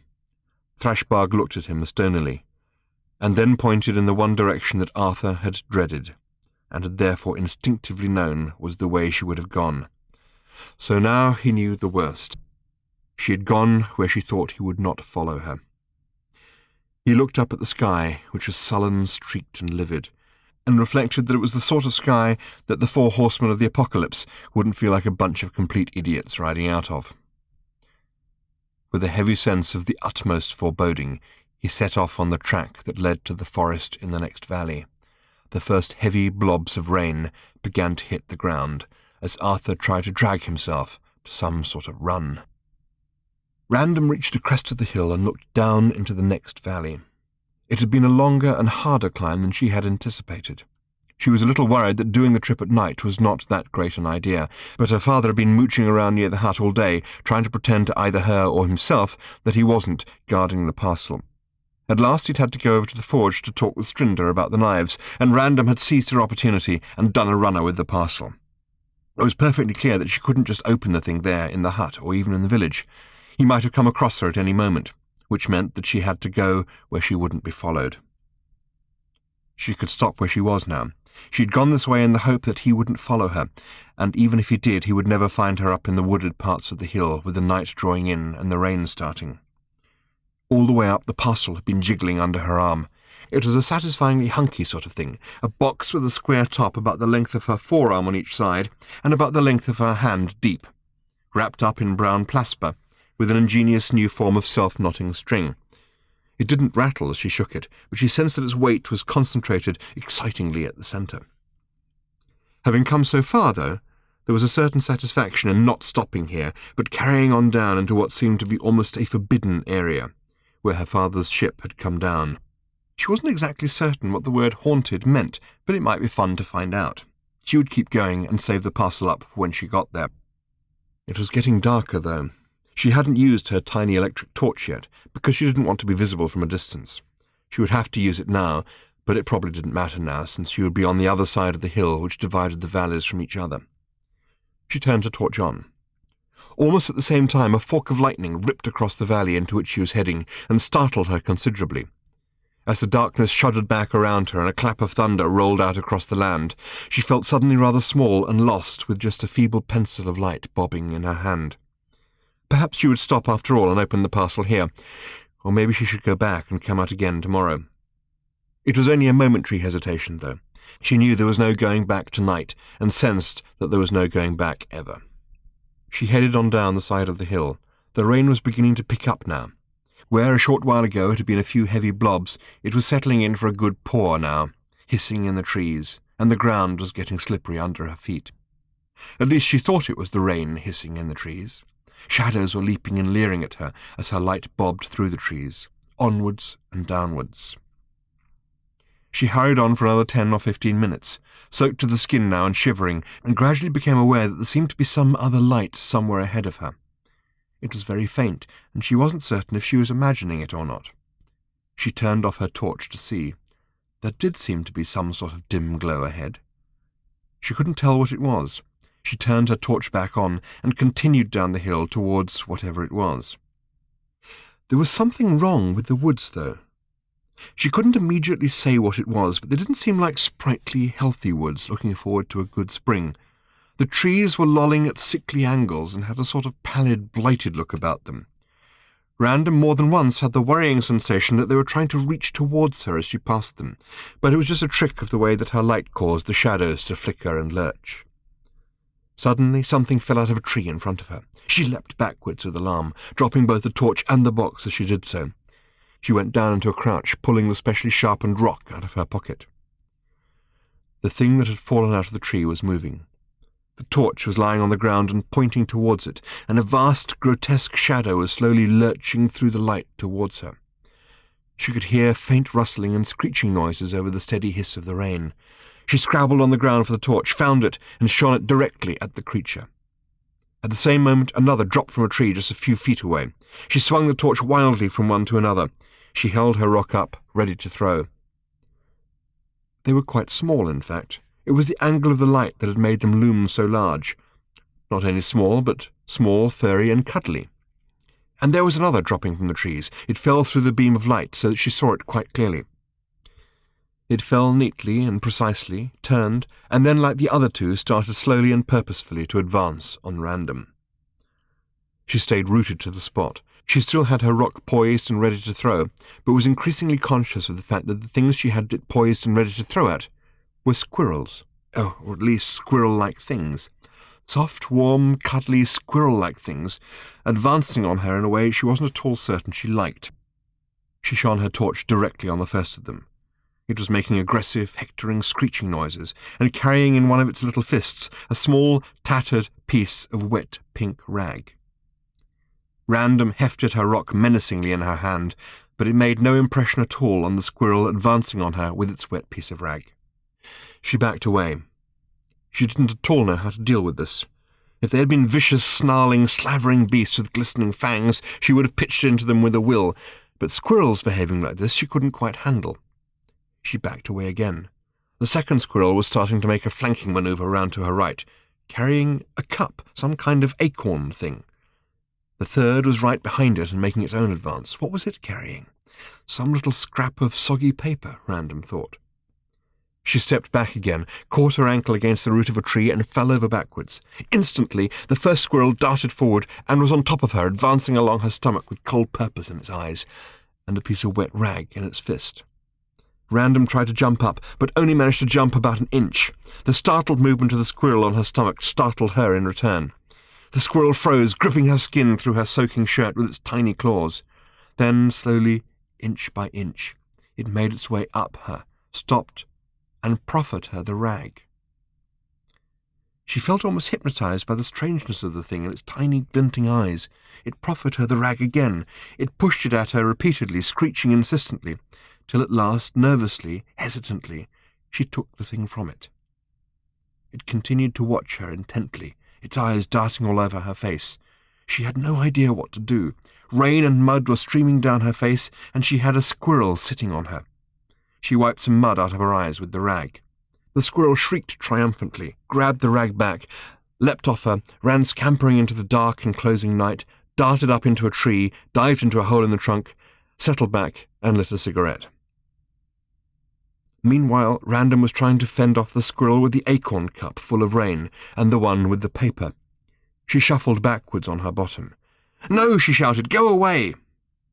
They darted back in fright, and then darted right forward again with their gifts. She brandished her rock at them. "Go!" she yelled. The squirrels scampered round in consternation. Then one darted straight at her, dropped the acorn cup in her lap, turned and ran off into the night. The other stood quivering for a moment, then put its scrap of paper neatly down in front of her, and disappeared as well. She was alone again, but trembling with confusion. She got unsteadily to her feet, picked up her rock and her parcel, then paused and picked up the scrap of paper as well. It was so soggy and dilapidated, it was hard to make out what it was. It seemed just to be a fragment of an in-flight magazine. Just as Random was trying to understand exactly what it was that all this meant, a man walked out into the clearing in which she was standing, raised a vicious-looking gun, and shot her. Arthur was thrashing around hopelessly 2 or 3 miles behind her, on the upward side of the hill. Within minutes of setting out, he'd gone back again and equipped himself with a lamp, not an electric one. The only electric light in the place was the one that Random had brought with her. This was a kind of dim hurricane lamp, a perforated metal canister from Strinder's forge, which contained a reservoir of inflammable fish oil, a wick of knotted dried grass, and was wrapped in a translucent film made from the dried membranes from the gut of a perfectly normal beast. It had now gone out. Arthur jiggled around with it in a thoroughly pointless kind of a way for a few seconds. There was clearly no way he was going to get the thing suddenly to burst into flame again in the middle of a rainstorm, but it's impossible not to make a token effort. Reluctantly, he threw the thing aside. What to do? This was hopeless. He was absolutely sodden, his clothes heavy and billowing with the rain, and now he was lost in the dark as well. For a brief second he was lost in the blinding light, then he was lost in the dark again. The sheet of lightning had at least shown him that he was very close to the brow of the hill. Once he'd breasted that, he would— well, he wasn't certain what he'd do. He'd have to work that out when he got there. He limped forward and upwards. A few minutes later he knew that he was standing panting at the top. There was some kind of dim glow in the distance below him. He had no idea what it was, and indeed he hardly liked to think. It was the only thing he had to make towards, though, so he started to make his way, stumbling, lost and frightened, towards it. The flash of lethal light passed straight through Random, and about 2 seconds later, so did the man who had shot it. Other than that, he paid her no attention whatsoever. He had shot someone standing behind her, and when she turned to look, he was kneeling over the body and going through its pockets. The tableau froze and vanished. It was replaced a second later by a giant pair of teeth, framed by immense and perfectly glossed red lips. A huge blue brush appeared out of nowhere and started foamily to scrub at the teeth, which continued to hang there gleaming in the shimmering curtain of rain. Random blinked at it twice before she got it. It was a commercial. The guy who'd shot her was part of a holographic in-flight movie. She must now be very close to where the ship had crashed. Obviously some of its systems were more indestructible than others. The next half-mile of the journey was particularly troublesome. Not only did she have the cold and the rain and the night to contend with, but also the fractured and thrashing remains of the ship's onboard entertainment system. Spaceships and jet cars and helipods crashed and exploded continuously around her, illuminating the night. Villainous people in strange hats smuggled dangerous drugs through her, and the combined orchestra and chorus of the Halopolis State Opera performed the closing March of the Androquantine Star Guard from Act 4 of Brisgar's Blamwellamum of Wundt in a little glade somewhere off to her left. Then she was standing on the lip of a very nasty-looking and bubbly-edged crater. There was still a faint warm glow coming from what would otherwise have looked like an enormous piece of caramelized chewing gum in the centre of the pit. The melted remains of a great spaceship. She stood looking at it for a longish while, and then at last started to walk along and round the edge of the crater. She was no longer certain what she was looking for, but kept moving anyway, keeping the horror of the pit to her left. The rain was beginning to ease off a little, but it was still extremely wet, and since she didn't know what it was that was in the box, whether it was perhaps something delicate or damageable, she thought she ought to find somewhere reasonably dry to open it. She hoped she hadn't already damaged it by dropping it.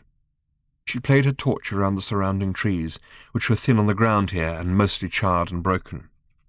In the middle distance, she thought she could see a jumbled outcrop of rock, which might provide some shelter, and she started to pick her way towards it.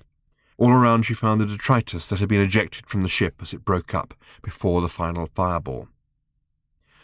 After she had moved 200 or 300 yards from the edge of the crater, she came across the tattered fragments of some fluffy pink material, sodden, mudded, and drooping amongst the broken trees. She guessed correctly that this must be the remains of the escape cocoon which had saved her father's life. She went and looked at it more closely, and then noticed something else close to it on the ground, half covered in mud. She picked it up and wiped the mud off it. It was some kind of electronic device the size of a small book. Feebly glowing on its cover, in response to her touch, were some large friendly letters. They said, "Don't panic." She knew what this was. It was her father's copy of The Hitchhiker's Guide to the Galaxy. She felt instantly reassured by it, turned her head up to the thundery sky, and let some rain wash over her face and into her mouth. She shook her head and hurried on towards the rocks. Clambering up and over them, she almost immediately found the perfect thing, the mouth of a cave. She played her torch into its interior. It seemed to be dry and safe.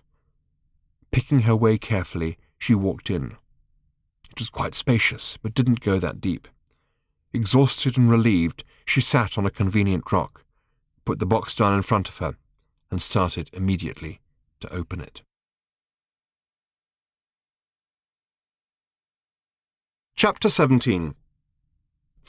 For a long period of time there was much speculation and controversy about where the so-called missing matter of the universe had got to, All over the galaxy, the science departments of all the major universities were acquiring more and more elaborate equipment to probe and search the hearts of distant galaxies, and then the very centre and the very edges of the whole universe. But when eventually it was tracked down, it turned out, in fact, to be all the stuff which the equipment had been packed in. There was quite a large quantity of missing matter in the box, little soft round pellets of missing matter, which Random discarded for future generations of physicists to track down and discover all over again, once the findings of the current generation of physicists had been lost and forgotten about. Out of the pellets of missing matter, she lifted the featureless black disk. She put it down on a rock beside her and sifted amongst all the missing matter to see if there was anything else, a manual or some attachments or something. But there was nothing else at all. Just the black disk. She shone the torch on it. As she did so, cracks began to appear along its apparently featureless surface. Random backed away nervously, but then saw that the thing, whatever it was merely unfolding itself. The process was wonderfully beautiful. It was extraordinarily elaborate, but also simple and elegant. It was like a piece of self-opening origami, or a rosebud blooming into a rose in just a few seconds.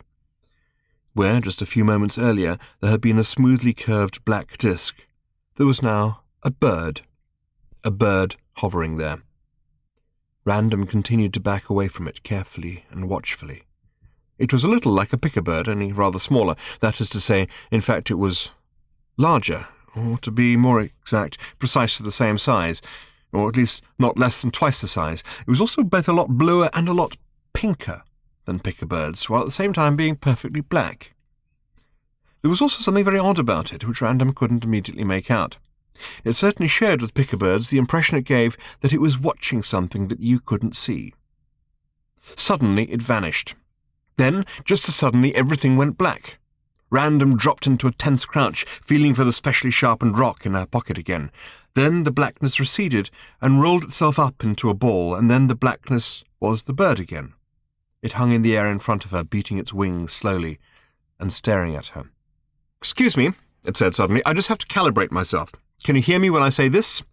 "When you say what?" demanded Random. "Good," said the bird. "And can you hear me when I say this?" It spoke this time at a much higher pitch.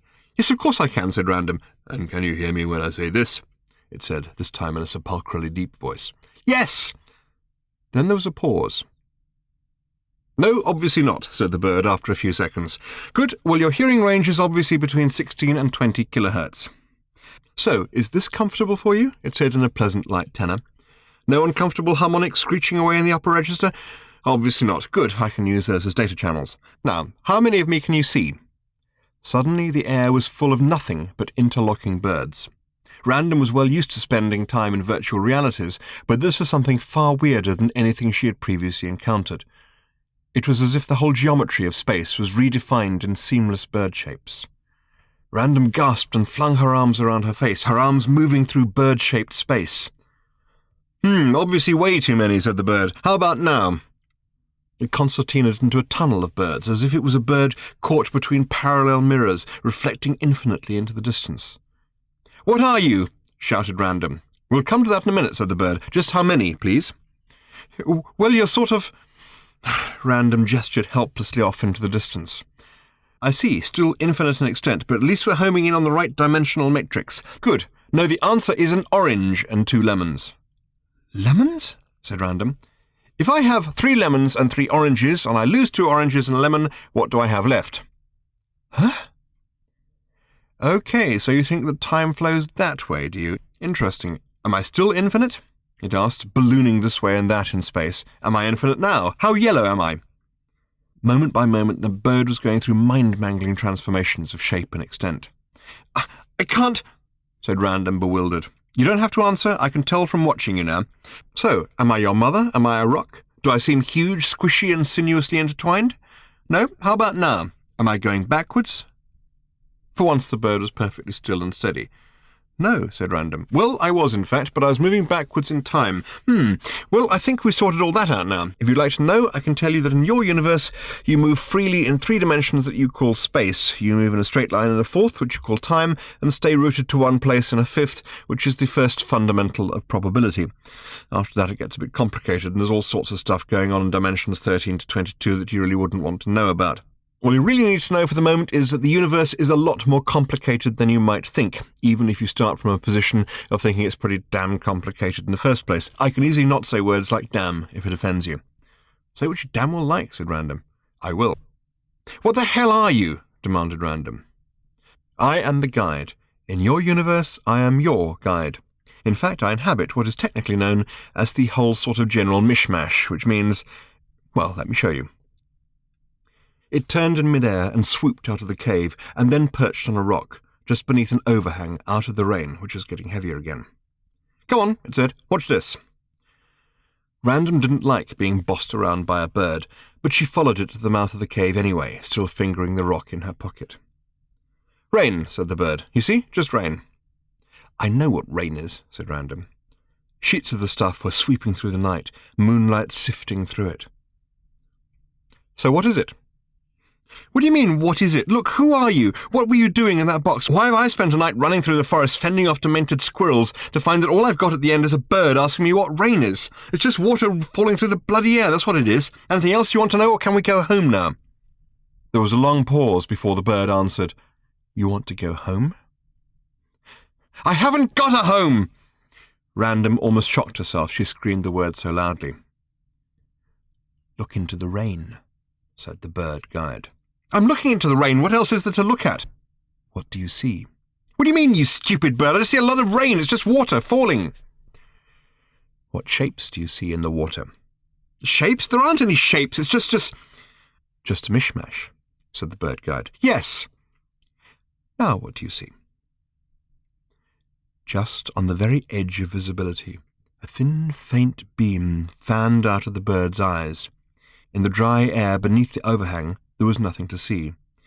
Where the beam hit the drops of water as they fell through it, there was a flat sheet of light, so bright and vivid it seemed solid. Oh, great, a laser show, said Random fractiously. Never seen one of those before, of course, except at about 5 million rock concerts. Tell me what you see. Just a flat sheet, stupid bird. There's nothing there that wasn't there before. I'm just using light to draw your attention to certain drops at certain moments. Now what do you see? The light shut off. Nothing. I'm doing exactly the same thing, but with ultraviolet light. You can't see it. So what's the point of showing me something I can't see? So that you understand that just because you see something doesn't mean to say it's there, and if you don't see something, it doesn't mean to say it's not there. It's only what your senses bring to your attention. I'm bored of this, said Random, and then gasped. Hanging in the rain was a giant and very vivid three-dimensional image of her father, looking startled about something. About 2 miles behind Random, her father, struggling his way through the woods, suddenly stopped. He was startled to see an image of himself looking startled about something, hanging brightly in the rain-filled air about 2 miles away. About 2 miles away, some distance to the right of the direction in which he was heading. He was almost completely lost, was convinced he was going to die of cold and wet and exhaustion, and was beginning to wish he could just get on with it. He had just been brought an entire golfing magazine by a squirrel as well, and his brain was beginning to howl and gibber. Seeing a huge bright image of himself light up in the sky told him that, on balance, he was probably right to howl and gibber, but probably wrong as far as the direction he was heading was concerned. Taking a deep breath, he turned and headed off towards the inexplicable light show. "Okay, so what's that supposed to prove?" demanded Random. It was the fact that the image was her father that had startled her, rather than the appearance of the image itself. She had seen her first hologram when she was 2 months old, and had been put in it to play. She had seen her most recent one about half an hour ago, playing the march of the Androquantine Star Guard. "Only that it's no more there or not there than the sheet was," said the bird. "It's just the interaction of water from the sky moving in one direction with light at frequencies your senses can detect moving in another. It makes an apparently solid image in your mind, but it's all just images in the mishmash. Here's another one for you." "My mother," said Random. "No," said the bird. "I know my mother when I see her." The image was of a woman emerging from a spacecraft inside a large grey hangar-like building. She was being escorted by a group of tall, thin, purplish-green creatures. It was definitely Random's mother. Well, almost definitely. Trillian wouldn't have been walking quite so uncertainly in low gravity, or looking around her at a boring old life support environment with quite such a disbelieving look on her face, or carrying such a quaint old camera. "So who is it?" demanded Random. "She is part of the extent of your mother on the probability axis," said the bird guide. "I haven't the faintest idea what you mean," said Random. "Space, time, and probability all have axes along which it is possible to move." "Still dunno. Though I think— No, explain." "I thought you wanted to go home," said the bird. "Explain!" "Would you like to see your home?" "See it? It was destroyed." "It is discontinuous along the probability axis. Look." Something very strange and wonderful now swam into view in the rain. It was a huge, bluish-greenish globe, misty and cloud-covered, turning with majestic slowness against a black, starry background. "Now you see it," said the bird. "Now you don't." A little less than 2 miles away now, Arthur Dent stood still in his tracks. He could not believe what he could see, hanging there shrouded in rain, but brilliant and vividly real against the night sky. The earth. He gasped at the sight of it. Then, at the moment he gasped, it disappeared again. Then it appeared again. Then, and this is the bit that made him give up and stick straws in his hair, it turned into a sausage. Random was also bewildered at the sight of this huge, blue and green and watery and misty sausage hanging above her. And now it was a string of sausages, or rather it was a string of sausages in which many of the sausages were missing. The whole brilliant string turned and span in a bewildering dance in the air, and then gradually slowed, grew insubstantial, and faded into the glistening darkness of the night. "What was that?" asked Random in a small voice. "A glimpse along the probability axis of a discontinuously probable object." "I see," said Random. "Most objects mutate and change along their axis of probability, but the world of your origin does something slightly different. It lies on what you might call a fault line in the landscape of probability, which means that at many probability coordinates, the whole of it simply ceases to exist. It has an inherent instability, which is typical of anything that lies within what are usually designated the plural sectors. Make sense? No. Want to go and see for yourself? To Earth? Yes, said the bird. Is that possible? The bird guide did not answer at once. It spread its wings and, with an easy grace, ascended into the air and flew out into the rain, which once again was beginning to lighten. It soared ecstatically up into the night sky. Lights flashed around it, dimensions dithered in its wake. It swooped and looped and turned again, and came at last to rest 2 feet in front of Random's face, its wings beating slowly and silently. It spoke to her again. Your universe is vast to you, vast in time, vast in space. That's because of the filters through which you perceive it. But I was built with no filters at all, which means I perceive the mishmash, which contains all possible universes, but which has itself no size at all. For me, anything is possible. I am omniscient and omnipotent, extremely vain, and what is more, I come in a handy self-carrying package. You have to work out how much of the above is true. A slow smile spread over Random's face.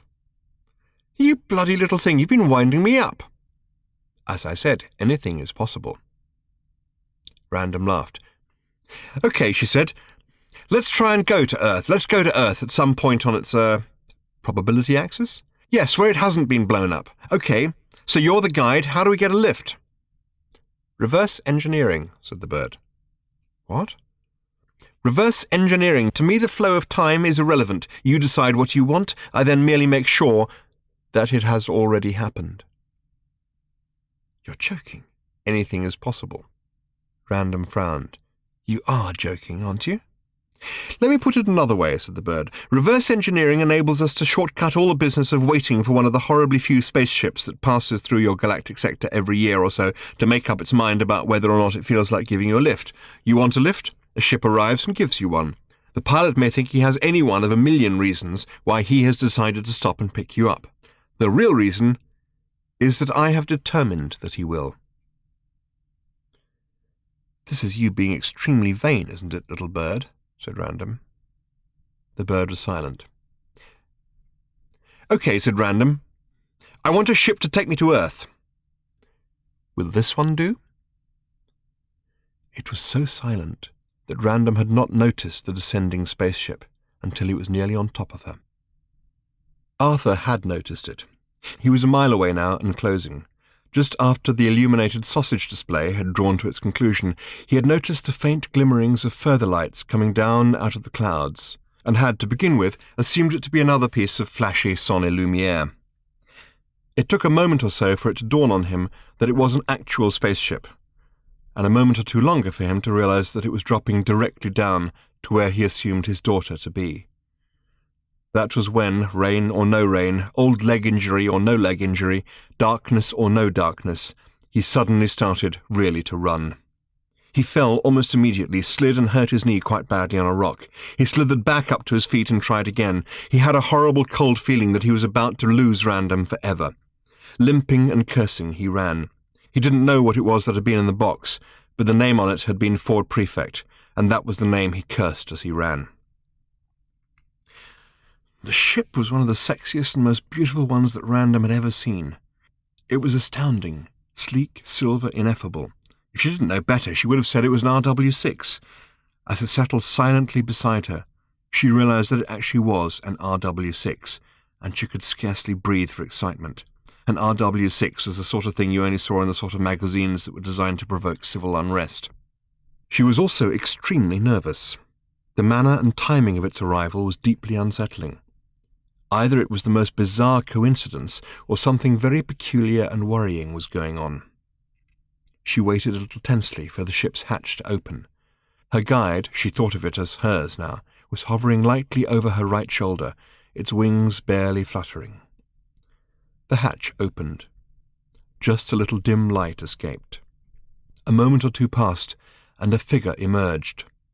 He stood still for a moment or so, obviously trying to accustom his eyes to the darkness. Then he caught sight of Random standing there, and seemed a little surprised. He started to walk towards her. Then suddenly he shouted in surprise and started to run at her. Random was not a good person to take a run at on a dark night when she was feeling a little strung out. She had unconsciously been fingering the rock in her pocket from the moment she saw the craft coming down. Still running, slithering, hurtling, and bumping into trees, Arthur saw at last that he was too late. The ship had only been on the ground for about 3 minutes, and now, silently, gracefully, it was rising up above the trees again, turning smoothly in the fine speckle of rain to which the storm had now abated, climbing, tipping up its nose, and suddenly, effortlessly, hurtling up through the clouds. Gone. Random was in it. It was impossible for Arthur to know this, but he just went ahead and knew it anyway. She was gone. He had had his stint at being a parent and could scarcely believe how badly he had done at it. He tried to continue running, but his feet were dragging, his knee was hurting like fury, and he knew that he was too late. He could not conceive that he could feel more wretched and awful than this. But he was wrong. He limped his way at last to the cave where Random had sheltered and opened the box. The ground bore the indentations of the spacecraft that had landed there only minutes before, but of Random there was no sign. He wandered disconsolately into the cave, found the empty box and piles of missing matter pellets strewn around the place. He felt a little cross about that. He tried to teach her about cleaning up after herself. Feeling a bit cross with her about something like that helped him feel less desolate about her leaving. He knew he had no means of finding her. His foot knocked against something unexpected. He bent down to pick it up, and was thoroughly surprised to discover what it was. It was his old Hitchhiker's Guide to the Galaxy. How did that come to be in the cave? He had never returned to collect it from the scene of the crash. He had not wanted to revisit the crash, and he had not wanted the guide again. He had reckoned he was here, on Lamuella, making sandwiches for good. How did it come to be in the cave? It was active. The words on the cover flashed "Don't panic" at him. He went out of the cave again into the dim and damp moonlight. He sat on a rock to have a look through the old guide, and then discovered it wasn't a rock. It was a person. Chapter 18. Arthur leapt to his feet with a start of fear. It would be hard to say which he was more frightened of, that he might have hurt the person he had inadvertently sat on, or that the person he had inadvertently sat on would hurt him back. There seemed, on inspection, to be little immediate cause for alarm on the second account. Whoever it was he had sat on was unconscious. That will probably go a great deal of the way towards explaining what he was doing lying there. He seemed to be breathing okay, though. Arthur felt his pulse. That was okay as well. He was lying on his side, half curled up. It was so long ago and far away when Arthur had last done first aid that he couldn't really remember what it was he was supposed to do. The first thing he was supposed to do, he remembered, was to have a first aid kit about his person. Damn. Should he roll him on his back or not? Suppose he had any broken bones? Suppose he swallowed his tongue? Suppose he sued him? Who, apart from anything else, was he? At that moment the unconscious man groaned loudly and rolled himself over. Arthur wondered if he should... He looked at him. He looked at him again. He looked at him again just to make absolutely sure. Despite the fact that he'd been thinking he was feeling about as low as he possibly could, he experienced a terrible sinking feeling. The figure groaned again and slowly opened his eyes. It took him a while to focus, then he blinked and stiffened. "You," said Ford Prefect. "You," said Arthur Dent. Ford groaned again. "What do you need to have explained this time?" he said, and closed his eyes in some kind of despair. 5 minutes later he was sitting up and rubbing the side of his head, where he had quite a large swelling. "Who the hell was that woman?" he said. "Why are we surrounded by squirrels, and what do they want?" "I've been pestered by squirrels all night," said Arthur. "They keep on trying to give me magazines and stuff." Ford frowned. "Really?" he said. "And bits of rag." Ford thought. "Oh," he said, "is this near where your ship crashed?" "Yes," said Arthur. He said it a little tightly. "That's probably it," said Ford. "Can happen. Ship's cabin robots get destroyed. The cyber minds that control them survive and start infesting the local wildlife. Can turn a whole ecosystem into some kind of helpless thrashing service industry, handing out hot towels and drinks to passers-by. Should be a law against it. Probably is. Probably also a law against there being a law against it, so everybody can get nice and worked up. Hey-ho. What did you say?" "I said," said Arthur, "and the woman is my daughter." Ford stopped rubbing his head. "Say that one more time." "I said," said Arthur huffily, "the woman is my daughter." "I didn't know," said Ford, "that you had a daughter." "Well, there's probably a lot you don't know about me," said Arthur. "Come to mention it, there's probably a lot I don't know about me either." "Well, well, well," said Ford. "When did this happen?" "I'm not quite sure." "Oh, that sounds like more familiar territory," said Ford. "Is there a mother involved?" "Trillion," said Arthur. "Trillion? I didn't think that—" "No. Look, it's a bit embarrassing." "I remember she told me once she had a kid," said Ford, "but only sort of in passing. I'm in touch with her from time to time. Never seen her with the kid." Arthur said nothing. Ford started to feel the side of his head again in some bemusement. "Are you sure this was your daughter?" he said. "Tell me what happened," said Arthur. "Phew! Long story. I was coming to pick up this parcel I'd sent myself here, care of you." Well, what was all that about?" said Arthur. "I think it may be something unimaginably dangerous." "And you sent it to me?" protested Arthur. "Safest place I could think of. I thought I could rely on you to be absolutely boring and not open it. Anyway, coming in at night, I couldn't find this village place. I was going by pretty basic information. I couldn't find any signal of any kind. I guess you don't have signals and stuff here." "That's what I like about it," said Arthur. "Then I did pick up a faint signal from your old copy of the guide, so I homed in on that, thinking that would take me to you. I found I'd landed in some kind of wood, couldn't figure out what was going on. I get out and then see this woman standing there. I go up to say hello, then suddenly see that she's got this thing."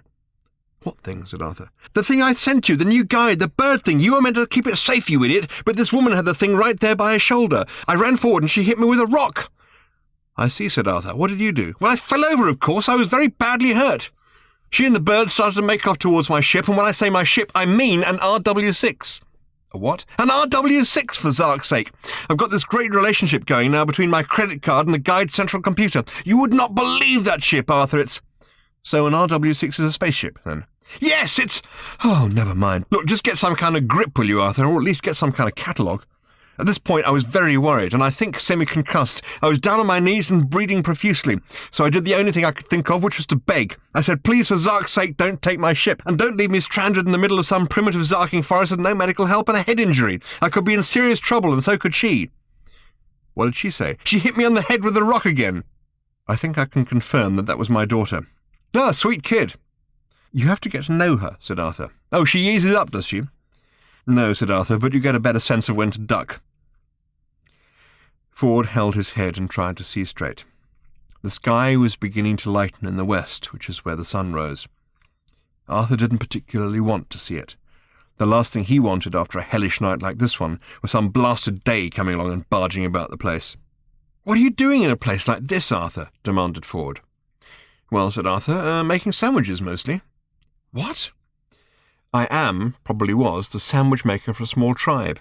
It was a bit embarrassing, really. When I first arrived, that is, when they rescued me from the wreckage of this super-high-technology spacecraft which had crashed on their planet, they were very nice to me, and I thought I should help them out a bit. You know, I'm an educated chap from a high-technology culture. I could show them a thing or two. And of course I couldn't. I haven't got the faintest idea, when it comes down to it, of how anything actually works. I don't mean like video recorders. I mean, nobody knows how to work those. I mean just something like a pen or an artesian well or something. Not the foggiest. I couldn't help at all. One day I got glum and made myself a sandwich. That suddenly got them all excited. They'd never seen one before. It was just an idea that had never occurred to them, and I happened to quite like making sandwiches, so it all sort of developed from there." "And you enjoyed that?" said Ford. "Well, yes, I think I sort of did, really. Getting a good set of knives, that sort of thing." "You didn't, for instance," said Ford, "find it mind-witheringly, explosively, astoundingly, blisteringly dull?" "Well, no, not as such, not actually blisteringly." "Odd, I would," said Ford. "Well, I suppose we have a different outlook." "Yes, like the picker-birds." Ford had no idea what he was talking about and couldn't be bothered to ask. Instead he said, "So how the hell do we get out of this place?" "Well, I think the simplest way from here is just to follow the way down the valley to the plains, probably take an hour, and then walk around from there. I don't think I could face going back up and over the way I came." "Walk round where from there?" "Well, back to the village, I suppose." Arthur sighed a little forlornly. "I don't want to go to any blasted village," snapped Ford. "We've got to get out of here." "Where? How?" said Arthur. "I don't know. You tell me. You live here. There must be some way off this Zarking planet." "I don't know," said Arthur. "What do you usually do? Sit around and wait for a passing spacecraft, I suppose." "Oh, yes? And how many spacecraft have visited the Zark's forsaken little flea pit recently?" Well, a few years ago there was mine that crashed here by mistake, then there was a Trillion, then the parcel delivery, and now you, and—" "Yes, but apart from the usual suspects." Well, I think pretty much none, so far as I know. Pretty quiet around here." As if deliberately to prove him wrong, there was a long, low, distant roll of thunder. Ford leapt to his feet fretfully, and started pacing backwards and forwards in the feeble, painful light of the early dawn, which lay streaked across the sky as if someone had dragged a piece of liver across it. "You don't understand how important this is," he said. "What? You mean my daughter out there all alone in the galaxy? You think I don't—" "Can we feel sorry for the galaxy later?" said Ford. "This is very, very serious indeed. The guide has been taken over. It's been bought out." Arthur leapt up. "Oh, very serious," he shouted. "Please fill me in straight away on some corporate publishing politics. I can't tell you how much has been on my mind of late." "You don't understand," said Ford. "There's a whole new guide." "Oh!" shouted Arthur again. Oh, I'm incoherent with excitement. I can hardly wait for it to come out to find out which are the most exciting spaceports to get bored hanging about in some globular cluster I've never heard of. Please can we rush to a store that's got it right this very instant?" Ford narrowed his eyes. "This is that thing you call sarcasm, isn't it?" "Do you know," bellowed Arthur, "I think it is. I really think it might just be a crazy little thing called sarcasm seeping in at the edges of my manner of speech. Ford, I have had a fucking bad night. Will you please try and take that into account while you consider what fascinating bits of badger-sputumly inconsequential trivia to assail me with next?" "Try to rest," said Ford. "I need to think." "Why do you need to think? Can't we just sit and go with our lips for a bit?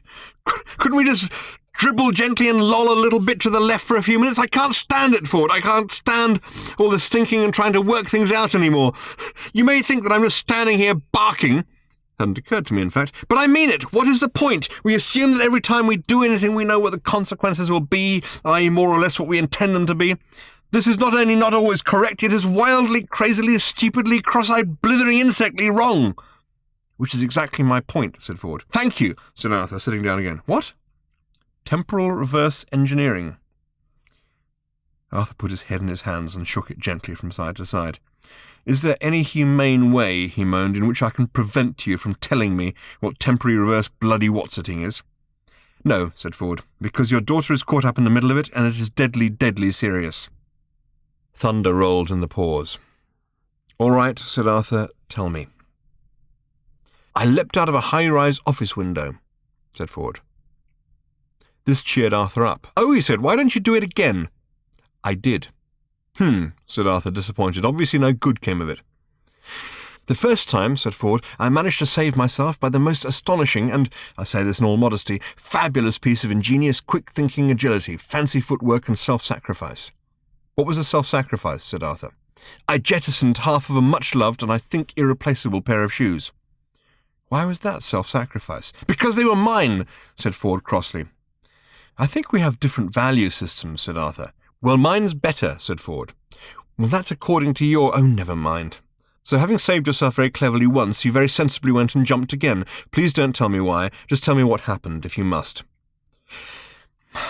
I fell straight into the open cockpit of a passing jet town car, whose pilot had just accidentally pushed the eject button when he meant only to change tracks on the stereo. Now, even I couldn't think that that was particularly clever of me. "Oh, I don't know," said Arthur wearily. "I expect he probably sneaked into his jet car the previous night and set the pilot's least favourite track to play or something." "No, I didn't," said Ford. "Just checking." "Though, oddly enough, somebody else did. And this is the nub. You could trace the chain and branches of crucial events and coincidences back and back. Turned out the new guide had done it. That bird." "What bird?" said Arthur. "You haven't seen it?" "No." "Oh, it's a lethal little thing. Looks pretty, talks big, collapses waveforms selectively at will." "What does that mean?" "Temporal reverse engineering." "Oh," said Arthur. "Oh, yes. The question is, who is it really doing it for?" "I've actually got a sandwich in my pocket," said Arthur, delving. "Would you like a bit?" "Yeah, okay. It's a bit squished and sodden, I'm afraid." "Never mind." They munched for a bit. "It's quite good, in fact," said Ford. "What's the meat in it?" "Perfectly normal beast," said Arthur. "Ah, not come across that one. So the question is," Ford continued, "who is the bird really doing it for? What's the real game here?" Et Arthur. "When I found the bird," continued Ford, "which I did by a series of coincidences that are interesting in themselves, it put on the most fantastic multidimensional display of pyrotechnics I've ever seen. It then said that it would put its services at my disposal in my universe. I said thanks, but no thanks. It said that it would do it anyway, whether I liked it or not. I said just try it, and it said that it would, and indeed already had done. I said we'd see about that, and it said that we would. That's when I decided to pack the thing up and get it out of there. So I sent it to you for safety." "Oh, yes," said Arthur. "Whose?" "Never you mind," said Ford. "Then, what with one thing and another, I thought it prudent to jump out of the window again, being fresh out of other options at the time. Luckily for me, the jet car was there, otherwise I would have had to fall back on ingenious, quick-thinking agility, maybe another shoe, or failing all else, the ground. But it meant that, whether I liked it or not, the guide was, well, working for me, and that was deeply worrying." "Why?" "Because if you've got the guide, you think that you are the one it's working for. Everything went swimmingly smoothly for me from then on, up to the very moment that I came up against the totty with the rock. Then, bang, I'm history. I'm out of the loop." "Are you referring to my daughter?" "As politely as I can," said Ford. "She's the next one in the chain who will think that everything is going fabulously for her. She can beat whoever she likes around the head with bits of the landscape. Everything will just swim for her until she's done whatever she's supposed to do, and then it'll be all up for her too. It's reverse temporal engineering, and clearly nobody understood what was being unleashed." Like me, for instance," said Arthur. "What? Oh, wake up, Arthur! Look, let me try it again. The new guide came out of the research labs. It made use of this new technology of unfiltered perception. Do you know what that means?" "Look, I've been making sandwiches, for Bob's sake," said Arthur. "Who's Bob?" "Never mind, just carry on." "Unfiltered perception," said Ford, "means it perceives everything. Got that? I don't perceive everything, you don't perceive everything, we have filters. The new guide doesn't have any sense filters, it perceives everything. It wasn't a complicated technological idea, it was just a question of leaving a bit out. Got it? Why don't I just say that I've got it, said Arthur, and then you can carry on regardless. Right. Now, because the bird can perceive every possible universe, it is present in every possible universe, yes? Yes-ish. So what happens is the bozos in the marketing and accounting department say, oh, that sounds good. Doesn't that mean we only have to make one of them and then sell it an infinite number of times? Don't squint at me like that, Arthur. This is how accountants think. Well, it's quite clever, isn't it? No, it's fantastically stupid. Look, the machine's only a little guide. It's got some quite clever cyber technology in it, but because it has unfiltered perception, any smallest move it makes has the power of a virus. It can propagate throughout space-time and a million other dimensions. Anything can be focused anywhere in any of the universes that you and I move in. Its power is recursive. Think of a computer program. Somewhere there is one key instruction, and everything else is just functions calling themselves, or brackets billowing out endlessly through an infinite address space. What happens when the brackets collapse? What's the final end if? Is any of this making sense, Arthur? Sorry, I was nodding off for a moment. Something about the universe, yes? Something about the universe, yes, said Ford wearily. He sat down again. All right, he said, think about this. You know who I think I saw at the guide offices? Vogons. Ah, I see I've said a word you understand at last. Arthur leapt to his feet. That noise, he said. What noise? The thunder. What about it? It isn't thunder. It's the spring migration of the perfectly normal beasts. It started. What are these animals you keep on about? I don't keep on about them. I just put bits of them in sandwiches. Why are they called perfectly normal beasts? Said Ford. Arthur told him. It wasn't often that Arthur had the pleasure of seeing Ford's eyes open wide with astonishment. Chapter 19. It was a sight that Arthur never quite got used to or tired of. He and Ford had tracked their way swiftly along the side of the small river that flowed down along the bed of the valley, and when at last they reached the margin of the plains, they pulled themselves up into the branches of a large tree to get a better view of one of the stranger and more wonderful visions that the galaxy has to offer. The great thunderous herd of thousand upon thousand of perfectly normal beasts was sweeping in magnificent array across the Anhondo plain. In the early pale light of the morning, as the great animals charged through the fine steam of the sweat of their bodies mingled with the muddy mist churned up by their pounding hooves, their appearance seemed a little unreal and ghostly anyway, but what was heart-stopping about them was where they came from and where they went to, which appeared to be simply nowhere. They formed a solid charging phalanx, roughly 100 yards wide and half a mile long. The phalanx never moved, except that it exhibited a slight gradual drift sideways and backwards for the 8 or 9 days that it regularly appeared for. But though the phalanx stayed more or less constant, the great beasts of which it was composed charged steadily at upwards of 20 miles an hour, appearing suddenly from thin air at one end of the plain and disappearing equally abruptly at the other end. No one knew where they came from. No one knew where they went. They were so important to the lives of the Lamuellans, it was almost as if nobody liked to ask. Old Thrashbark had said on one occasion that sometimes if you received an answer, the question might be taken away. Some of the villagers had privately said that this was the only properly wise thing that they'd ever heard Thrashbark say, and after a short debate on the matter, had put it down to chance. "What did you say?" shouted Arthur. "I said," shouted Ford, "this looks like it might be some kind of evidence of dimensional drift." "Which is what?" shouted Arthur back. "Well, a lot of people are beginning to worry that space-time is showing signs of cracking up with everything that's happening to it. There are quite a lot of worlds where you can see how the land masses have cracked up and moved around just from the weirdly long and meandering routes that migrating animals take. This might be something like that. We live in twisted times. Still, in the absence of a decent spaceport—" Arthur looked at him in a kind of frozen way. "What do you mean?" he said.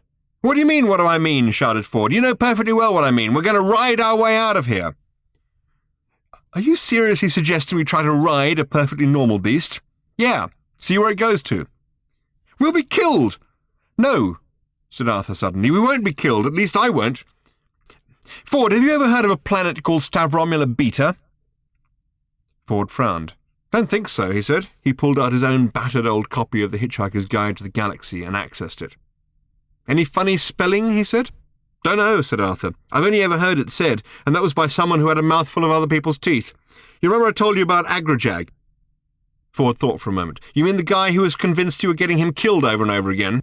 "Yes," said Arthur. "One of the places he claimed I'd got him killed was Stavromula Beta. Someone tries to shoot me, it seems. I duck, and Agrajag, or at least one of his many reincarnations, gets hit. It seems that this has definitely happened at some point in time, so I suppose I can't get killed at least until after I've ducked on Stavromula Beta, only no one's ever heard of it." Ford tried a few other searches of The Hitchhiker's Guide, but drew a blank. "Nothing," he said. "Oh, well," said Arthur. "I was just—" No, I've never heard of it," said Ford finally. He wondered why it was ringing a very, very faint bell, though. "OK," said Arthur. "I've seen the way the Lamuellan hunters trap perfectly normal beasts. If you spear one in the herd, it just gets trampled, so they have to lure them out one at a time for the kill. It's very like the way a matador works, with a brightly coloured cape. You get one to charge at you and then step aside and execute a rather elegant swing through with the cape. Have you got anything like a brightly coloured cape about you?"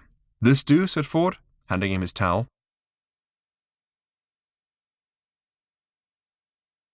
Chapter 20. Leaping onto the back of a 1.5-ton perfectly normal beast migrating through your world at a thundering 20 miles an hour is not as easy as it might at first seem. Certainly it is not as easy as the Lamuellan hunters had made it seem, and Arthur Dent was prepared to discover that this might turn out to be the difficult bit. What he hadn't been prepared to discover, however, was how difficult it was even getting to the difficult bit. It was the bit that was supposed to be the easy bit, which turned out to be practically impossible. They couldn't even catch the attention of a single animal. The perfectly normal beasts were so intent on working up a good thunder with their hooves, heads down, shoulders forward, back legs pounding the ground into porridge, that it would have taken something not merely startling but actually geological to disturb them.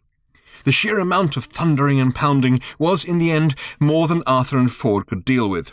After they had spent nearly 2 hours prancing about doing increasingly foolish things with the medium-sized, floral-patterned bath towel, they had not managed to get even one of the great beasts thundering and pounding past them to do so much as glance casually in their direction.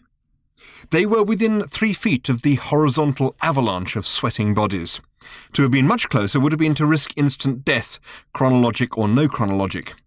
Arthur had seen what remained of any perfectly normal beast, which, as the result of a clumsy misthrow by a young and inexperienced Lamuellan hunter, had got speared while still thundering and pounding with the herd. One stumble was all it took. No prior appointment with death on Stavromula Beta, wherever the hell Stavromula Beta was, would save you or anybody else from the thunderous, mangling pounding of those hooves.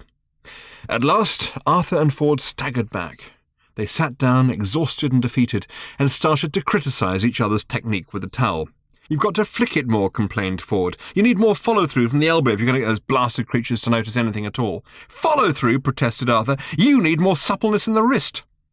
"You need more after-flourish," countered Ford. "You need a bigger towel." "You need," said another voice, "a picker bird." "You what?" The voice had come from behind them. They turned, and there, standing behind them in the early morning sun, was old Thrashbarg. "To attract the attention of a perfectly normal beast," he said as he walked forward towards them, "you need a picker bird, like this." From under the rough cassocky robe-like thing he wore, he drew a small picker bird. It sat restlessly on old Thrashbarg's hand and peered intently at Bob-knows-what, darting around about 3 feet 6 inches in front of it. Ford instantly went into the sort of alert crouch he liked to do when he wasn't quite sure what was going on or what he ought to do about it. He waved his arms around very slowly in what he hoped was an ominous manner. "Who is this?" he hissed. "It's just old Thrashbarg," said Arthur quietly, "and I wouldn't bother with all the fancy movements. He's just as experienced a bluffer as you are. You could end up dancing around each other all day." "The bird," hissed Ford again. "What's the bird?" "It's just a bird," said Arthur impatiently. "It's like any other bird. It lays eggs and goes arc at things you can't see, or car or writ or something." "Have you seen one lay eggs?" said Ford suspiciously. "For heaven's sake, of course I have," said Arthur. "I've eaten hundreds of them. Make rather a good omelette. The secret is little cubes of cold butter and then whipping it lightly with—" "I don't want a zarking recipe," said Ford. "I just want to be sure it's real. It's a real bird and not some kind of multidimensional cyber nightmare." He slowly stood up from his crouched position and started to brush himself down. He was still watching the bird, though. "So," said old Thrashbarg to Arthur, "is it written that Bob shall once more take back unto himself the benediction of his once given sandwich-maker?" Ford almost went back into his crouch. "It's all right," muttered Arthur. "He always talks like that." Aloud, he said, Venerable Thrashbarg, yes, I'm afraid I think I'm going to have to be popping off now. But young Drimple, my apprentice, will be a fine sandwich-maker in my stead. He has the aptitude, a deep love of sandwiches, and the skills he's acquired so far, though rudimentary as yet, will in time mature and, I think he'll work out okay, is what I'm trying to say." Old Thrashbarg regarded him gravely. His old grey eyes moved sadly. He held his arms aloft, one still carrying a bobbing picker-bird, the other his staff. "O sandwich-maker from Bob," he pronounced. He paused, furrowed his brow, and sighed as he closed his eyes in pious contemplation. "Life," he said, "will be a very great deal less weird without you." Arthur was stunned. "Do you know," he said, "I think that's the nicest thing anybody's ever said to me." "Can we get on, please?" said Ford. Something was already happening. The presence of the picker-bird at the end of Thrashbarg's outstretched arm was sending tremors of interest through the thundering herd. The odd head flicked momentarily in their direction. Arthur began to remember some of the perfectly normal beast hunts he had witnessed. He recalled that as well as the hunter matadors brandishing their capes, there were always others standing behind them holding picker-birds. He had always assumed that, like him, they had just come along to watch. Old Thrashbarg moved forward, a little closer to the rolling herd. Some of the beasts were now tossing their heads back with interest at the sight of the picker-bird. Old Thrashbarg's outstretched arms were trembling. Only the picker-bird itself seemed to show no interest in what was going on. A few anonymous molecules of air, nowhere in particular, engaged all of its perky attention. "Now," exclaimed old Thrashbarg at last, "now you may work them with the towel." Arthur advanced with Ford's towel, moving the way the hunter matadors did, with a kind of elegant strut that did not come at all naturally to him. But now he knew what to do and that it was right. He brandished and flicked the towel a few times to be ready for the moment. And then he watched. Some distance away he spotted the beast he wanted. Head down, it was galloping towards him right on the very edge of the herd. Old Thrashbarg twitched the bird. The beast looked up, tossed its head, and then, just as its head was coming down again, Arthur flourished the towel in the beast's line of sight. It tossed its head again in bemusement, and its eyes followed the movement of the towel. He had got the beast's attention. From that moment on, it seemed the most natural thing to coax and draw the animal towards him. Its head was up, cocked slightly to one side. It was slowing to a canter and then a trot. A few seconds later, the huge thing was standing there amongst them, snorting, panting, sweating, and sniffing excitedly at the picker-bird, which appeared not to have noticed its arrival at all. With strange sort of sweeping movements of his arms, old Thrashbarg kept the picker-bird in front of the beast, but always out of its reach and always downwards. With strange sort of sweeping movements of the towel, Arthur kept drawing the beast's attention this way and that, always downward. "I don't think I've ever seen anything quite so stupid in my life," muttered Ford to himself. At last the beast dropped, bemused but docile, to its knees. "Go!" whispered old Thrashbarg urgently to Ford. "Go! Go now!" Ford leapt up onto the great creature's back, scrabbling amongst its thick knotty fur for purchase, grasping great handsful of the stuff to hold him steady once he was in position. "Now, sandwich-maker, go!"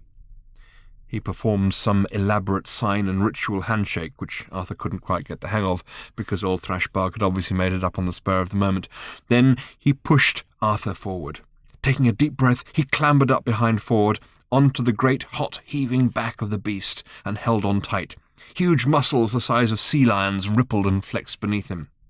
Old Thrashbarg held the bird suddenly aloft. The beast's head swiveled up to follow it. Thrashbarg pushed upwards and upwards repeatedly with his arms and with the picker-bird, and slowly, heavily, the perfectly normal beast lurched up off its knees and stood at last, swaying slightly. Its two riders held on fiercely and nervously. Arthur gazed out over the sea of hurtling animals, straining in an attempt to see where it was they were going, but there was nothing but heat haze. "Can you see anything?" he said to Ford. No. Ford twisted round to glance back, trying to see if there was any clue as to where they had come from. Still nothing. Arthur shouted down at Thrashbarg. "Do you know where they come from?" he called, "or where they're going?" "The domain of the king," shouted old Thrashbarg back. "King?" shouted Arthur in surprise. "What king?" The perfectly normal beast was swaying and rocking restlessly under him. "What do you mean, what king?" shouted old Thrashbog. "The king." "It's just that you never mentioned a king," shouted Arthur back in some consternation. "What?" shouted old Thrashbog. The thrumming of 1,000 hooves was very hard to hear over, and the old man was concentrating on what he was doing. Still holding the bird aloft, he led the beast slowly round till it was once more parallel with the motion of its great herd. He moved forward. The beast followed. He moved forward again. The beast followed again. At last the beast was lumbering forward with a little momentum. "I said you never mentioned a king," shouted Arthur again. "I didn't say a king," shouted old Thrashbog. "I said the king." He drew back his arm, and then hurled it forward with all his strength, casting the picker-bird up into the air above the herd. This seemed to catch the picker-bird completely by surprise, as it had obviously not been paying any attention at all to what was going on. It took it a moment or two to work out what was happening. Then it unfurled its little wings, spread them out, and flew. "Go!" shouted Thrashbog. "Go and meet your destiny, sandwich maker!" Arthur wasn't so sure about wanting to meet his destiny as such. He just wanted to get to wherever it was they were going so he could get back off this creature again. He didn't feel at all safe up there. The beast was gathering speed as it followed in the wake of the picker-bird. And then it was in at the fringes of the great tide of animals. And in a moment or two, with its head down, the picker-bird, forgotten, it was running with the herd again and rapidly approaching the point at which the herd was vanishing into thin air. Arthur and Ford held on to the great monster for dear life, surrounded on all sides by hurtling mountains of bodies. "Go! Ride that beast!" shouted Thrashbog. His distant voice reverberated in their ears. "Ride that perfectly normal beast! Ride it! Ride it!" Ford shouted in Arthur's ear. "Where did he say we were going?" "He said something about a king," shouted Arthur in return, holding on desperately. "What king?" "That's what I said. He just said the king." "I didn't know there was a the king," shouted Ford. "Nor did I," shouted Arthur back. "Well, except, of course, for the king," shouted Ford. "I don't suppose he meant him." "What king?" shouted Arthur. The point of exit was almost upon them. Just ahead of them, perfectly normal beasts were galloping into nothingness and vanishing. "What do you mean, what king?" shouted Ford. "I don't know what king. I'm only saying that he couldn't possibly mean the king, so I don't know what he means." "Ford, I don't know what you're talking about." "So?" said Ford. Then with a sudden rush, the stars came on, turned and twisted round their heads, and then, just as suddenly, turned off again. Chapter 21. Misty grey buildings loomed and flickered. They bounced up and down in a highly embarrassing way. What sort of buildings were they? What were they for? What did they remind her of?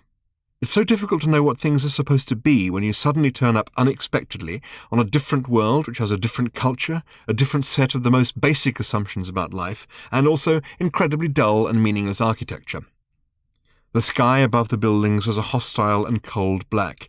The stars, which should have been blindingly brilliant points of light this far from the sun, were blurred and dulled by the thickness of the huge shielding bubble. Perspex or something like it. Something dull and heavy anyway. Tricia wound the tape back again to the beginning. She knew there was something slightly odd about it. Well, in fact, there were about 1,000,000 things that were slightly odd about it, but there was one thing that was nagging at her, and she hadn't quite got it. She sighed and yawned. As she waited for the tape to rewind, she cleared away some of the dirty polystyrene coffee cups that had accumulated on the editing desk and tipped them into the bin. She was sitting in a small editing suite at a video production company in Soho. She had Do Not Disturb notices plastered all over the door, and a block on all incoming calls at the switchboard. This was originally to protect her astonishing scoop, but now it was to protect her from embarrassment. She would watch the tape all the way through again from the beginning. If she could bear to, she might do some fast-forwarding here and there. It was about 4 o'clock on Monday afternoon, and she had a kind of sick feeling. She was trying to work out what the cause of this slightly sick feeling was, and there was no shortage of candidates. First of all, it had all come on top of the overnight flight from New York. The red-eye, always a killer, that. Then, being accosted by aliens on her lawn and flown to the planet Rupert. She was not sufficiently experienced in that sort of thing to be able to say for sure that that was always a killer, but she would be prepared to bet that those who went through it regularly cursed it.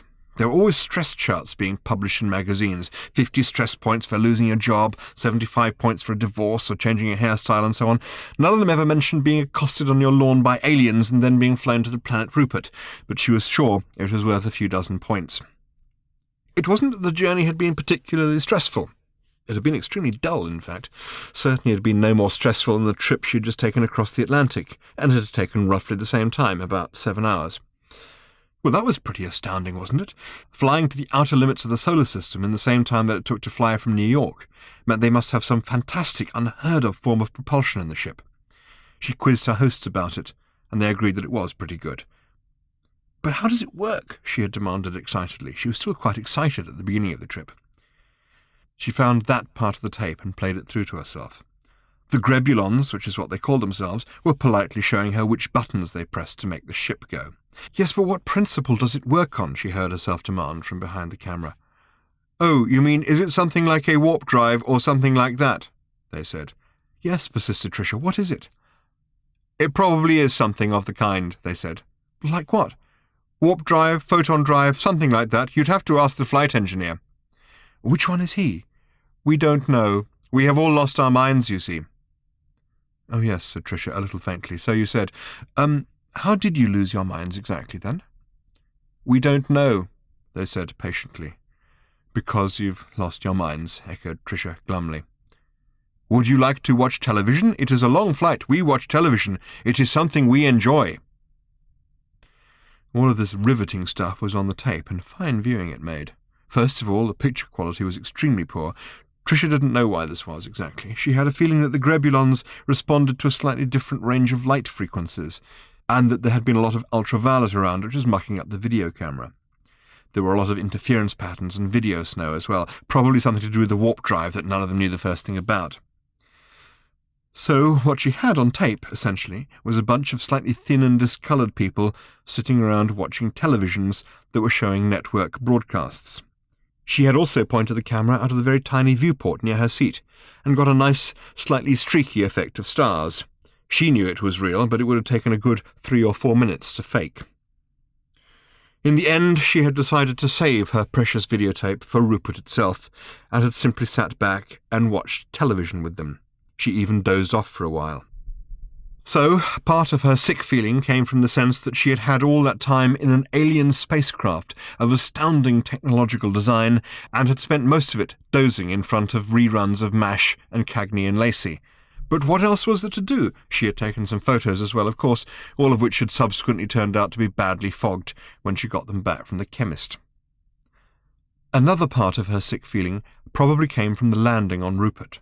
This, at least, had been dramatic and hair-raising.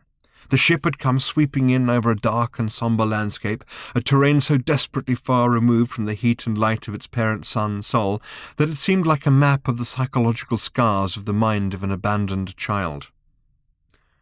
Lights blazed through the frozen darkness and guided the ship into the mouth of some kind of cave that seemed to bend itself open to accept the small craft. Unfortunately, because of the angle of their approach and the depth at which the small, thick viewport was set into the craft's skin, it hadn't been possible to get the video camera to point directly at any of it. She ran through that bit of the tape. The camera was pointing directly at the sun.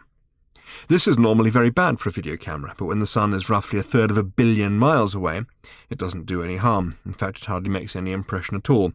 You just get a small point of light right in the middle of the frame, which could be just about anything. It was just one star in a multitude. Tricia fast-forwarded. Now the next bit had been quite promising. They had emerged out of the ship into a vast grey hangar-like structure. This was clearly alien technology on a dramatic scale. Huge grey buildings under the dark canopy of the Perspex bubble. These were the same buildings that she had been looking at the end of the tape. She had taken more footage of them while leaving Rupert a few hours later, just as she was about to reboard the spacecraft for the journey home. What did they remind her of? Well, as much as anything else, they reminded her of a film set from just about any low-budget science fiction movie of the last 20 years.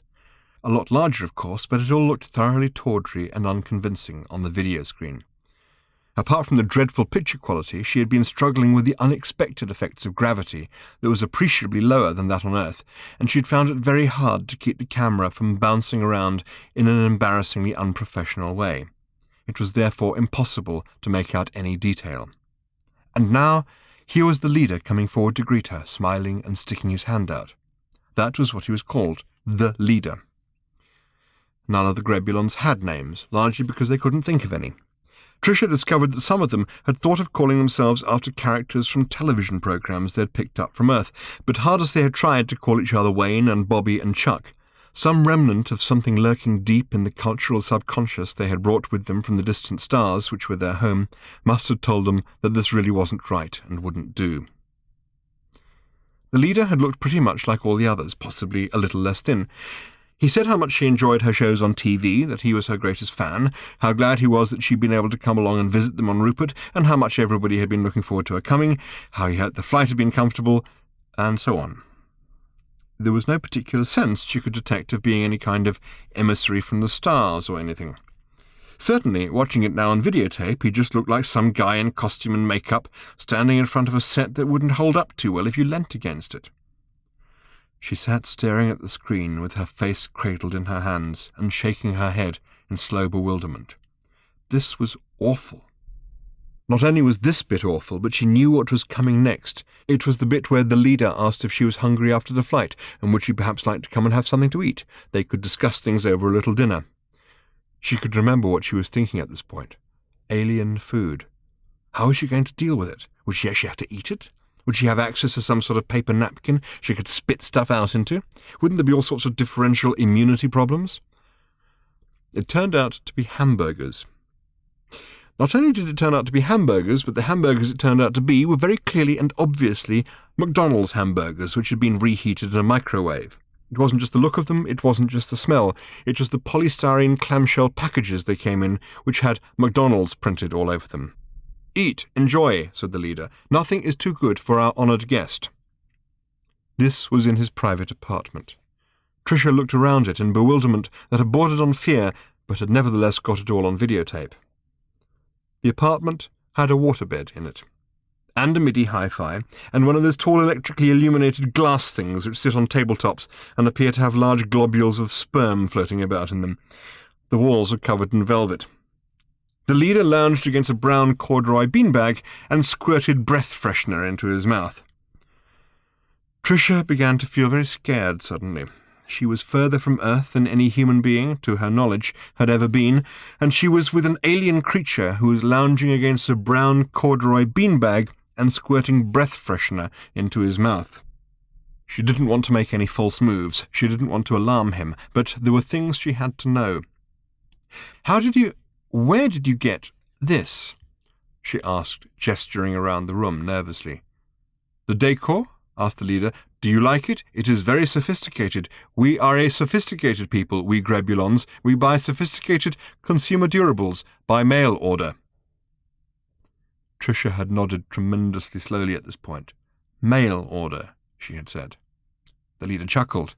It was one of those dark chocolate, reassuring, silky chuckles. "I think you think they ship it here. No, ha ha ha. We have arranged a special box number in New Hampshire. We make regular pickup visits. Ha ha." He lounged back in a relaxed fashion on his beanbag, reached for a reheated French fry and nibbled the end off it, an amused smile playing across his lips. Tricia could feel her brain beginning to bubble very slightly. She kept the video camera going. How do you pay for these wonderful, things?" The leader chuckled again. "American Express," he said, with a nonchalant shrug. Tricia nodded slowly this time. She knew that they gave cards exclusively to just about anybody. "And these?" she said, holding up the hamburger he had presented her with. "It is very easy," said the leader. "We stand in line." Again, Tricia realized with a cold, trickling feeling going down her spine. That explained an awful lot. She hit the fast-forward button again. There was nothing of any use here at all. It was all nightmarish madness. She could have faked something that would have looked more convincing. Another sick feeling began to creep over her, as she watched this hopeless, awful tape, and she began with slow horror to realize that it must be the answer. She shook her head and tried to get a grip. An overnight flight going east, the sleeping pills she'd taken to get her through it, the vodka she'd had to set the sleeping pills going. What else? Well, there was 17 years of obsession that a glamorous man with 2 heads, one of which was disguised as a parrot in a cage, had tried to pick her up at a party, but had then impatiently flown off to another planet in a flying saucer. There suddenly seemed to be all sorts of bothersome aspects to that idea that had never really occurred to her. Never occurred to her. In 17 years. She stuffed her fists into her mouth. She must get help. Then there had been Eric Bartlett banging on about alien spacecraft landing on her lawn. And before that, New York had been, well, very hot and stressful. The high hopes and the bitter disappointment, the astrology stuff. She must have had a nervous breakdown. That was it. She was exhausted and she had had a nervous breakdown and had started hallucinating some time after she got home. She had dreamt the whole story, an alien race of people dispossessed of their own lives and histories, stuck on a remote outpost of our solar system and filling their cultural vacuum with our cultural junk. Ha! It was nature's way of telling her to check into an expensive medical establishment very quickly.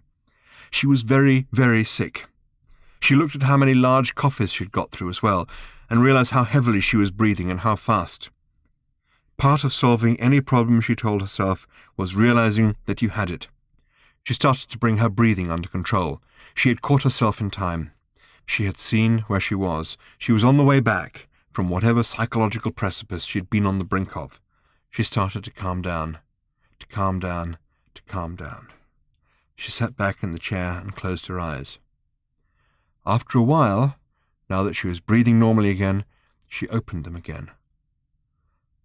So where had she got this tape from, then? It was still running. All right, it was a fake. She had faked it herself, that was it. It must have been her who had faked it because her voice was all over the soundtrack asking questions. Every now and then the camera would swing down at the end of a shot and she would see her own feet in her own shoes. She had faked it and she had no recollection of faking it or any idea of why she had done it. Her breathing was getting hectic again as she watched the snowy, flickering screen. She must still be hallucinating. She shook her head, trying to make it go away. She had no memory of faking any of this very obviously fake stuff. On the other hand, she did seem to have memories that were very like the faked stuff. She continued to watch in a bewildered trance. The person she imagined to be called the leader was questioning her about astrology, and she was answering smoothly and calmly. Only she could detect the well-disguised rising panic in her own voice. The leader pushed a button, and a maroon velvet wall slid aside, revealing a large bank of flat TV monitors. Each of the monitors was showing a kaleidoscope of different images. A few seconds from a game show, a few seconds from a cop show, a few seconds from a supermarket warehouse security system, a few seconds from somebody's holiday movies, a few seconds of sex, a few seconds of news, a few seconds of comedy. It was clear that the leader was very proud of all this stuff, and he was waving his hands like a conductor while continuing at the same time to talk complete gibberish. Another wave of his hands, and all the screens cleared to form one giant computer screen, showing in diagrammatic form all the planets of the solar system, mapped out against a background of the stars in their constellations. The display was completely static. "We have great skills," the leader was saying. "Great skills in computation, in cosmological trigonometry, in three-dimensional navigational calculus. Great skills, great skills. Only we have lost them. It is too bad. We like to have skills, only they have gone. They are in space somewhere, hurtling. With our names and the details of our homes and loved ones. Please," he said, gesturing her forward to sit at the computer's console, "be skillful for us." Obviously what happened next was that Tricia quickly set the video camera up on its tripod to capture the whole scene. She then walked into shot herself and sat down calmly in front of the giant computer display, spent a few moments familiarizing herself with the interface, and then started smoothly and competently to pretend that she had the faintest idea what she was doing.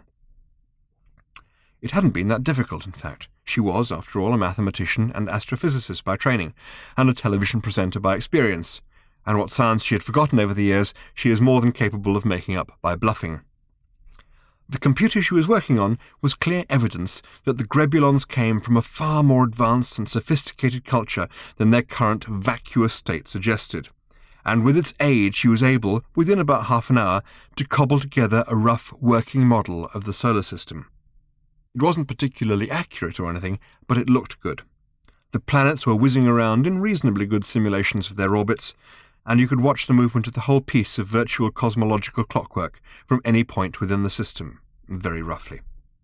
You could watch from Earth, you could watch from Mars, etc. You could watch from the surface of the planet Rupert. Tricia had been quite impressed with herself, but also very impressed with the computer system she was working on. Using a computer workstation on Earth, the task would probably have taken a year or so of programming. When she was finished, the leader came up behind her and watched. He was very pleased and delighted with what she had achieved. "Good," he said, "and now, please, I would like you to demonstrate how to use the system you have just designed to translate the information in this book for me." Quietly, he put a book down in front of her. It was You and Your Planets by Gail Andrews. Tricia stopped the tape again. She was definitely feeling very wobbly indeed. The feeling that she was hallucinating had now receded, but had not left anything any easier or clearer in her head. She pushed her seat back from the editing desk and wondered what to do. Years ago she had left the field of astronomical research because she knew without any doubt whatsoever that she had met a being from another planet, at a party. And she had also known, without any doubt whatsoever, that she would have made herself a laughingstock if she had ever said so. But how could she study cosmology and not say anything about the single most important thing she knew about it? She had done the only thing she could do. She had left. Now she worked in television, and the same thing had happened again. She had videotape, actual videotape, of the most astounding story in the history of, well, anything. A forgotten outpost of an alien civilization marooned on the outermost planet of our own solar system. She had the story. She had been there. She had seen it. She had the videotape, for God's sake. And if she ever showed it to anybody, she would be a laughingstock. How could she prove any of this? It wasn't even worth thinking about. The whole thing was a nightmare from virtually any angle she cared to look at it. Her head was beginning to throb. She had some aspirin in her bag. She went out of the little editing suite to the water dispenser down the corridor. She took the aspirin and drank several cups of water. The place seemed to be very quiet. Usually there were more people bustling about the place, or at least some people bustling around the place. She popped her head round the door of the editing suite next to hers, but there was no one there.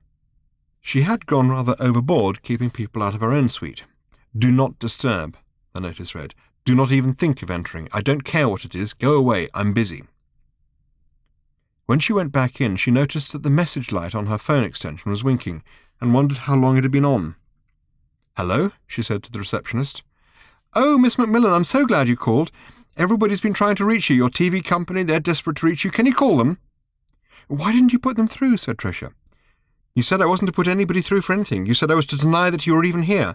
I didn't know what to do. I came up to give you a message, but—" "Okay," said Tricia, cursing herself. She phoned her office. "Tricia, where the hemorrhaging fuck are you?" "At the editing. They said—" "I know. What's up?" "What's up? Only a bloody alien spaceship." "What? Where?" "Regent's Park, big silver job. Some girl with a bird. She speaks English and throws rocks at people and wants someone to repair her watch. Just get there." Tricia stared at it. It wasn't a Grebulon ship.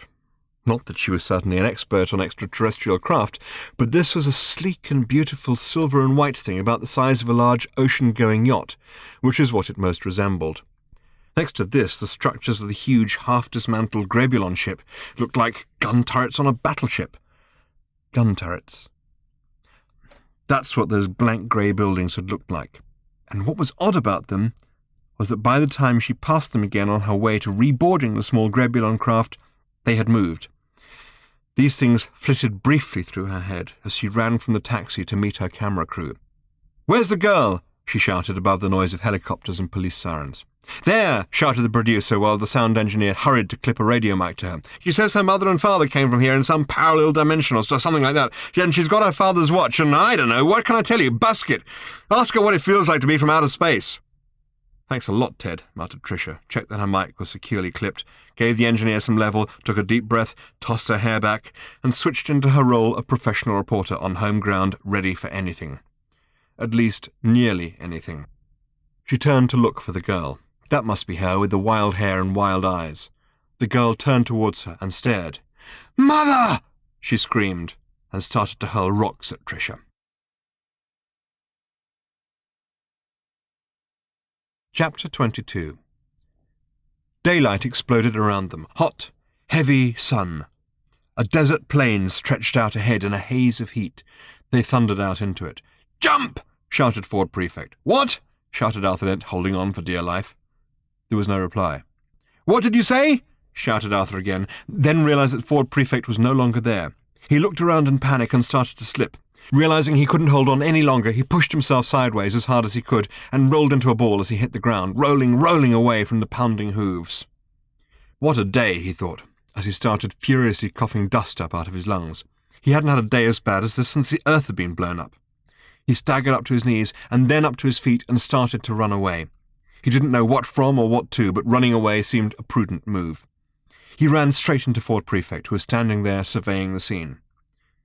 "Look," said Ford, "that is precisely what we need." Arthur coughed up some more dust and wiped some other dust out of his hair and eyes. He turned, panting, to look at what Ford was looking at. It didn't look much like the domain of a king or the king or any kind of king. It looked quite inviting, though. First, the context. This was a desert world. The dusty earth was packed hard and had neatly bruised every last bit of Arthur that hadn't been already bruised by the festivities of the previous night. Some way ahead of them were great cliffs that looked like sandstone, eroded by the wind and what little rain presumably fell in these parts into wild and fantastic shapes, which matched the fantastic shapes of the giant cacti that sprouted here and there from the arid orange landscape. For a moment, Arthur dared to hope that they had unexpectedly arrived in Arizona or New Mexico or maybe South Dakota, but there was plenty of evidence that this was not the case. The perfectly normal beasts, for a start, still thundering, still pounding.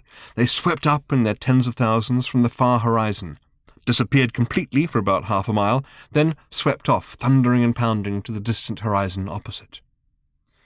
Then there were the spaceships parked in front of the bar and grill. The domain of the king, bar and grill. Bit of an anticlimax, thought Arthur to himself. In fact, only one of the spaceships was parked in front of the domain of the king, bar and grill. The other three were in a parking lot by the side of the bar and grill. It was the one in front that caught the eye, though. Wonderful-looking thing. Wild fins all over it, far too much chrome all over the fins, and most of the actual bodywork painted in a shocking pink. It crouched there like an immense brooding insect, and looked as if it was at any moment about to jump on something about a mile away.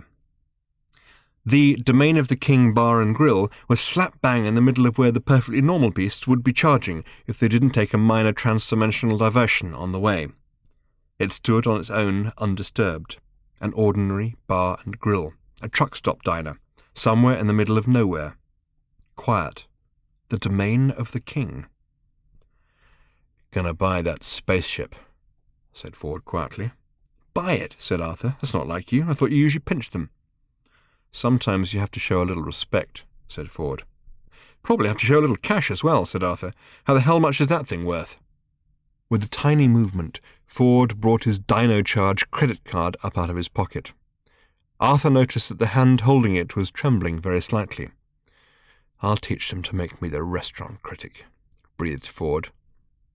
"What do you mean?" asked Arthur. "I'll show you," said Ford, with a nasty glint in his eye. "Let's go and run up a few expenses, shall we?" "Couple beers," said Ford, "and, I don't know, a couple of bacon rolls, whatever you got. Oh, and that pink thing outside."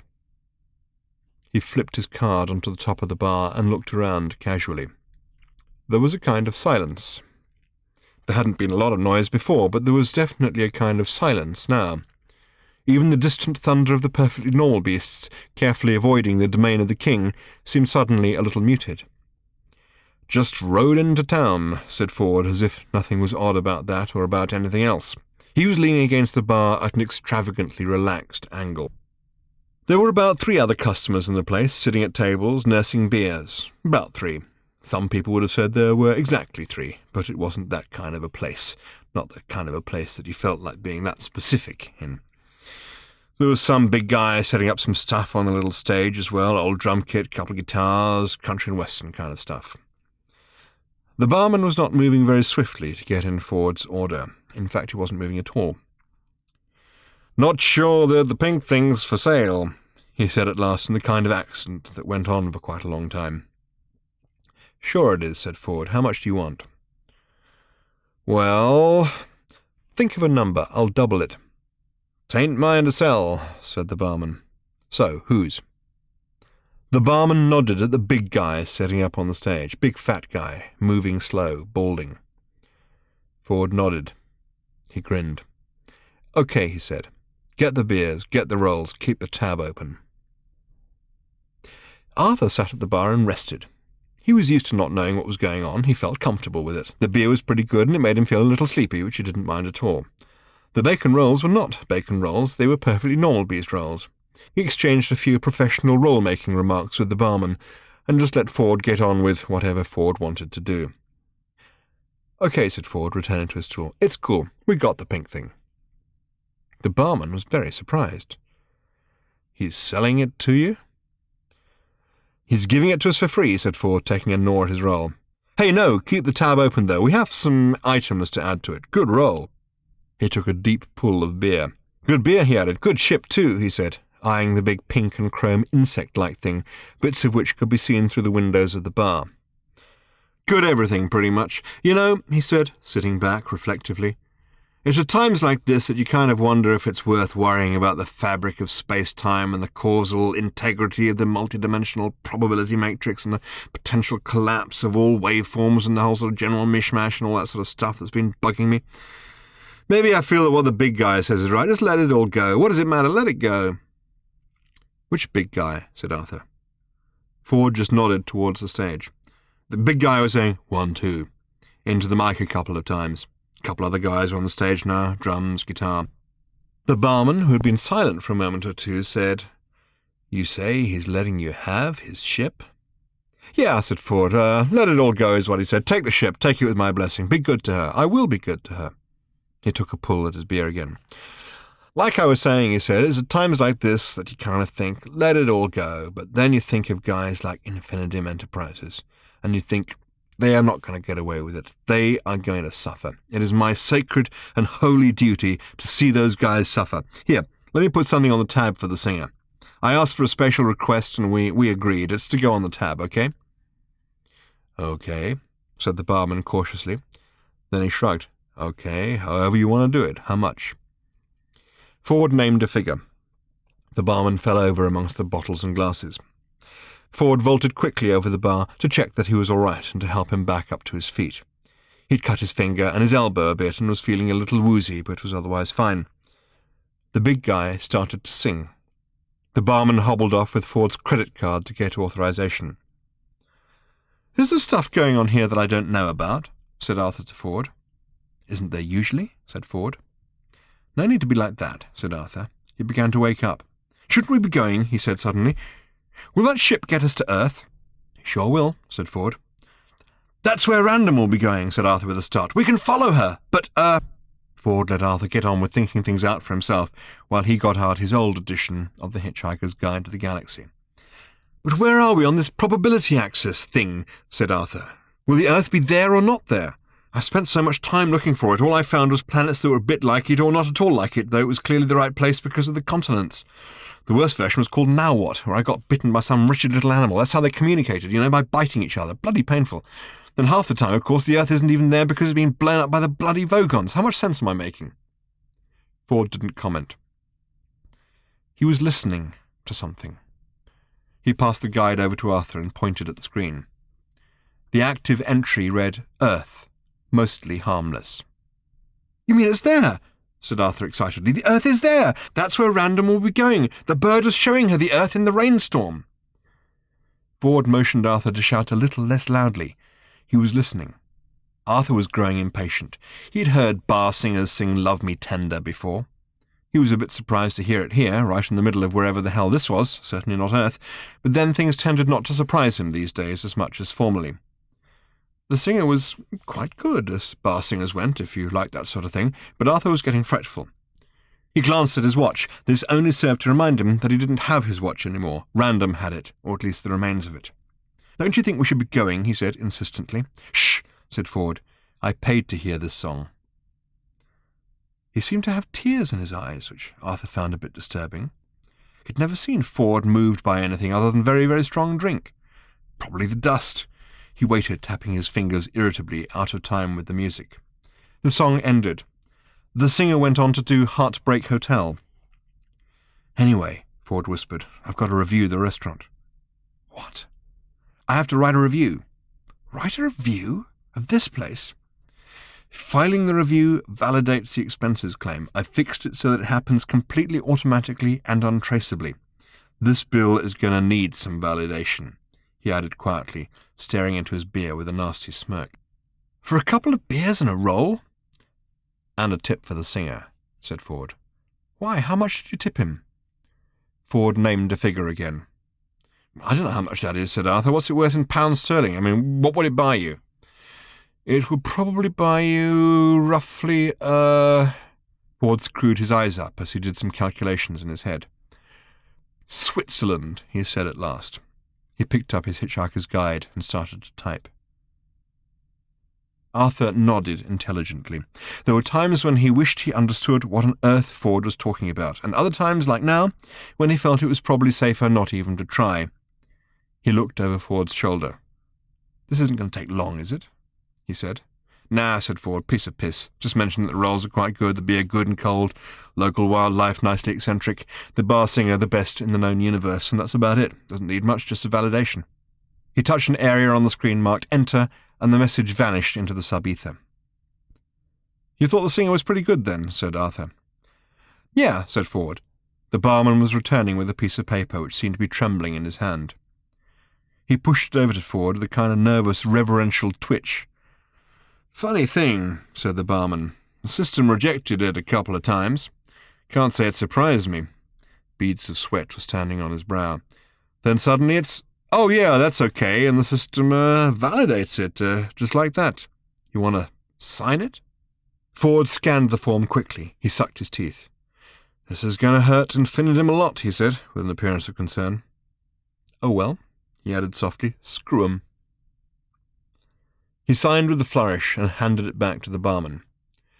"More money," he said, "than the Colonel made for him in an entire career of doing crap movies and casino gigs. Just for doing what he does best, standing up and singing in a bar. And he negotiated it himself. I think this is a good moment for him. Tell him I said thanks and buy him a drink." He tossed a few coins on the bar. The barman pushed them away. "I don't think that's necessary," he said slightly hoarsely. "'Tis to me," said Ford. "Okay, we are out of here." They stood out in the heat and the dust and looked at the big pink and chrome thing with amazement and admiration. Or at least, Ford looked at it with amazement and admiration. Arthur just looked at it. "You don't think it's a bit overdone, do you?" He said it again when they climbed inside it. The seats and quite a lot of the controls are covered in fine fur-skin or suede. There was a big gold monogram on the main control panel, which just read EP. "You know," said Ford as he fired up the ship's engines, "I asked him if it was true that he'd been abducted by aliens, and you know what he said?" Who?" said Arthur. "The king." "Which king? We've had this conversation, haven't we?" Never mind," said Ford. "For what it's worth, he said no, he went of his own accord." "I'm still not sure who we're talking about," said Arthur. Ford shook his head. "Look," he said, "there are some tapes over in the compartment to your left. Why don't you choose some music and put it on?" "Okay," said Arthur, and flipped through the cartons. "Oh, do you like Elvis Presley?" he said. "Yeah, as a matter of fact, I do," said Ford. "Now I hope this machine can leap like it looks like it can." He engaged the main drive. "Yee-haw!" shouted Ford as they shot upwards at face-tearing speed. It could. Chapter 23. The news networks don't like this kind of thing. They regard it as a waste. An incontrovertible spaceship arrives out of nowhere in the middle of London, and it is sensational news of the highest magnitude. Another completely different one arrives 3.5 hours later, and somehow it isn't. "Another spacecraft," said the headlines and newsstand billboards. "This one's pink." A couple of months later, they could have made a lot more of it. The third spacecraft, half an hour after that, the little four-berth Hurundi runabout, only made it onto the local news. Ford and Arthur had come screaming down out of the stratosphere and parked neatly on Portland Place. It was just after 6:30 in the evening, and there were spaces free. They mingled briefly with the crowd that had gathered round to ogle, then said loudly that if no one else was going to go and call the police, they would, and made good their escape. "Home," said Arthur, a husky tone creeping into his voice as he gazed misty-eyed around him. "Oh, don't get all maudlin on me," snapped Ford. "We have to find your daughter, and we have to find that bird thing." "How?" said Arthur. "This is a planet of 5.5 billion people, and—" "Yes," said Ford, "but only one of them has just arrived from outer space in a large silver spaceship accompanied by a mechanical bird. I suggest we find a television and something to drink while we watch it. We need some serious room service." They checked into a large 2-bedroom suite at the Langham. Mysteriously, Ford's Dino Charge card, issued on a planet over 5,000 light-years away, seemed to present the hotel's computer with no problems. Ford hit the phones straight away, while Arthur attempted to locate the television. "OK," said Ford. "I want to order up some margaritas, please. Couple of pitchers, couple of chef's salad, and as much foie gras as you've got. And also London Zoo." "She's on the news!" shouted Arthur from the next room. "That's what I said," said Ford into the phone. "London Zoo. Just charge it to the room." "She's... Good God!" shouted Arthur. "Do you know who she's being interviewed by?" "Are you having difficulty understanding the English language?" continued Ford. "It's the zoo just up the road from here. I don't care if it's closed this evening. I don't want to buy a ticket. I just want to buy the zoo. I don't care if you're busy. This is room service. I'm in a room and I want some service. Got a piece of paper? OK, here's what I want you to do. All the animals that can be safely returned to the wild, return them. Set up some good teams of people to monitor their progress in the wild, see that they're doing OK." "It's Trillion!" shouted Arthur. "Or is it? God, I can't stand all this parallel universe stuff. It's so bloody confusing. It seems to be a different Trillion. It's Tricia Macmillan, which is what Trillion used to be called before. Why don't you come and watch, see if you can figure it out?" "Just a second," Ford shouted, and returned to his negotiations with room service. "Then we'll need some natural reserves for the animals that can't hack it in the wild," he said. "Set up a team to work out the best places to do that. We might need to buy somewhere like Zaire and maybe some islands, Madagascar, Baffin, Sumatra, those kind of places. We'll need a wide variety of habitats. Look, I don't see why you're seeing this as a problem. Learn to delegate. Hire whoever you want. Get onto it. I think you'll find my credit is good. And blue cheese dressing on the salad, thank you." He put the phone down and went through to Arthur, who was sitting on the edge of his bed watching television. "I ordered us some foie gras," said Ford. "What?" said Arthur, whose attention was entirely focused on the television. "I said I ordered us some foie gras." "Oh," said Arthur vaguely. I always feel a bit bad about foie gras. A bit cruel to the geese, isn't it?" Fuck 'em," said Ford, slumping on the bed. "You can't care about every damn thing." "Well, that's all very well for you to say, but—" "Drop it," said Ford. "If you don't like it, I'll have yours. What's happening?" "Chaos," said Arthur. "Complete chaos. Random keeps on screaming at Trillion or Tricia or whoever it is that she abandoned her, and then demanding to go to a good nightclub. Tricia's broken down in tears and says she's never even met Random, let alone given birth to her. Then she suddenly started howling about someone called Rupert and said that he'd lost his mind or something. I didn't follow that bit, to be honest. Then Random started throwing stuff, and they've cut to a commercial break while they try and sort it out. Oh, they've just cut back to the studio. Shut up and watch." A rather shaken anchorman appeared on the screen and apologised to viewers for the disruption of the previous item. He said that he didn't have any very clear news to report, only that the mysterious girl, who called herself Random Frequent Flyer Dent, had left the studio to rest. Tricia Macmillan would be, he hoped, back tomorrow. Meanwhile, fresh reports of UFO activity were coming in. Ford leapt off the bed, grabbed the nearest phone, and jabbed at a number. "Concierge, you want to own the hotel? It's yours if you can find out for me in 5 minutes which clubs Tricia Macmillan belongs to. Just charge the whole thing to this room." Chapter 24. Away in the inky depths of space, invisible movements were being made. Invisible to any of the inhabitants of the strange and temperamental plural zone, at the focus of which lay the infinitely multitudinous possibilities of the planet called Earth, but not inconsequential to them. At the very edge of the solar system, hunkered down on a green leatherette sofa, staring fretfully at a range of TV and computer screens, sat a very worried Grebulon leader. He was fiddling with stuff. Fiddling with his book on astrology, fiddling with the console of his computer, fiddling with the displays being fed through to him constantly from all of the Grebulon's monitoring devices, all of them focused on the planet Earth. He was distressed. Their mission was to monitor, but to monitor secretly. He was a bit fed up with his mission, to be honest. He was fairly certain that his mission must have been to do more than just sit around watching TV for years on end. They certainly had a lot of other equipment with them that must have had some purpose, if only they hadn't actually lost all trace of their purpose.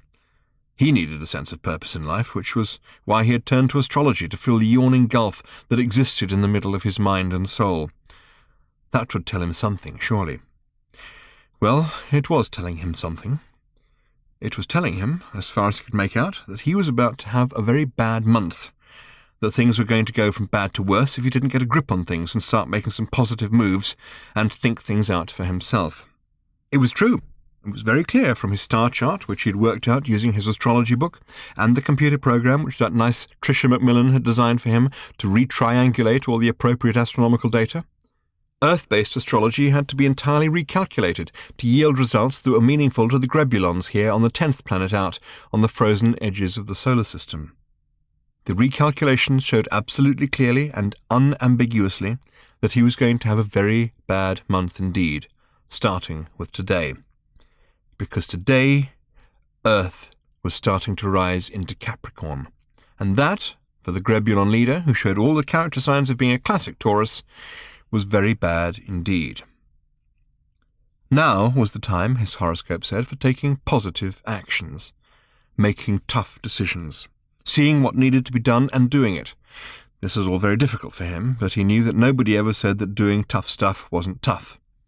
The computer was already tracking and predicting the second-by-second location of the planet Earth.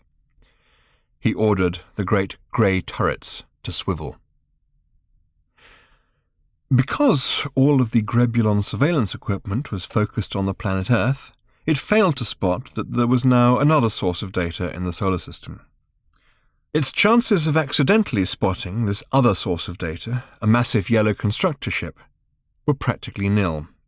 It was as far from the sun as Rupert was, but almost diametrically opposite, almost hidden by the sun. Almost. The massive yellow constructor ship wanted to be able to monitor events on Planet 10 without being spotted itself. It had managed this very successfully. There were all sorts of other ways in which this ship was diametrically opposite to the Grebulons. Its leader, its captain, had a very clear idea of what his purpose was. It was a very simple and plain one, and he had been pursuing it in his simple, plain way for a considerable period of time now. Anyone who knew of his purpose might have said that it was a pointless and ugly one, that it wasn't the sort of purpose that enhanced a life, put a spring in a person's step, made birds sing and flowers bloom. Rather the reverse, in fact. Absolutely the reverse. It wasn't his job to worry about that, though. It was his job to do his job, which was to do his job. If that led to a certain narrowness of vision and circularity of thought, then it wasn't his job to worry about such things. Any such things that came his way were referred to others who had, in turn, other people to refer such things to. Many, many light years from here, indeed from anywhere, lies the grim and long-abandoned planet Vogsphere. Somewhere on a fetid, fog-bound mud-bank on this planet there stands, surrounded by the dirty, broken and empty carapaces of the last few jewelled scuttling crabs, a small stone monument which marks the place where it is thought the species Vogon vogonblurtus first arose. On the monument there is carved an arrow which points away into the fog, under which is inscribed in plain, simple letters the words, "The buck stops there." Deep in the bowels of his unsightly yellow ship, the Vogon captain grunted as he reached for a slightly faded and dog-eared piece of paper that lay in front of him. A demolition order. If you were to unravel exactly where the captain's job, which was to do his job, actually began, then it all came down at last to this piece of paper that had been issued to him by his immediate superior long ago. The piece of paper had an instruction on it, and his purpose was to carry out that instruction and put a little tick mark in the adjacent box when he had carried it out. He had carried out the instruction once before, but a number of troublesome circumstances had prevented him from being able to put the tick in the little box. One of the troublesome circumstances was the plural nature of this galactic sector, where the possible continually interfered with the probable. Simple demolition didn't get you any further than pushing down a bubble under a badly hung strip of wallpaper. Anything you demolished kept on popping up again. That would soon be taken care of. Another was a small bunch of people who continually refused to be where they were supposed to be when they were supposed to be there. That also would soon be taken care of. The third was an irritating and anarchic little device called the Hitchhiker's Guide to the Galaxy. That was now well and truly taken care of, and in fact, through the phenomenal power of temporal reverse engineering, it was now itself the agency through which everything else would be taken care of. The captain had merely come to watch the final act of this drama. He himself did not have to lift a finger. "Show me," he said. The shadowy shape of a bird spread its wings and rose into the air near him. Darkness engulfed the bridge. Dim lights danced briefly in the black eyes of the bird as, deep in its instructional address space, bracket after bracket was finally closing, if clauses were finally ending, repeat loops halting, recursive functions calling themselves for the last few times. A brilliant vision lit up in the darkness, a watery blue and green vision, a tube flowing through the air shaped like a chopped-up string of sausages. With a flatulent noise of satisfaction, the Vogon captain sat back to watch. Chapter 25. "Just there, number 42, shouted Ford Prefect to the taxi driver. "Right here!" The taxi lurched to a halt, and Ford and Arthur jumped out. They had stopped at quite a number of cash dispensers on the way, and Ford chucked a fistful of money through the window at the driver. The entrance to the club was dark, smart, and severe. Only the smallest little plaque bore its name. Members knew where it was, and if you weren't a member, then knowing where it was wasn't any help to you. Ford Prefect was not a member of Stavros, though he had once been to Stavros' other club in New York. He had a very simple method of dealing with establishments of which he was not a member. He simply swept in as soon as the door was opened, pointed back at Arthur, and said, "It's okay, he's with me."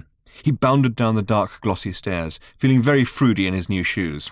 They were suede and they were blue, and he was very pleased that in spite of everything else going on, he had been sharp-eyed enough to spot them in a shop window from the back of a speeding taxi. "I thought I told you not to come here." "Oh, what?" said Ford. A thin, ill-looking man, wearing something baggy and Italian, was walking up the stairs past them, lighting a cigarette, and had stopped suddenly. "Not you," he said, "him." He looked straight at Arthur, then seemed to become a little confused. "Excuse me," he said, "I think I must have mistaken you for someone else." He started on up the stairs again, but almost immediately turned round once more, even more puzzled. He stared at Arthur. "Now what?" said Ford. "What did you say?" "I said, now what?" repeated Ford irritably.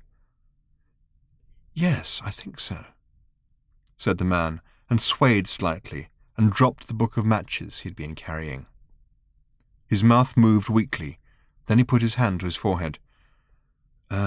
Excuse me," he said, "I'm trying desperately to remember which drug I've just taken. It must be one of those which means you can't remember." He shook his head and turned away again, and went up towards the men's room. "Come on," said Ford. He hurried on downstairs, with Arthur following nervously in his wake. The encounter had shaken him badly, and he didn't know why. He didn't like places like this. For all of the dreams of earth and home he had had for years, he now badly missed his hut on Lamuella with his knives and his sandwiches. He even missed old Thrashbarg.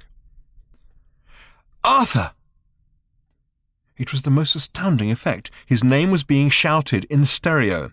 He twisted to look one way. Up the stairs behind him he saw Trillian hurrying down towards him in her wonderfully rumpled rimplon.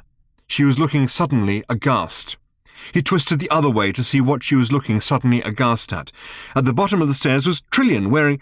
No, this was Tricia that he had just seen hysterical with confusion on television, and behind her was Random, looking more wild-eyed than ever. Behind her, in the recesses of the smart, dimly lit club, the other clientele of the evening formed a frozen tableau, staring anxiously up at the confrontation on the stairs.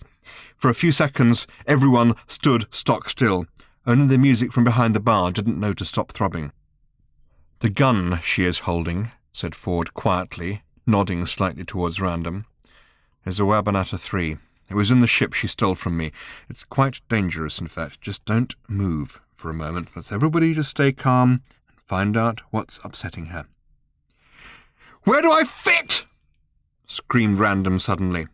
The hand holding the gun was trembling fiercely. Her other hand delved into her pocket and pulled out the remains of Arthur's watch. She shook it at them. "I thought I would fit here," she cried, "on the world that made me, but it turns out that even my mother doesn't know who I am." She flung the watch violently aside, and it smashed into the glasses behind the bar, scattering its innards. Everyone was very quiet for a moment or two longer. "Random," said Trillian quietly from up on the stairs. "Shut up!" shouted Random. "You abandoned me!" "Random, it is very important that you listen to me and understand," persisted Trillian quietly. "There isn't very much time. We must leave. We must all leave." "What are you talking about? We're always leaving!" She had both hands on the gun now, and both were shaking. There was no one in particular she was pointing it at. She was just pointing it at the world in general. "Listen," said Trillian again. "I left you because I went to cover a war for the network. It was extremely dangerous. At least I thought it was going to be. I arrived and the war had suddenly ceased to happen. There was a time anomaly and— Listen, please listen. A reconnaissance battleship had failed to turn up. The rest of the fleet was scattered in some farcical disarray. It's happening all the time now." "I don't care! I don't want to hear about your bloody job!" shouted Random. "I want a home! I want to fit somewhere!" "This is not your home," said Trillian, still keeping her voice calm. "You don't have one. We none of us have one. Hardly anybody has one anymore. The missing ship I was just talking about, the people of that ship, don't have a home. They don't know where they're from. They don't even have any memory of who they are or what they're for. They are very lost and very confused and very frightened. They are here in the solar system, and they are about to do something very misguided because they are so lost and confused. We must leave now. I can't tell you where there is to go to. Perhaps there isn't anywhere. But here is not the place to be. Please, one more time, can we go?" Random was wavering in panic and confusion. "It's all right," said Arthur gently. "If I'm here, we're safe. Don't ask me to explain just now, but I am safe, so you are safe, okay?" "What are you saying?" said Trillian. "Let's all just relax," said Arthur. He was feeling very tranquil. His life was charmed, and none of this seemed real. Slowly, gradually, Random began to relax and to let the gun down, inch by inch. Two things happened simultaneously. The door to the men's room at the top of the stairs opened, and the man who had accosted Arthur came out, sniffing. Startled at the sudden movement, Random lifted the gun again just as a man standing behind her made a grab for it. Arthur threw himself forward. There was a deafening explosion. He fell awkwardly as Trillian threw herself down over him. The noise died away. Arthur looked up to see the man at the top of the stairs gazing down at him with a look of utter stupefaction. "You!" he said, and slowly, horribly, he fell apart. Random threw the gun down and fell to her knees, sobbing. "I'm sorry," she said. "I'm so sorry. I'm so sorry." Tricia went to her. Trillian went to her. Arthur sat on the stairs with his head between his hands and had not the faintest idea what to do. Ford was sitting on the stair beneath him. He picked something up, looked at it with interest, and passed it up to Arthur. "This mean anything to you?" he said. Arthur took it. It was the book of matches which the dead man had dropped. It had the name of the club on it. It had the name of the proprietor of the club on it. It read like this: Stavro Müller, Beta. He stared at it for some time, as things began slowly to reassemble themselves in his mind. He wondered what he should do, but he only wondered it idly. Around him people were beginning to rush and shout a lot, but it was suddenly very clear to him that there was nothing to be done, not now or ever. Through the new strangeness of noise and light, he could just make out the shape of Ford Prefect sitting back and laughing wildly. A tremendous feeling of peace came over him. He knew that at last, for once and forever, it was now all finally over.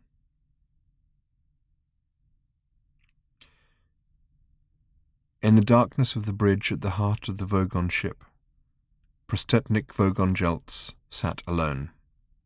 Lights flared briefly across the external vision screens that lined one wall. In the air above him, the discontinuities in the blue and green watery sausage shape resolved themselves. Options collapsed, possibilities folded into each other, and the whole at last resolved itself out of existence.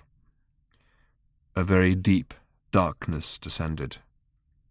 The Vogon captain sat immersed in it for a few seconds.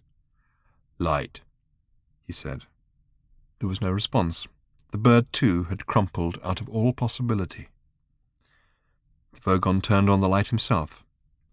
He picked up the piece of paper again and placed a little tick in the little box. Well, that was done. His ship slunk off into the inky void. In spite of having taken what he regarded as an extremely positive piece of action, the Grebulon leader ended up having a very bad month after all.